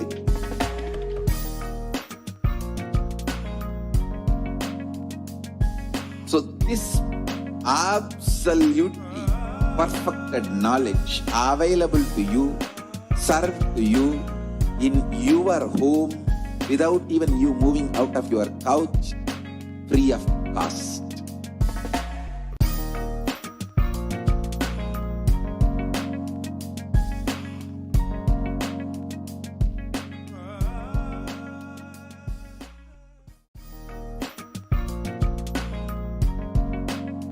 We get you health. We get you ability to build beautiful relationships in your life. We get you direct spiritual support.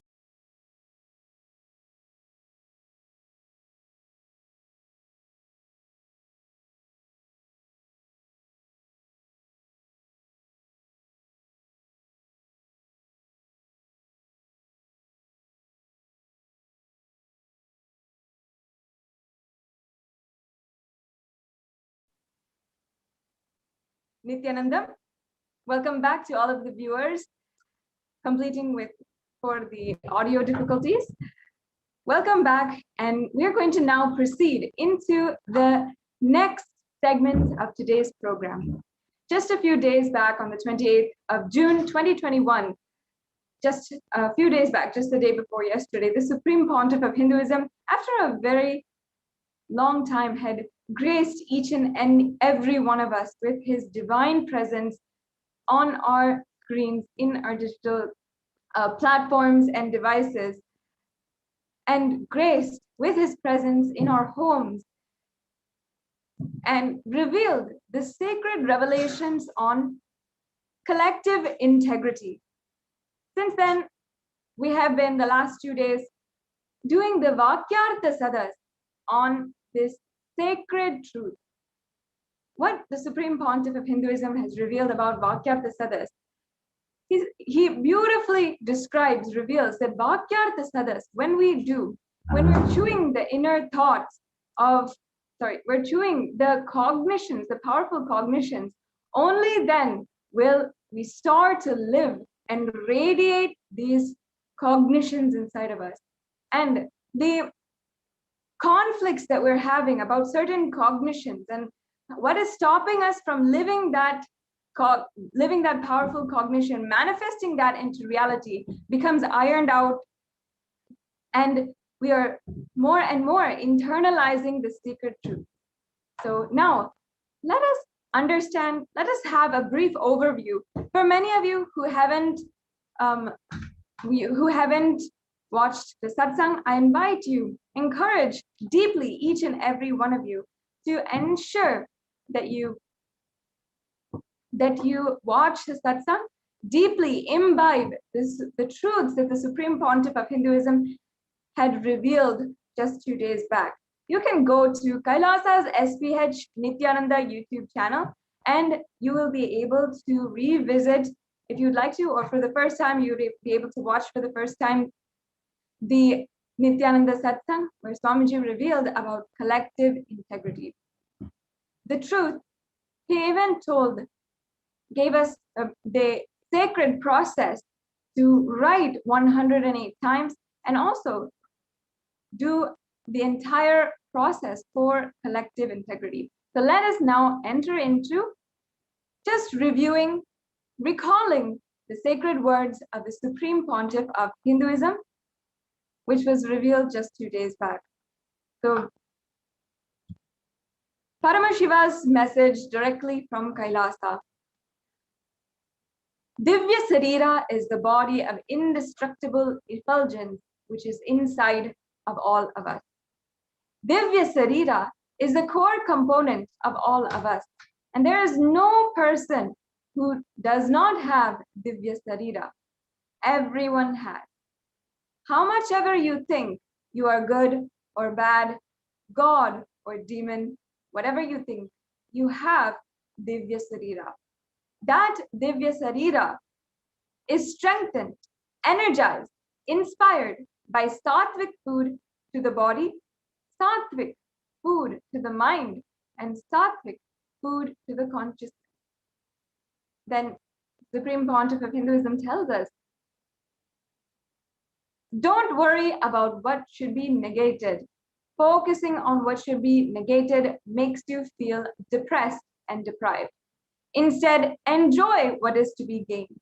This Guru Purnima is my 40th Chaturmasya. For those of you who don't know, Guru Purnima is coming up on July 24th, just a few weeks away. Chaturmasya in Sanskrit means 4 months. It is the 4-month vow sannyasis take to replenish themselves, rejuvenate themselves with this sattvic energy.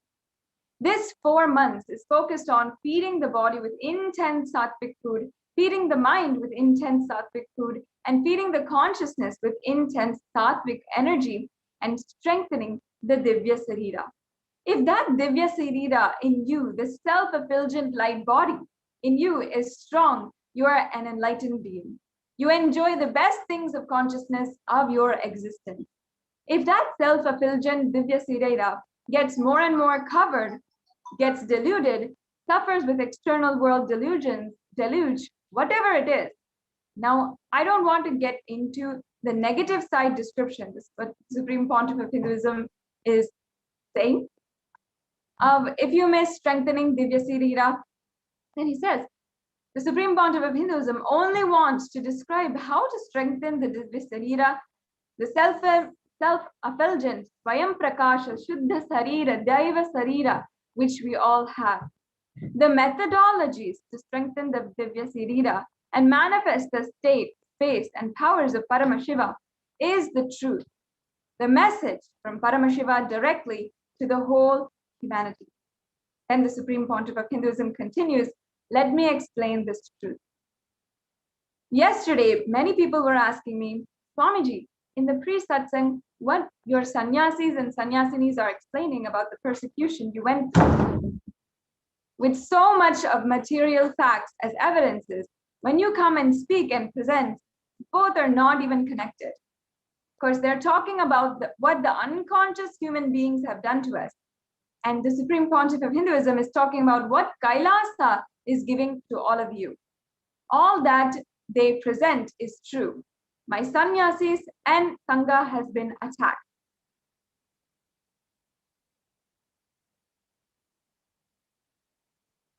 My work, my responsibility, my focus for which I have happened is to bring the greatest gift from Maha Kailasa.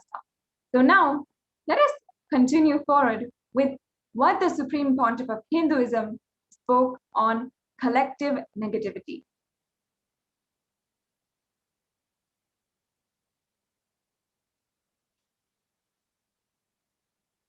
Yes, yes, we can go down.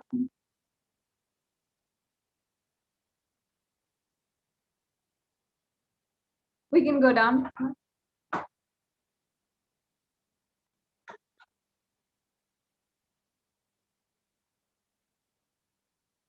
The Supreme Pontiff of Hinduism yesterday gave us, or the day before yesterday, had given us extremely unique, profound truths on collective integrity.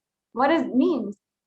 Gave us really profound examples and gave us sacred processes in order to make collective collective integrity as a reality in our lives.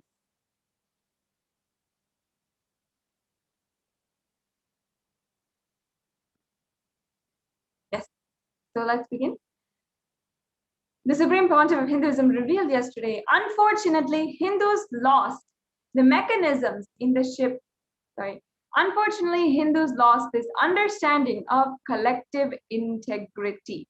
If a ship has to stay afloat, all the mechanisms in the ship need to stay integrated.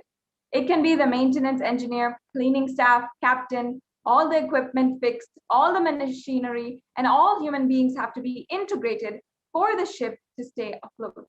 The maintenance supervisor cannot say, yeah, I have done my job, but the cleaning staff has not done their job. If the ship sinks, I will not be blamed. If he thinks this, he is a fool. Because if the ship sinks, he is also going to die, not only lose his job, but his life. Yes, we can move further. A maintenance engineer cannot think, I have done my job. But the fuel manager or the cleaning person has not done his job. Let others do or don't do what is there for me. That level integrity is not enough for the ship to stay afloat. Sometimes with people in the ship, one side maintenance team enjoys and the other side maintenance team enjoys the other side maintenance team failing. The Supreme Pontiff of Hinduism really here is emphasizing. He says, hey, if the water comes in, the whole ship will sink and all of you are going to die.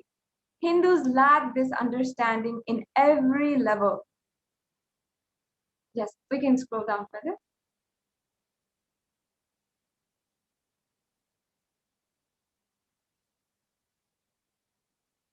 In the modern day, everyone says, I have done my best, but others are not doing. What can I do?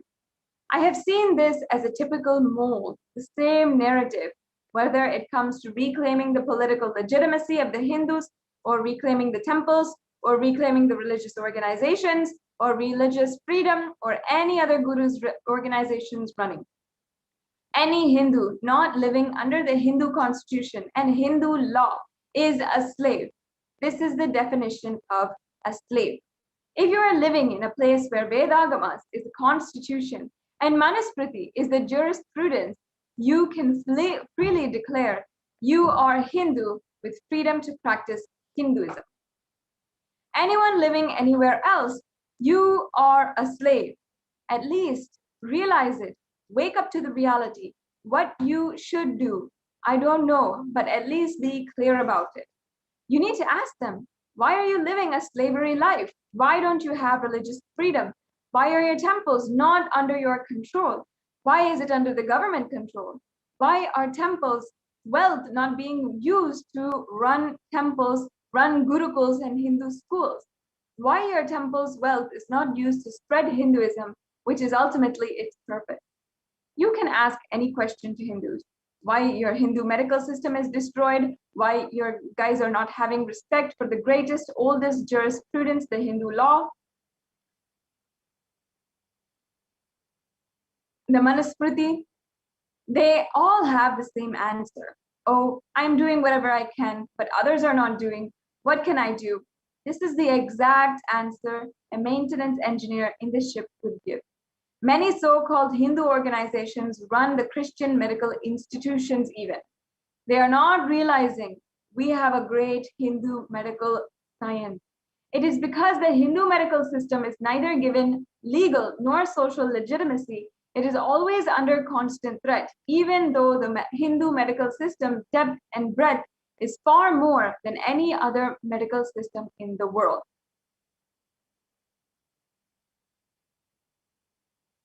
Yes, we're continuing forward.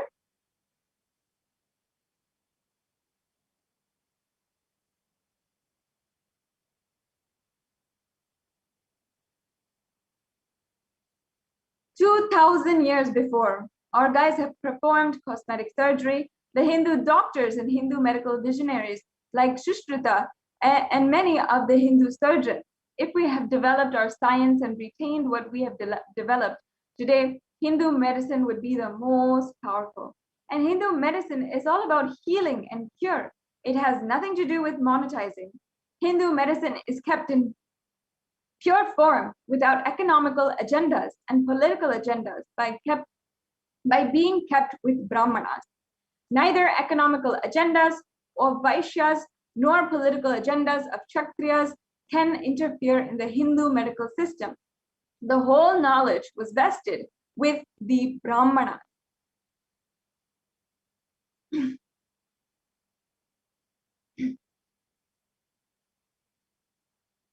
Sorry, if you can go a little bit up. Just to the previous point, please.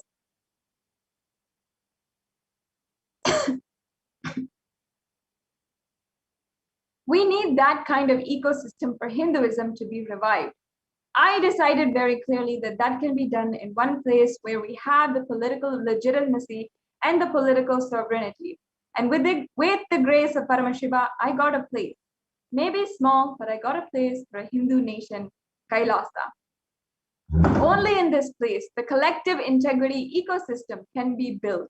The maintenance engineer spends 60% of his time working on his job and 40% supervising other teams so the ship stays afloat.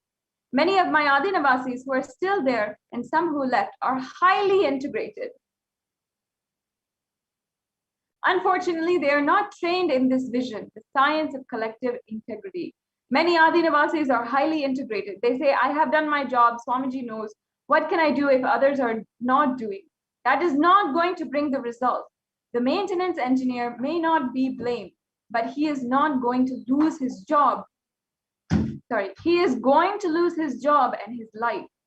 Many of the individual people, integrated people in my Sangha, miss this truth that only with collective integrity, the ship can stay afloat.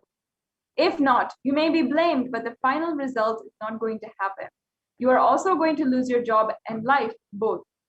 I thoroughly understood that Hindus have been beaten too long, and they have enough energy only to be individually and integrated. They don't have the energy to manage the collective integrity. I realized that for collective integrity, education, and evolving a structure with collective integrity for reviving Hinduism, we need a place with political legitimacy and political sovereignty. Once again, to all the viewers who might be joining in for the first time right now and tuning in right now, we are going to proceed into the next segment for the Vakyartha Sadas of the great revelations that the Supreme Pontiff of Hinduism had given to all of us the day before, just a few days back in the satsang, and each and every one of us, as we are reading this, listening to this, and as you are internalizing this, deeply cognize what the Supreme Pontiff of Hinduism has revealed. And if any of you want, you can also comment down below with your internalization, with your comments about what the Supreme Pontiff of Hinduism is saying. Yes. Yes. So moving on. Major 100 problems of Hindus. If you list, their temples are not in their hands. All the income in the temples for spreading Hinduism is not for that purpose. All the wealth dedicated and donated for Hinduism by their ancestors is not for that purpose. I am not talking about one state or one country.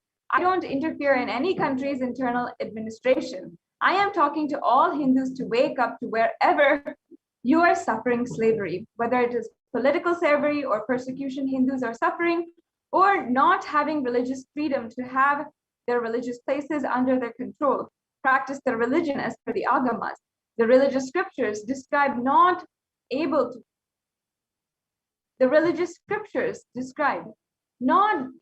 to hold religious wealth under them.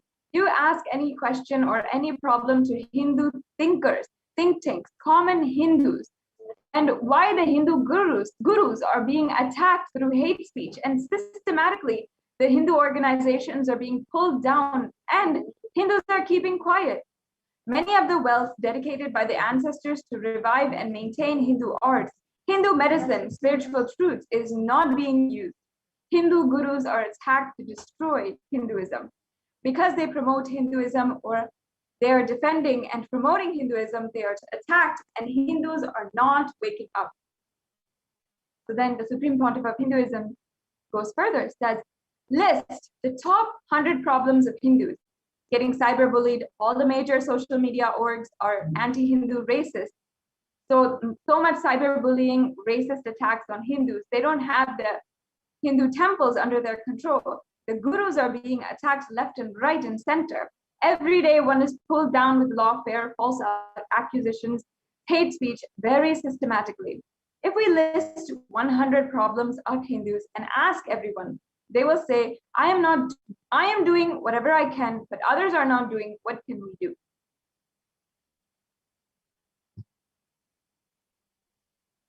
Even if you have only 10 people, and if you are able to make the whole team integrated, your Kailasa will be successful. You be the head of a Kailasa and it will be successful. In every level, I have to do my responsibility. In my responsibility, in my things to do list, the foremost and first priority is to bring all the superconscious gifts from Kailasa and share it with all of you. As I told, strengthening your Divya Sirira with the right methodologies, making your body sattvic through yoga, right aushadha and sattvic food, making your mind sattvic and powerful through completion, unclutching, nirvikalpa samadhi, and making your consciousness powerful by sattvic Paramashivananda, introducing literally conscious existence of Paramashiva.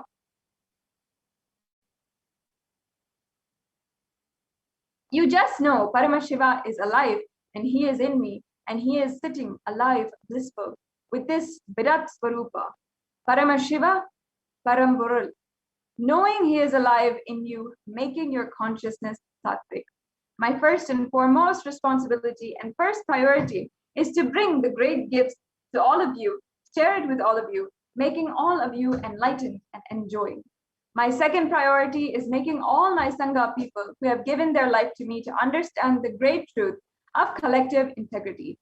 One of the sweetest messages I received in the last few days was from Akhil Kodali saying, Swamiji, please come to Satsang. I miss you too much. I could not control my laughter. I tell you, I have the best people around me, like Akhil, who will give everything he has for me. And he will not even think about if he is given. But unfortunately, all of them need to understand the importance of collective integrity. It is only collective integrity that will keep the ship afloat. Then Swamiji, the Supreme Pontiff of Hinduism, gives us the sacred process, right 108 times collective integrity. Not selective or individual integrity. Individual integrity is good, but it is collective integrity. Only that can keep the ship afloat and successful. My second responsibility is making my Sangha, Kailasa, all the people who have given their life to me, who gave their individual integrity to me, realize collective integrity is important. I think in all our ashrams, in every room, we should put a small board.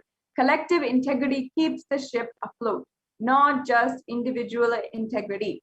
So the people who are working in accounts department, distributing money, and the people who are working in Goshala, keeping it clean and cows healthy and happy, and people who are doing agriculture, growing the herbs, and people who are doing the pujas in the temple, everyone keeps the collective integrity to keep the ship afloat. I have some people who are highly obedient to Guruvak, but completely cranky, lusu, who cannot even talk to others to make a simple coordination. We have to write 100 times, collective integrity keeps the ship afloat. Make Kailasa success, makes my life success. The next, keep scrolling please. Thank you. If one department fails, then be very clear, everyone is going to lose their job and life because the ship is going to sink. In all our ashrams, temples, monasteries, gurukuls, we should have a clear board in every hall, every room, even in devotee's house, living in like an extended Kailasa. It is a collective integrity that makes your life and Kailasa successful. People who can make collective integrity successful are the leaders working with others. Whatever needed to be to be done making it happen. The next, keep scrolling, please.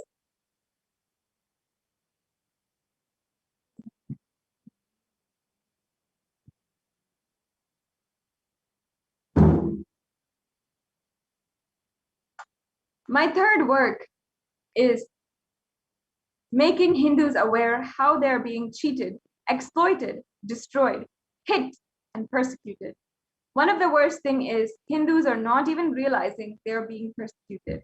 They are under siege. A very active war is going on. Hinduism is the fastest shrinking religion in the world. Go and see the statistics. Just see the last 100 years track record. You will understand what I'm saying. These three are more important responsibilities. Let me do my first responsibility, inspiring, initiating, making all of you understand in every level, working with your body, mind, and consciousness, and experiencing Divya Sarira, that divine conscious body. Understand these few principles. They are universal, Sarvabhauma Vrata, universal vows, and universal principles. Sattvic means anything which awakens the qualities of consciousness in you, like extreme love and fulfillment. When I manifest from samadhi, the kind of love, joy, excitement, and intensity I feel, actually, this withdrawing from society, I am enjoying like anything. I am basically a loner who enjoys his loneliness. Aloneness, completely, sorry, that was the wrong word. The next word, next slide, please. It is, I don't feel intimidated or disturbed by the crowd, thousands who are coming. I don't hate people, but I enjoy my space just being with me in samadhi.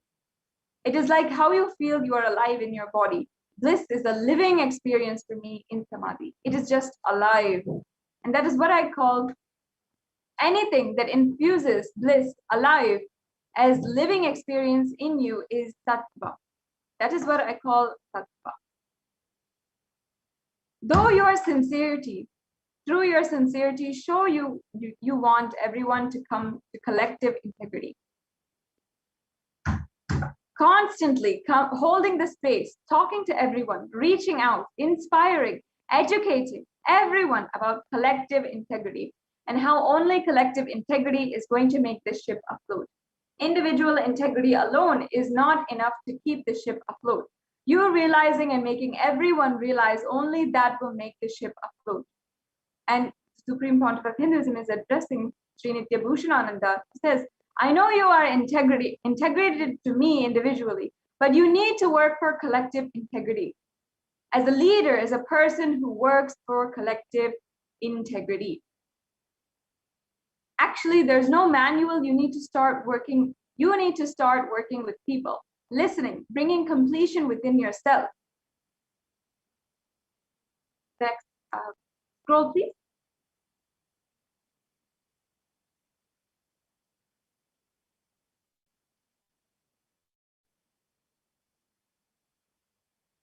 Yes, if you are joining for the first time, if you are tuning in just now or in the last few minutes, what we are entering into is the Vakyartha Sada segment, where we'll be having a live, sacred spiritual process and deeply sharing our experiences, our internal cognitions, our internalysis of the great truth about collective integrity.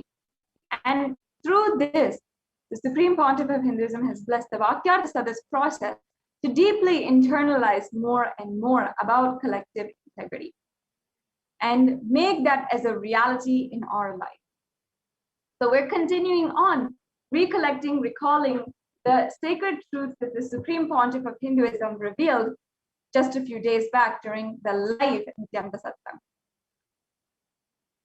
We have a process manifesting everyone's reality that used to be in the syllabus in the 4th level of the Inner Awakening program, where everyone's vision, ambition is shared and everyone works together for it. That should become the collective vision of any Kailasa ecosystem, any Kailasa where the collective integrity becomes the ecosystem. That Kailasa will be successful. That's all. Maybe you all think about collective integrity and do the Vakyartha Sadas about collective integrity. Not having collective integrity is the sole source reason for all problems of Hindus. Any Kailasa brings collective integrity, it will be successful and solve all problems of Hindus. When collective integrity is brought, everyone will be successful. Simple super determinism to bring collective integrity is enough to bring collective integrity. How much I am attacked, abused externally and internally, but super determinism to keep the collective integrity is making the Kailasa happen, stay afloat and successful. Then the Supreme Pontiff of Hinduism guides. Let us do the Vakyartha Sadas on this. Bring all of your questions. I will answer in the next live satsang.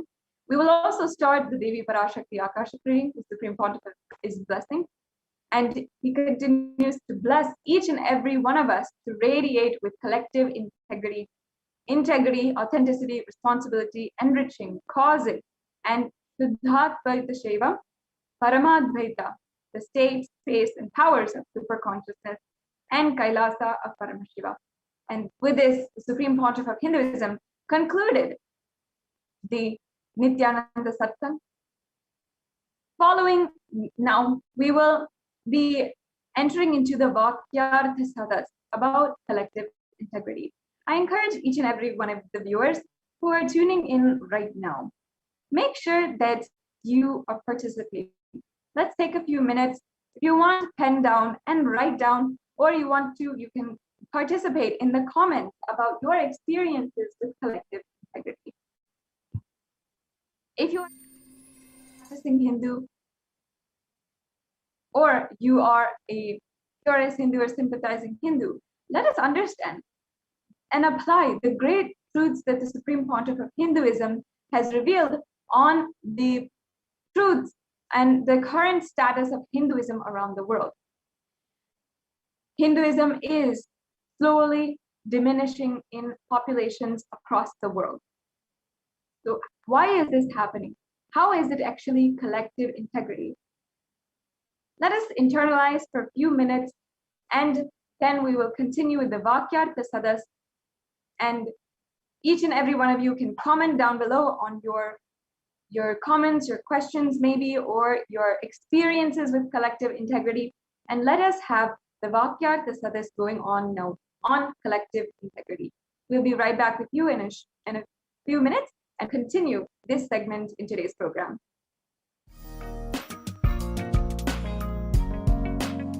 We get you health. We get you ability to build beautiful relationships in your life.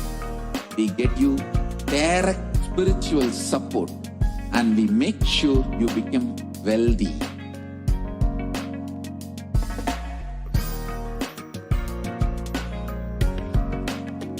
We won't stop giving you just good life. We will literally not stop till you live enlightened life. Manifesting the state of Paramashiva, space of Paramashiva, powers of Paramashiva, being of Paramashiva.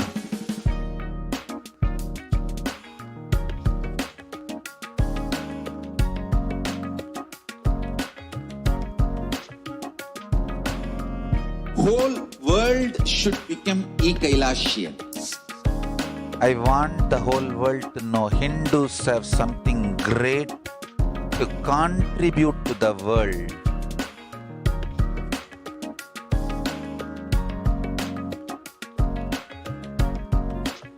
We have something great to contribute to the world. Let us do that.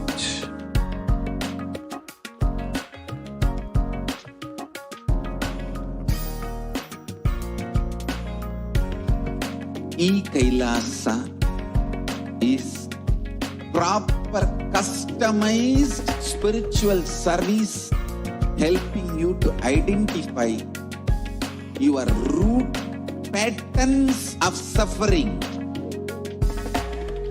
We have perfected the science of helping every individual from every cultural, religious, nationality background.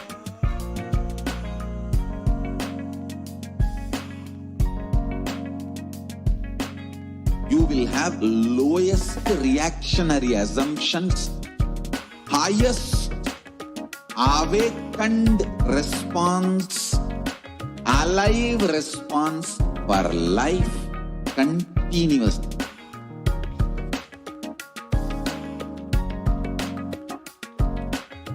Kailasa is enlightenment ecosystem, literally enlightenment itself in your own home, wherever you are. Proper customized spiritual service helping you to complete with your life negativity, withdrawal from life, self-hatred, self-denial, self-doubt, so much of tiredness, laziness. We can support you aligning your diet, your attitude, your aptitude, your understanding about life. We can help you with everything.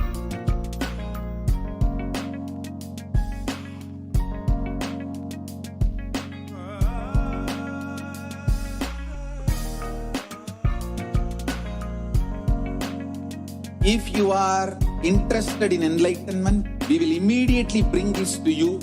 If you are not interested, we will explain the whole science, inspire you, and make you interested in enlightenment time. We need to cater this enlightenment science to the whole world wherever they are, because enlightenment is the birthright of all human beings. Kailasa is responsible to provide that to all human beings.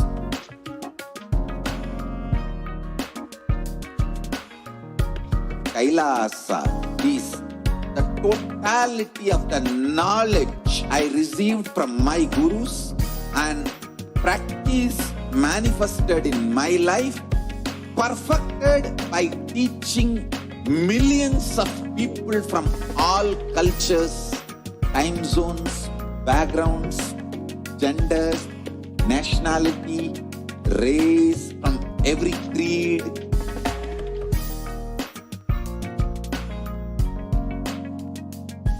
So this absolutely perfected knowledge available to you, served to you in your home, without even you moving out of your couch, free of cost.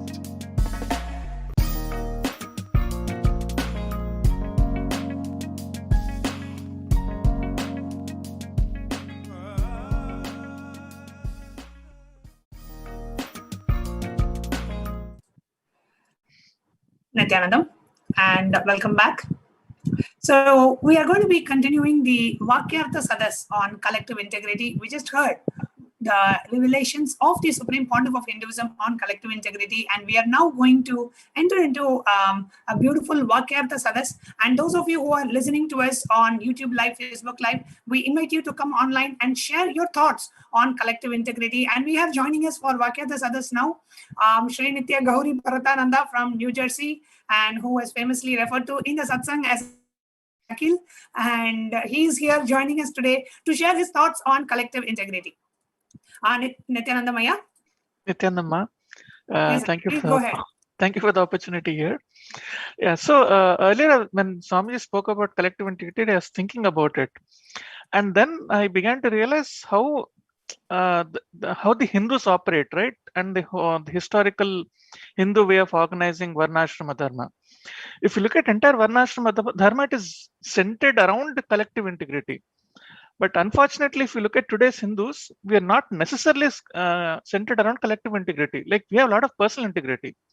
And if you look at the achievement of Hindus globally, right, I mean, they are the most successful group of people when you look at them individually.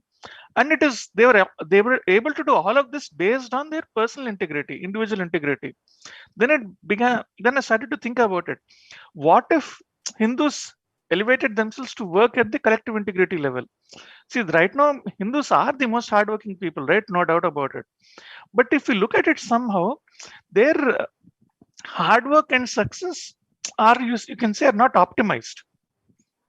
Now, if we bring in the collective integrity component into it, for the same level of hard work, they will have much more greater output. That is where I began to map it to what is collective intelligence. Now, if you look at collective intelligence, it is based on, I mean, it's out there in the popular literature. It basically has three components: the cognitions with which you operate, that means your ability to look into the reality and make a judgment call, and then the cooperation between different entities, between different groups, and then finally the coordination, right? So how we are able to have a coordinated action. Now, the problem with Hindus operating globally is we are very good at having cognitions about what works, what doesn't work. A cooperation, yes, it works up to a certain level, right? Like, for example, the way Hindus have built out their own support systems. Like, if you look at different communities, right, the business communities, or even pretty much every community has a support structure. Like, like how like the entire financing of Hindu business is built around the communities, jatis supporting themselves, right? They take the risk for the other jati members, they support them. Like, it's very common, right? If one person does well in a business, he will bring his entire village into success. So they're able to cooperate also reasonably well. The problem is coordination. When one Hindu group is affected, the rest of the Hindu groups are not able to come to the aid of that Hindu group, because there is no coordination happening at the deeper level. So that is the I would say for a lack of better word, a flaw in the way Hindus are operating now. It's not a flaw of Hinduism, because Hinduism is built on varnashrama dharma, which forces you to be responsible for each other's success. And if you look at all of this, none of this requires intelligence. Intelligence is the byproduct of collective integrity. So and even the popular literature doesn't say that it is intelligence. I mean, though they use the word intelligence, but if you look at all the definitions, none of it has got to do with intelligence. Like, you making a judgment call, like if you're in a constant if you have too many patterns, right, your ability to make a judgment call will be suboptimal. You'll not be able to make a proper judgment call. So as your patterns reduce, your ability to make a proper judgment call also increases. And so we have to rephrase in the context of Hinduism, right? The whole collective integrity is very simply your ability to see Paramashivatva in others and patterns in others as separate entities. Now, when you're able to see Paramashivatva and patterns as separate entities, your ability to make judgment call or ability to figure out what is required becomes much more easy. You don't have to go through a lot of pain to figure it out. That's my 2 cents on what collective integrity is as understood by me. Beautiful, yeah, beautifully shared. And one of the aspects that Swamiji had told about is, today Hindus, we do not have Hindu temples run by Hindus, and the education system being destroyed. The money from the Hindu temples is being used for so many other purposes, political purposes, being used for other religions. And all we as Hindus, we feel that what is happening is wrong. And we see very clearly the next generation is completely disconnected from Hinduism. Whatever is the next generation of the youth, the Hindu youth today, whether it is in India or whether it is in the US, the next generation is completely disconnected from the true core of Hinduism and now becoming more westernized and moving away from the true Vedagamic culture. And we as Hindu parents or we as Hindus realize this. But even though we realize it, we do not want to take that step towards bringing everybody together to make it happen. Why do you think this is the case? Why do Hindus lack in collective integrity as opposed to, let's say, people of other religions? I mean, in my understanding, I could bring it down to 2 things. One, somewhere over the years, right, we got beaten down so much that we are still operating in a survival mode, even though we don't have to operate in a survival mode. So when you're trying to operate in survival mode, you're only worried about personal protection or personal optimization, because not everyone is geared up, right? See in Hinduism, what happened, not in Hinduism, generally what is happening right now to Hindus is Hindus are put in a spot, right, where they have to choose between their life and their right. Okay. Now, anyone who stood up for standing up for their rights has been persecuted, and anyone who stands up for the rights boldly has been persecuted boldly, for a lack of a better word. Now, this is what is happening to SPH, right? He has stood up as a tall figure in terms of standing up for Hindu rights. That is why he's being persecuted. Now, this unfortunately has it has a real impact. Right now, a lot of Hindus are scared to stand up for their rights. No, their conditioning is okay, fine, let me stand up for my life, it is enough, without realizing by standing up for their life they're only actually ensuring the destruction of their next generation. Like they are not able to see that they're in a situation where if they have lost it, right? I mean, next generation is, nobody even disagrees with this. Okay, next generation, we don't know, right, what is going to happen to Hindus. So somehow, but what they also don't realize, because they're stuck in that pattern, they're not able to realize that they can stand up for their rights. If more and more Hindus stand up for their rights, they don't have to make this choice of rights versus life. Exactly. And none of them today, Hindus do not feel that they want to stand up, because they feel like, okay, I'm too busy with my own life and I don't have time for maybe a common cause or a religious cause. Or people who do find time for that, they feel like, okay, I have done my part. If others don't do, what can I do? So, and somewhere there is a lack of hope. Can we even change it? The powers that are against Hinduism are too big. And even if I try to do something, is it even going to make an effect? Or will it make any change that's out there? I'm fighting against government and I'm fighting against government and I'm fighting against so many other huge opponents. And how I, as a normal Hindu, will be able to take this on? How can I be able to achieve this? Even if I do, it's only going to be a waste of effort, and maybe I should not even start. And that's how it is. Everything has been collapsed right now. Yep. A couple of days back, we had discussed about the case of, the death of George Floyd in the US. How the Black people felt that they have to come and stand for their rights, like the whole campaign of Black Lives Matter. But Hindus, we do not feel that. Even whether the two sadhus get attacked or the Supreme Pontiff himself gets attacked, we do not, I'm not saying go and do the violence, but even raising a collective voice, we do not feel we need to do that. Whether the Kanchi Seer was arrested or Swamiji was arrested or recently Shiv Shankar Baba was arrested, whoever it may be, we do not feel we need to stand up and rise and collectively raise a voice. What is your take on it, Aya? So it's unfortunately a very sad situation, right? I mean, I'm in a tough spot where do I blame Hindus or do I feel sorry for them, right? Like both of them are not very good for the future of Hindus. I mean, I think one of the prime reasons is Hindus have not seen the success of what a small core group of Hindus are able to do, right? Like, for example, exactly. In Adi Shaivat Minority Education books, they've reached out to UN and they've got some things published. I mean, this is the first time that somebody is showing that, okay, Hindus are actually getting persecuted. Till now, I mean, people think, okay, Hindu persecution is a myth, right? I mean, even though the data says it is otherwise. And unfortunately, what has happened is Hindus have invested their future in a certain small set of political outfits or cultural outfits who don't even know what they're trying to do for Hinduism. I mean, in that sense, they're like, how do I put it? They're thoroughly confused, and there is some kind of cognitive dissonance that is needed in them to wake them up. I mean, it's actually a very sad state where you are getting, the Holocaust is happening on you, and you think by sticking my head in the sand, the Holocaust will disappear. That is the current state of Hindus. I mean, because that gives them immediate comfort. Absolutely, Aya. And today, when the Supreme Pontiff of Hinduism has brought out this whole concept of collective integrity, just internalizing this concept, let me just try to understand what is collective integrity. Let me start taking collective integrity. Let us take one step towards collective integrity.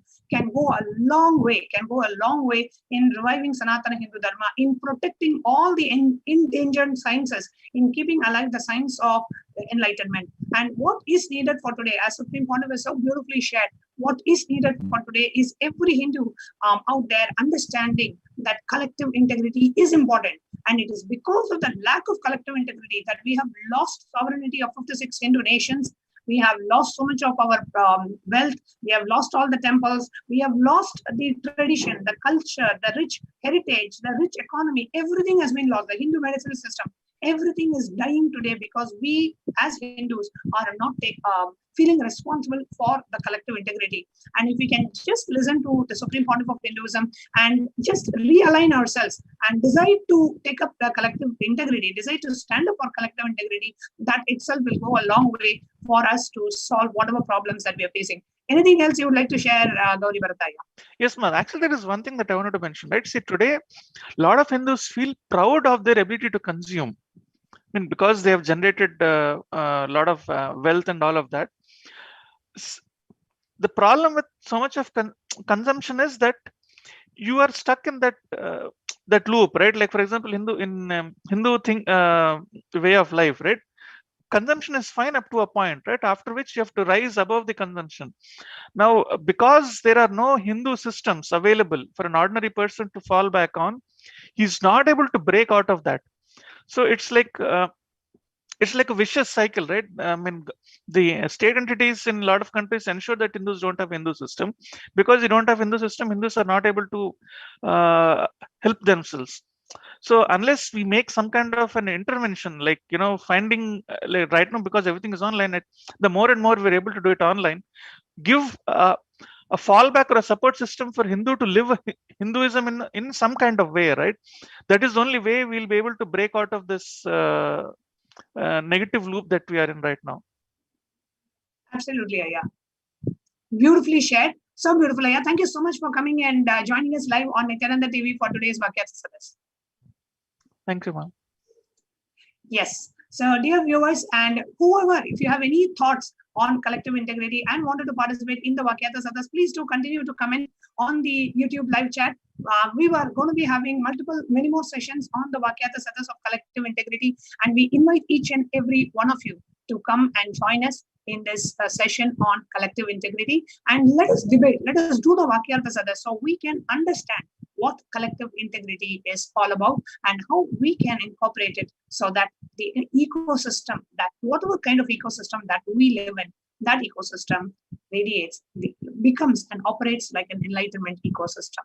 I hope all of you understood about collective integrity, got deeper insights about collective integrity. And yesterday, in the same program, we had shared with you about the process to maintain collective integrity. So with that, we are going to be concluding this segment. And the next segment we are going to be having is sharing about the persecution and attack that happened on the Supreme Pontiff of Hinduism and Kailasa as recognized by the United Nations. So we are going to be having that segment where we are going to be having the victims of the persecution come forward and share their personal heart-wrenching stories after a short break.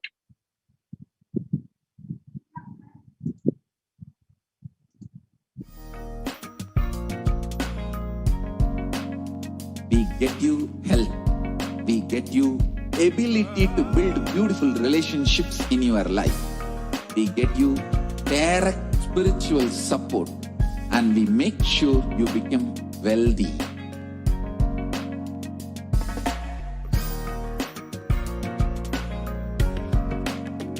We won't stop giving you just good life. We will literally not stop till you live enlightened life. Manifesting the state of Paramashiva, space of Paramashiva, powers of Paramashiva, being of Paramashiva.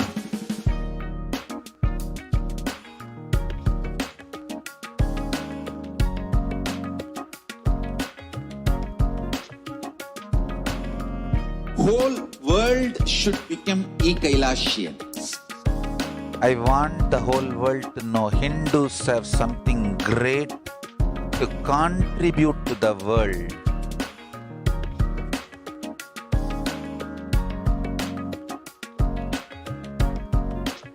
We have something great to contribute to the world. Let us do that.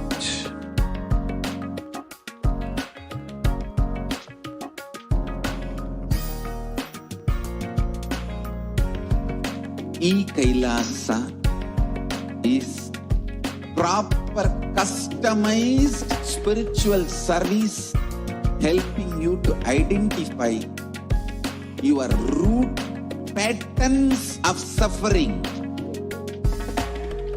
We have perfected the science of helping every individual from every cultural, religious, nationality background.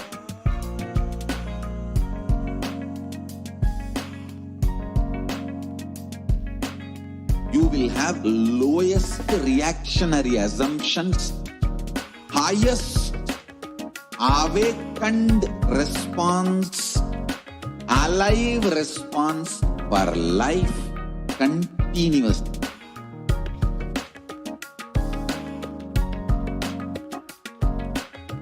Kailasa is enlightenment ecosystem, literally enlightenment itself in your own home, wherever you are. Proper customized spiritual service helping you to complete with your life negativity, withdrawal from life, self-hatred, self-denial, self-doubt, so much of tiredness, laziness. We can support you, aligning your diet, your attitude, your aptitude, your understanding about life. We can help you with everything.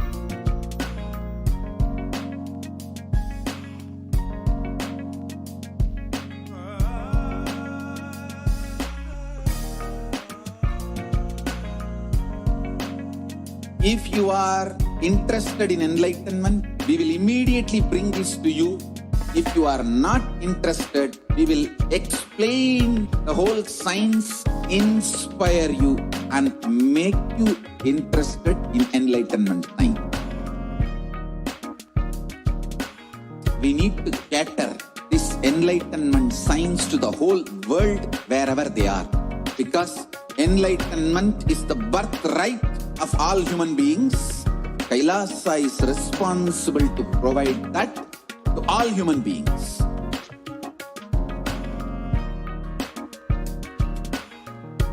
Kailasa is the totality of the knowledge I received from my gurus and practice manifested in my life, perfected by teaching millions of people from all cultures, time zones, backgrounds, genders, nationality, race, from every creed.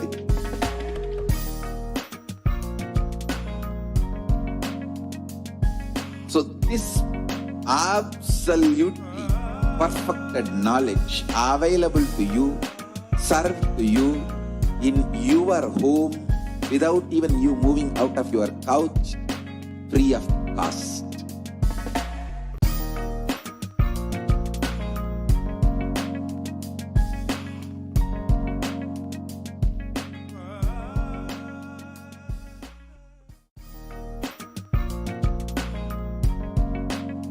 We get you health.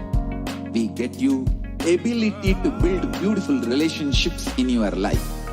We get you direct spiritual support, and we make sure you become wealthy.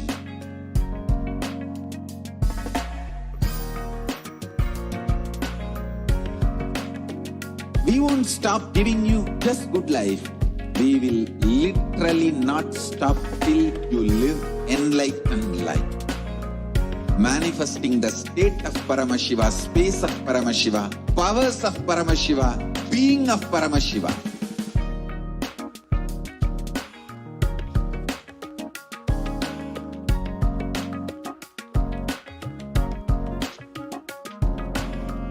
Whole world should become Kailasians.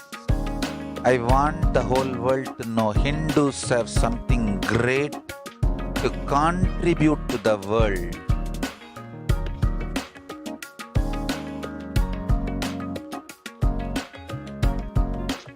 We have something great to contribute to the world. Let us do that.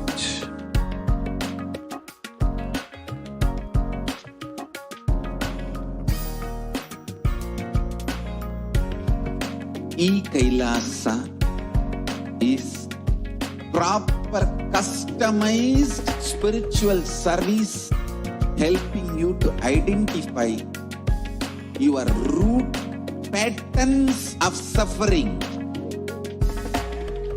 We have perfected the science of helping every individual from every cultural, religious, nationality background.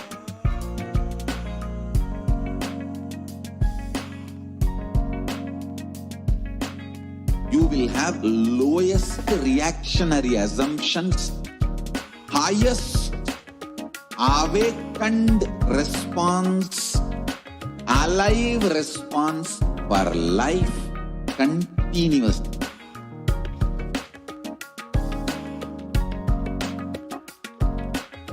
Kailasa is enlightenment ecosystem, literally enlightenment itself in your own home, wherever you are. Proper customized spiritual service helping you to complete with your life negativity, withdrawal from life, self-hatred, self-denial, self-doubt, so much of tiredness, laziness. We can support you, aligning your diet, your attitude, your aptitude, your understanding about life. We can help you with everything.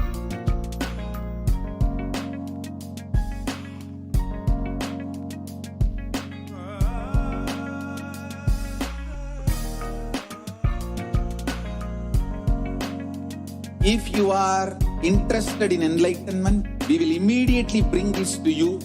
If you are not interested, we will explain the whole science, inspire you, and make you interested in enlightenment time. We need to cater this enlightenment science to the whole world wherever they are, because enlightenment is the birthright of all human beings. Kailasa is responsible to provide that to all human beings.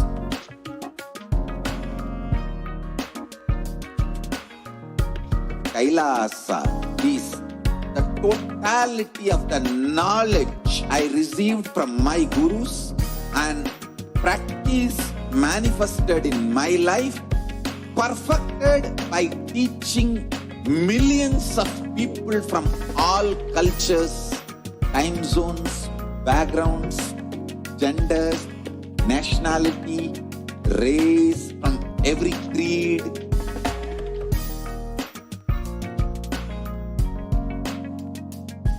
So this absolutely perfected knowledge available to you, served to you in your home without even you moving out of your couch, free of cost.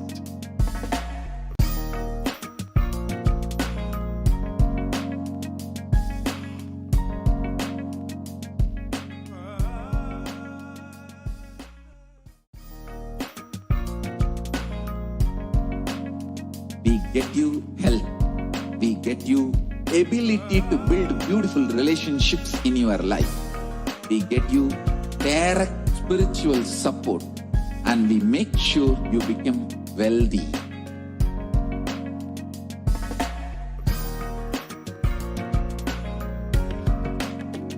We won't stop giving you just good life. We will literally not stop till you live enlightened life. Manifesting the state of Paramashiva, space of Paramashiva, powers of Paramashiva, being of Paramashiva.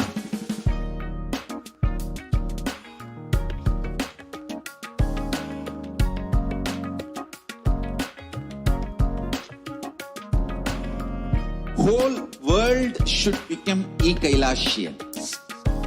I want the whole world to know Hindus have something great to contribute to the world.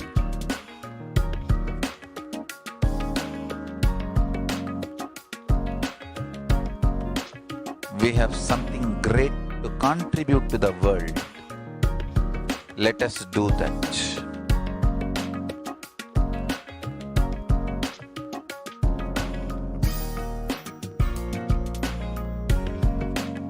Kailasa is proper customized spiritual service helping you to identify your root patterns of suffering. We have perfected the science of helping every individual from every cultural, religious, nationality background.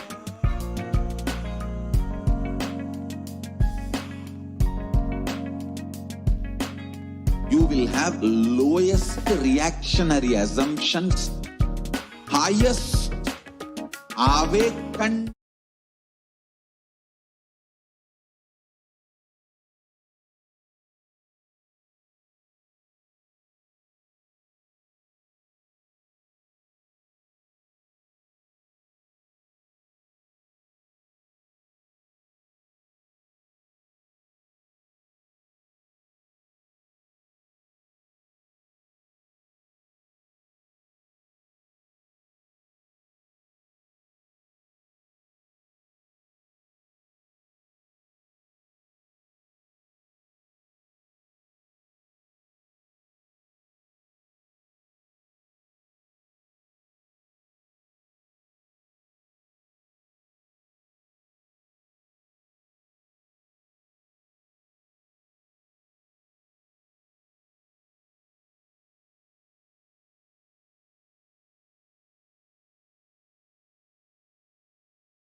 What I mean by the word Kailasa, listen intensely.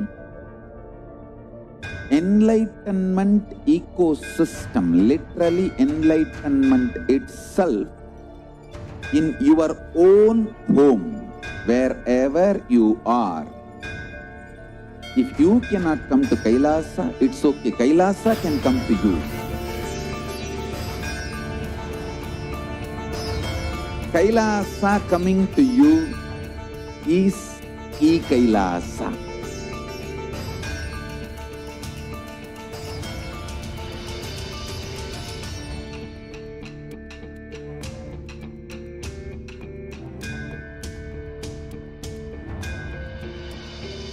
I will revive Hinduism.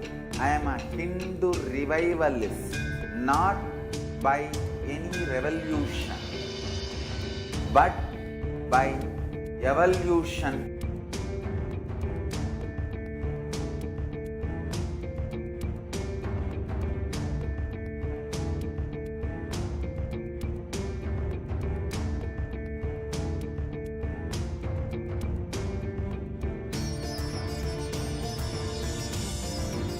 And setting model communities.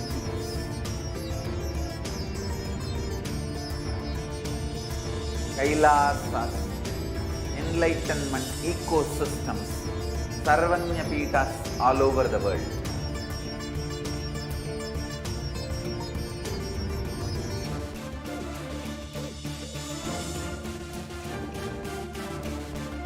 All powerful cognition, knowledge, only when you live, power manifestation and possibilities manifestation happens.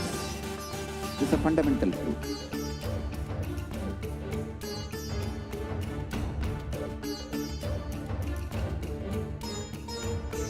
Hinduism cannot live exclusively as one sampradaya. No. All sampradayas of Hinduism is an ecosystem.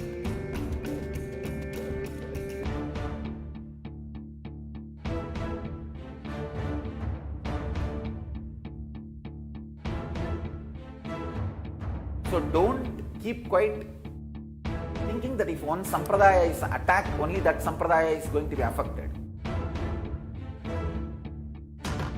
All of us are ecosystem.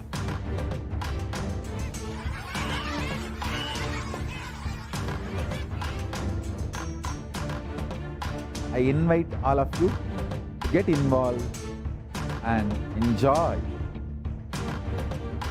Hinduism by the principle of Dharmo Rakshati Rakshitaha. When you protect Dharma, Dharma protects you. We will make the whole planet flourish spiritually, the spiritual prosperity. Happen to whole planet Earth. We all have to coexist together.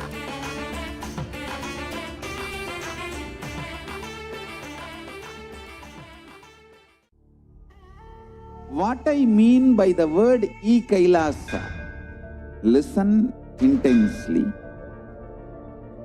Enlightenment ecosystem, literally enlightenment itself, in your own home, wherever you are. If you cannot come to Kailasa, it's okay. Kailasa can come to you. Kailasa coming to you is Kailasa.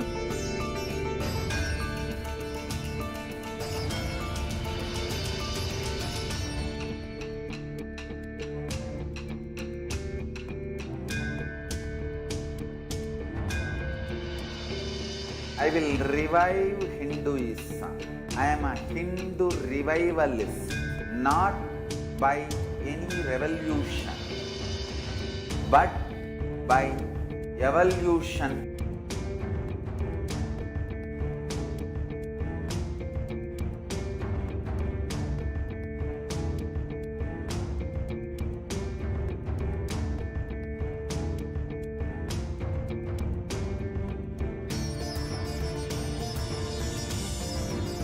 and setting model communities.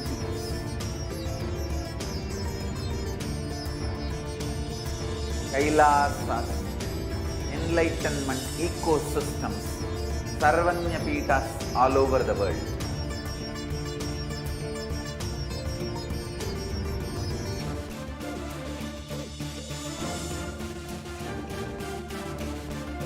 All powerful cognition, knowledge, only when you live power manifestation and possibilities manifestation happens.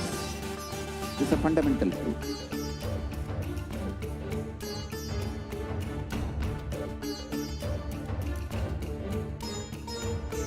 Hinduism cannot live exclusively as one sampradaya. No. All sampradayas of Hinduism is an ecosystem.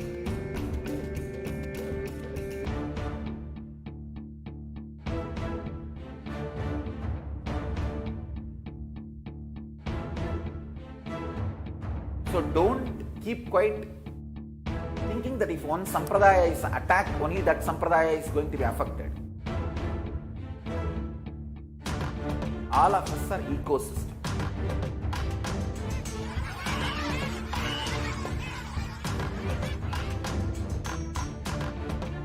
I invite all of you to get involved and enjoy Hinduism by the principle of Dharmo Rakshati Rakshitaha. When you protect Dharma, Dharma protects you. We will make the whole planet flourish spiritually. The spiritual prosperity will happen to the whole planet. We all have to coexist together.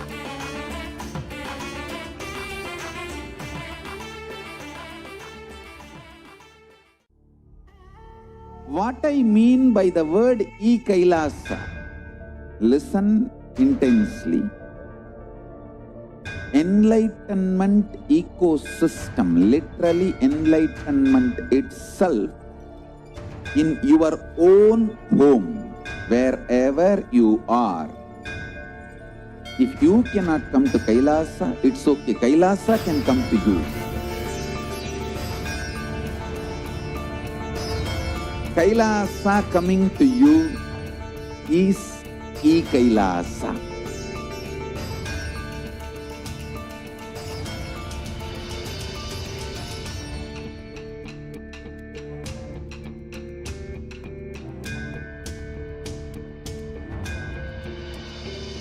I will revive Hinduism. I am a Hindu revivalist, not by any revolution, but by evolution.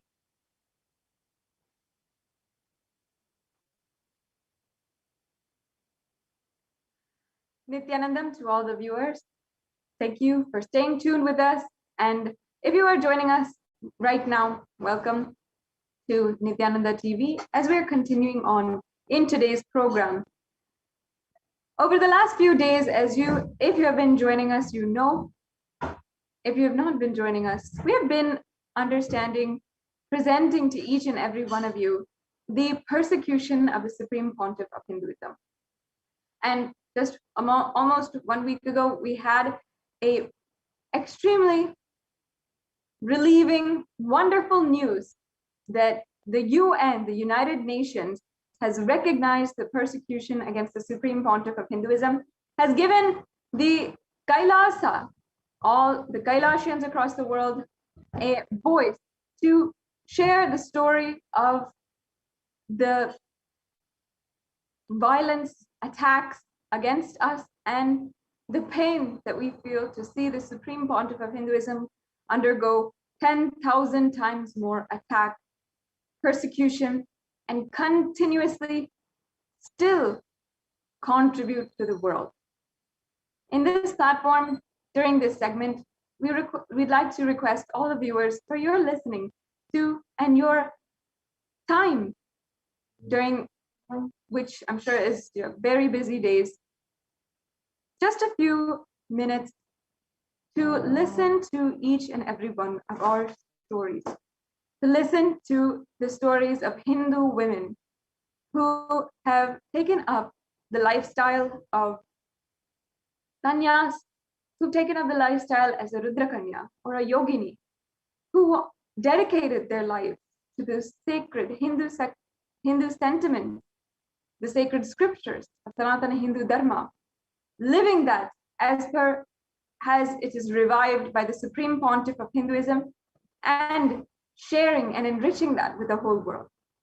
And how, just because we wanted to do this, just because we took this up as a lifestyle and we dedicated our lives to this beautiful, courageous mission for the revival of Kailasa, the ancient, enlightened, macrocosmic, borderless Hindu civilizational nation led by the Supreme Pontiff of Hinduism, how we were attacked, raped, assaulted, manipulated, brainwashed, and so much more.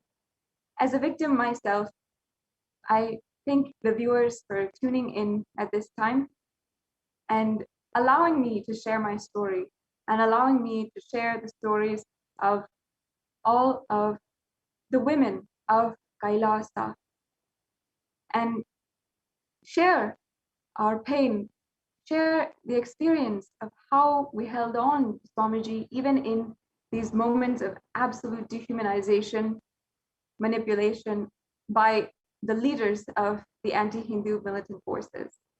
I request each and every one of you who are joining in right now, please make sure that you are sharing the link where the UN, the United Nations, and the ONHCR has recognized the persecution on the Supreme Pontiff of Hinduism and recognized the denial of the rights of the women of Kailasa. The link is provided in the scroll below. Please go to that link, spend a few minutes and go to the link and share with your family, friends, and whoever you think might be interested. If you are a practicing Hindu or a sympathizing Hindu, or you're just curious to know more about Hinduism, please take a few minutes in your day-to-day and go to the link that is provided, that is in the scroll right now, of the ONHCR, how they have recognized the persecution of the Supreme Pontiff of Hinduism. And make sure that you go there. Once you go there, you'll see in the list of nations and indigenous communities protected and recognized by the ONHCR is Kailasa and Kailash Union, which is the movement, is the civilizational nation led by the Supreme Pontiff of Hinduism and revived by the Supreme Pontiff of Hinduism. Today, as we are moving in our presentation, we're presenting to you about the violence that has happened against the indigenous women of Kailasa and how that has been used as a tactic for the cultural genocide against Kailasa.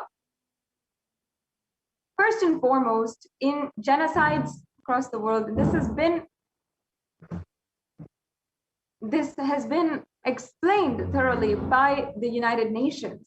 First and foremost, it's been recognized how women and children are a primary target, the first target by terrorist forces in all kinds as they come to, because of their inherent vulnerability and because their destruction, destabilization, brings destabilization to the entire community, the entire population, and jeopardizes the future of the population.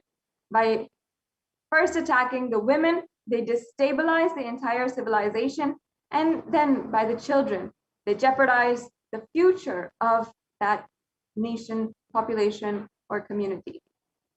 And we have seen these examples in genocides which have happened, which the UN has intervened in, and which have been extremely devastating to see, with atrocious attacks For example,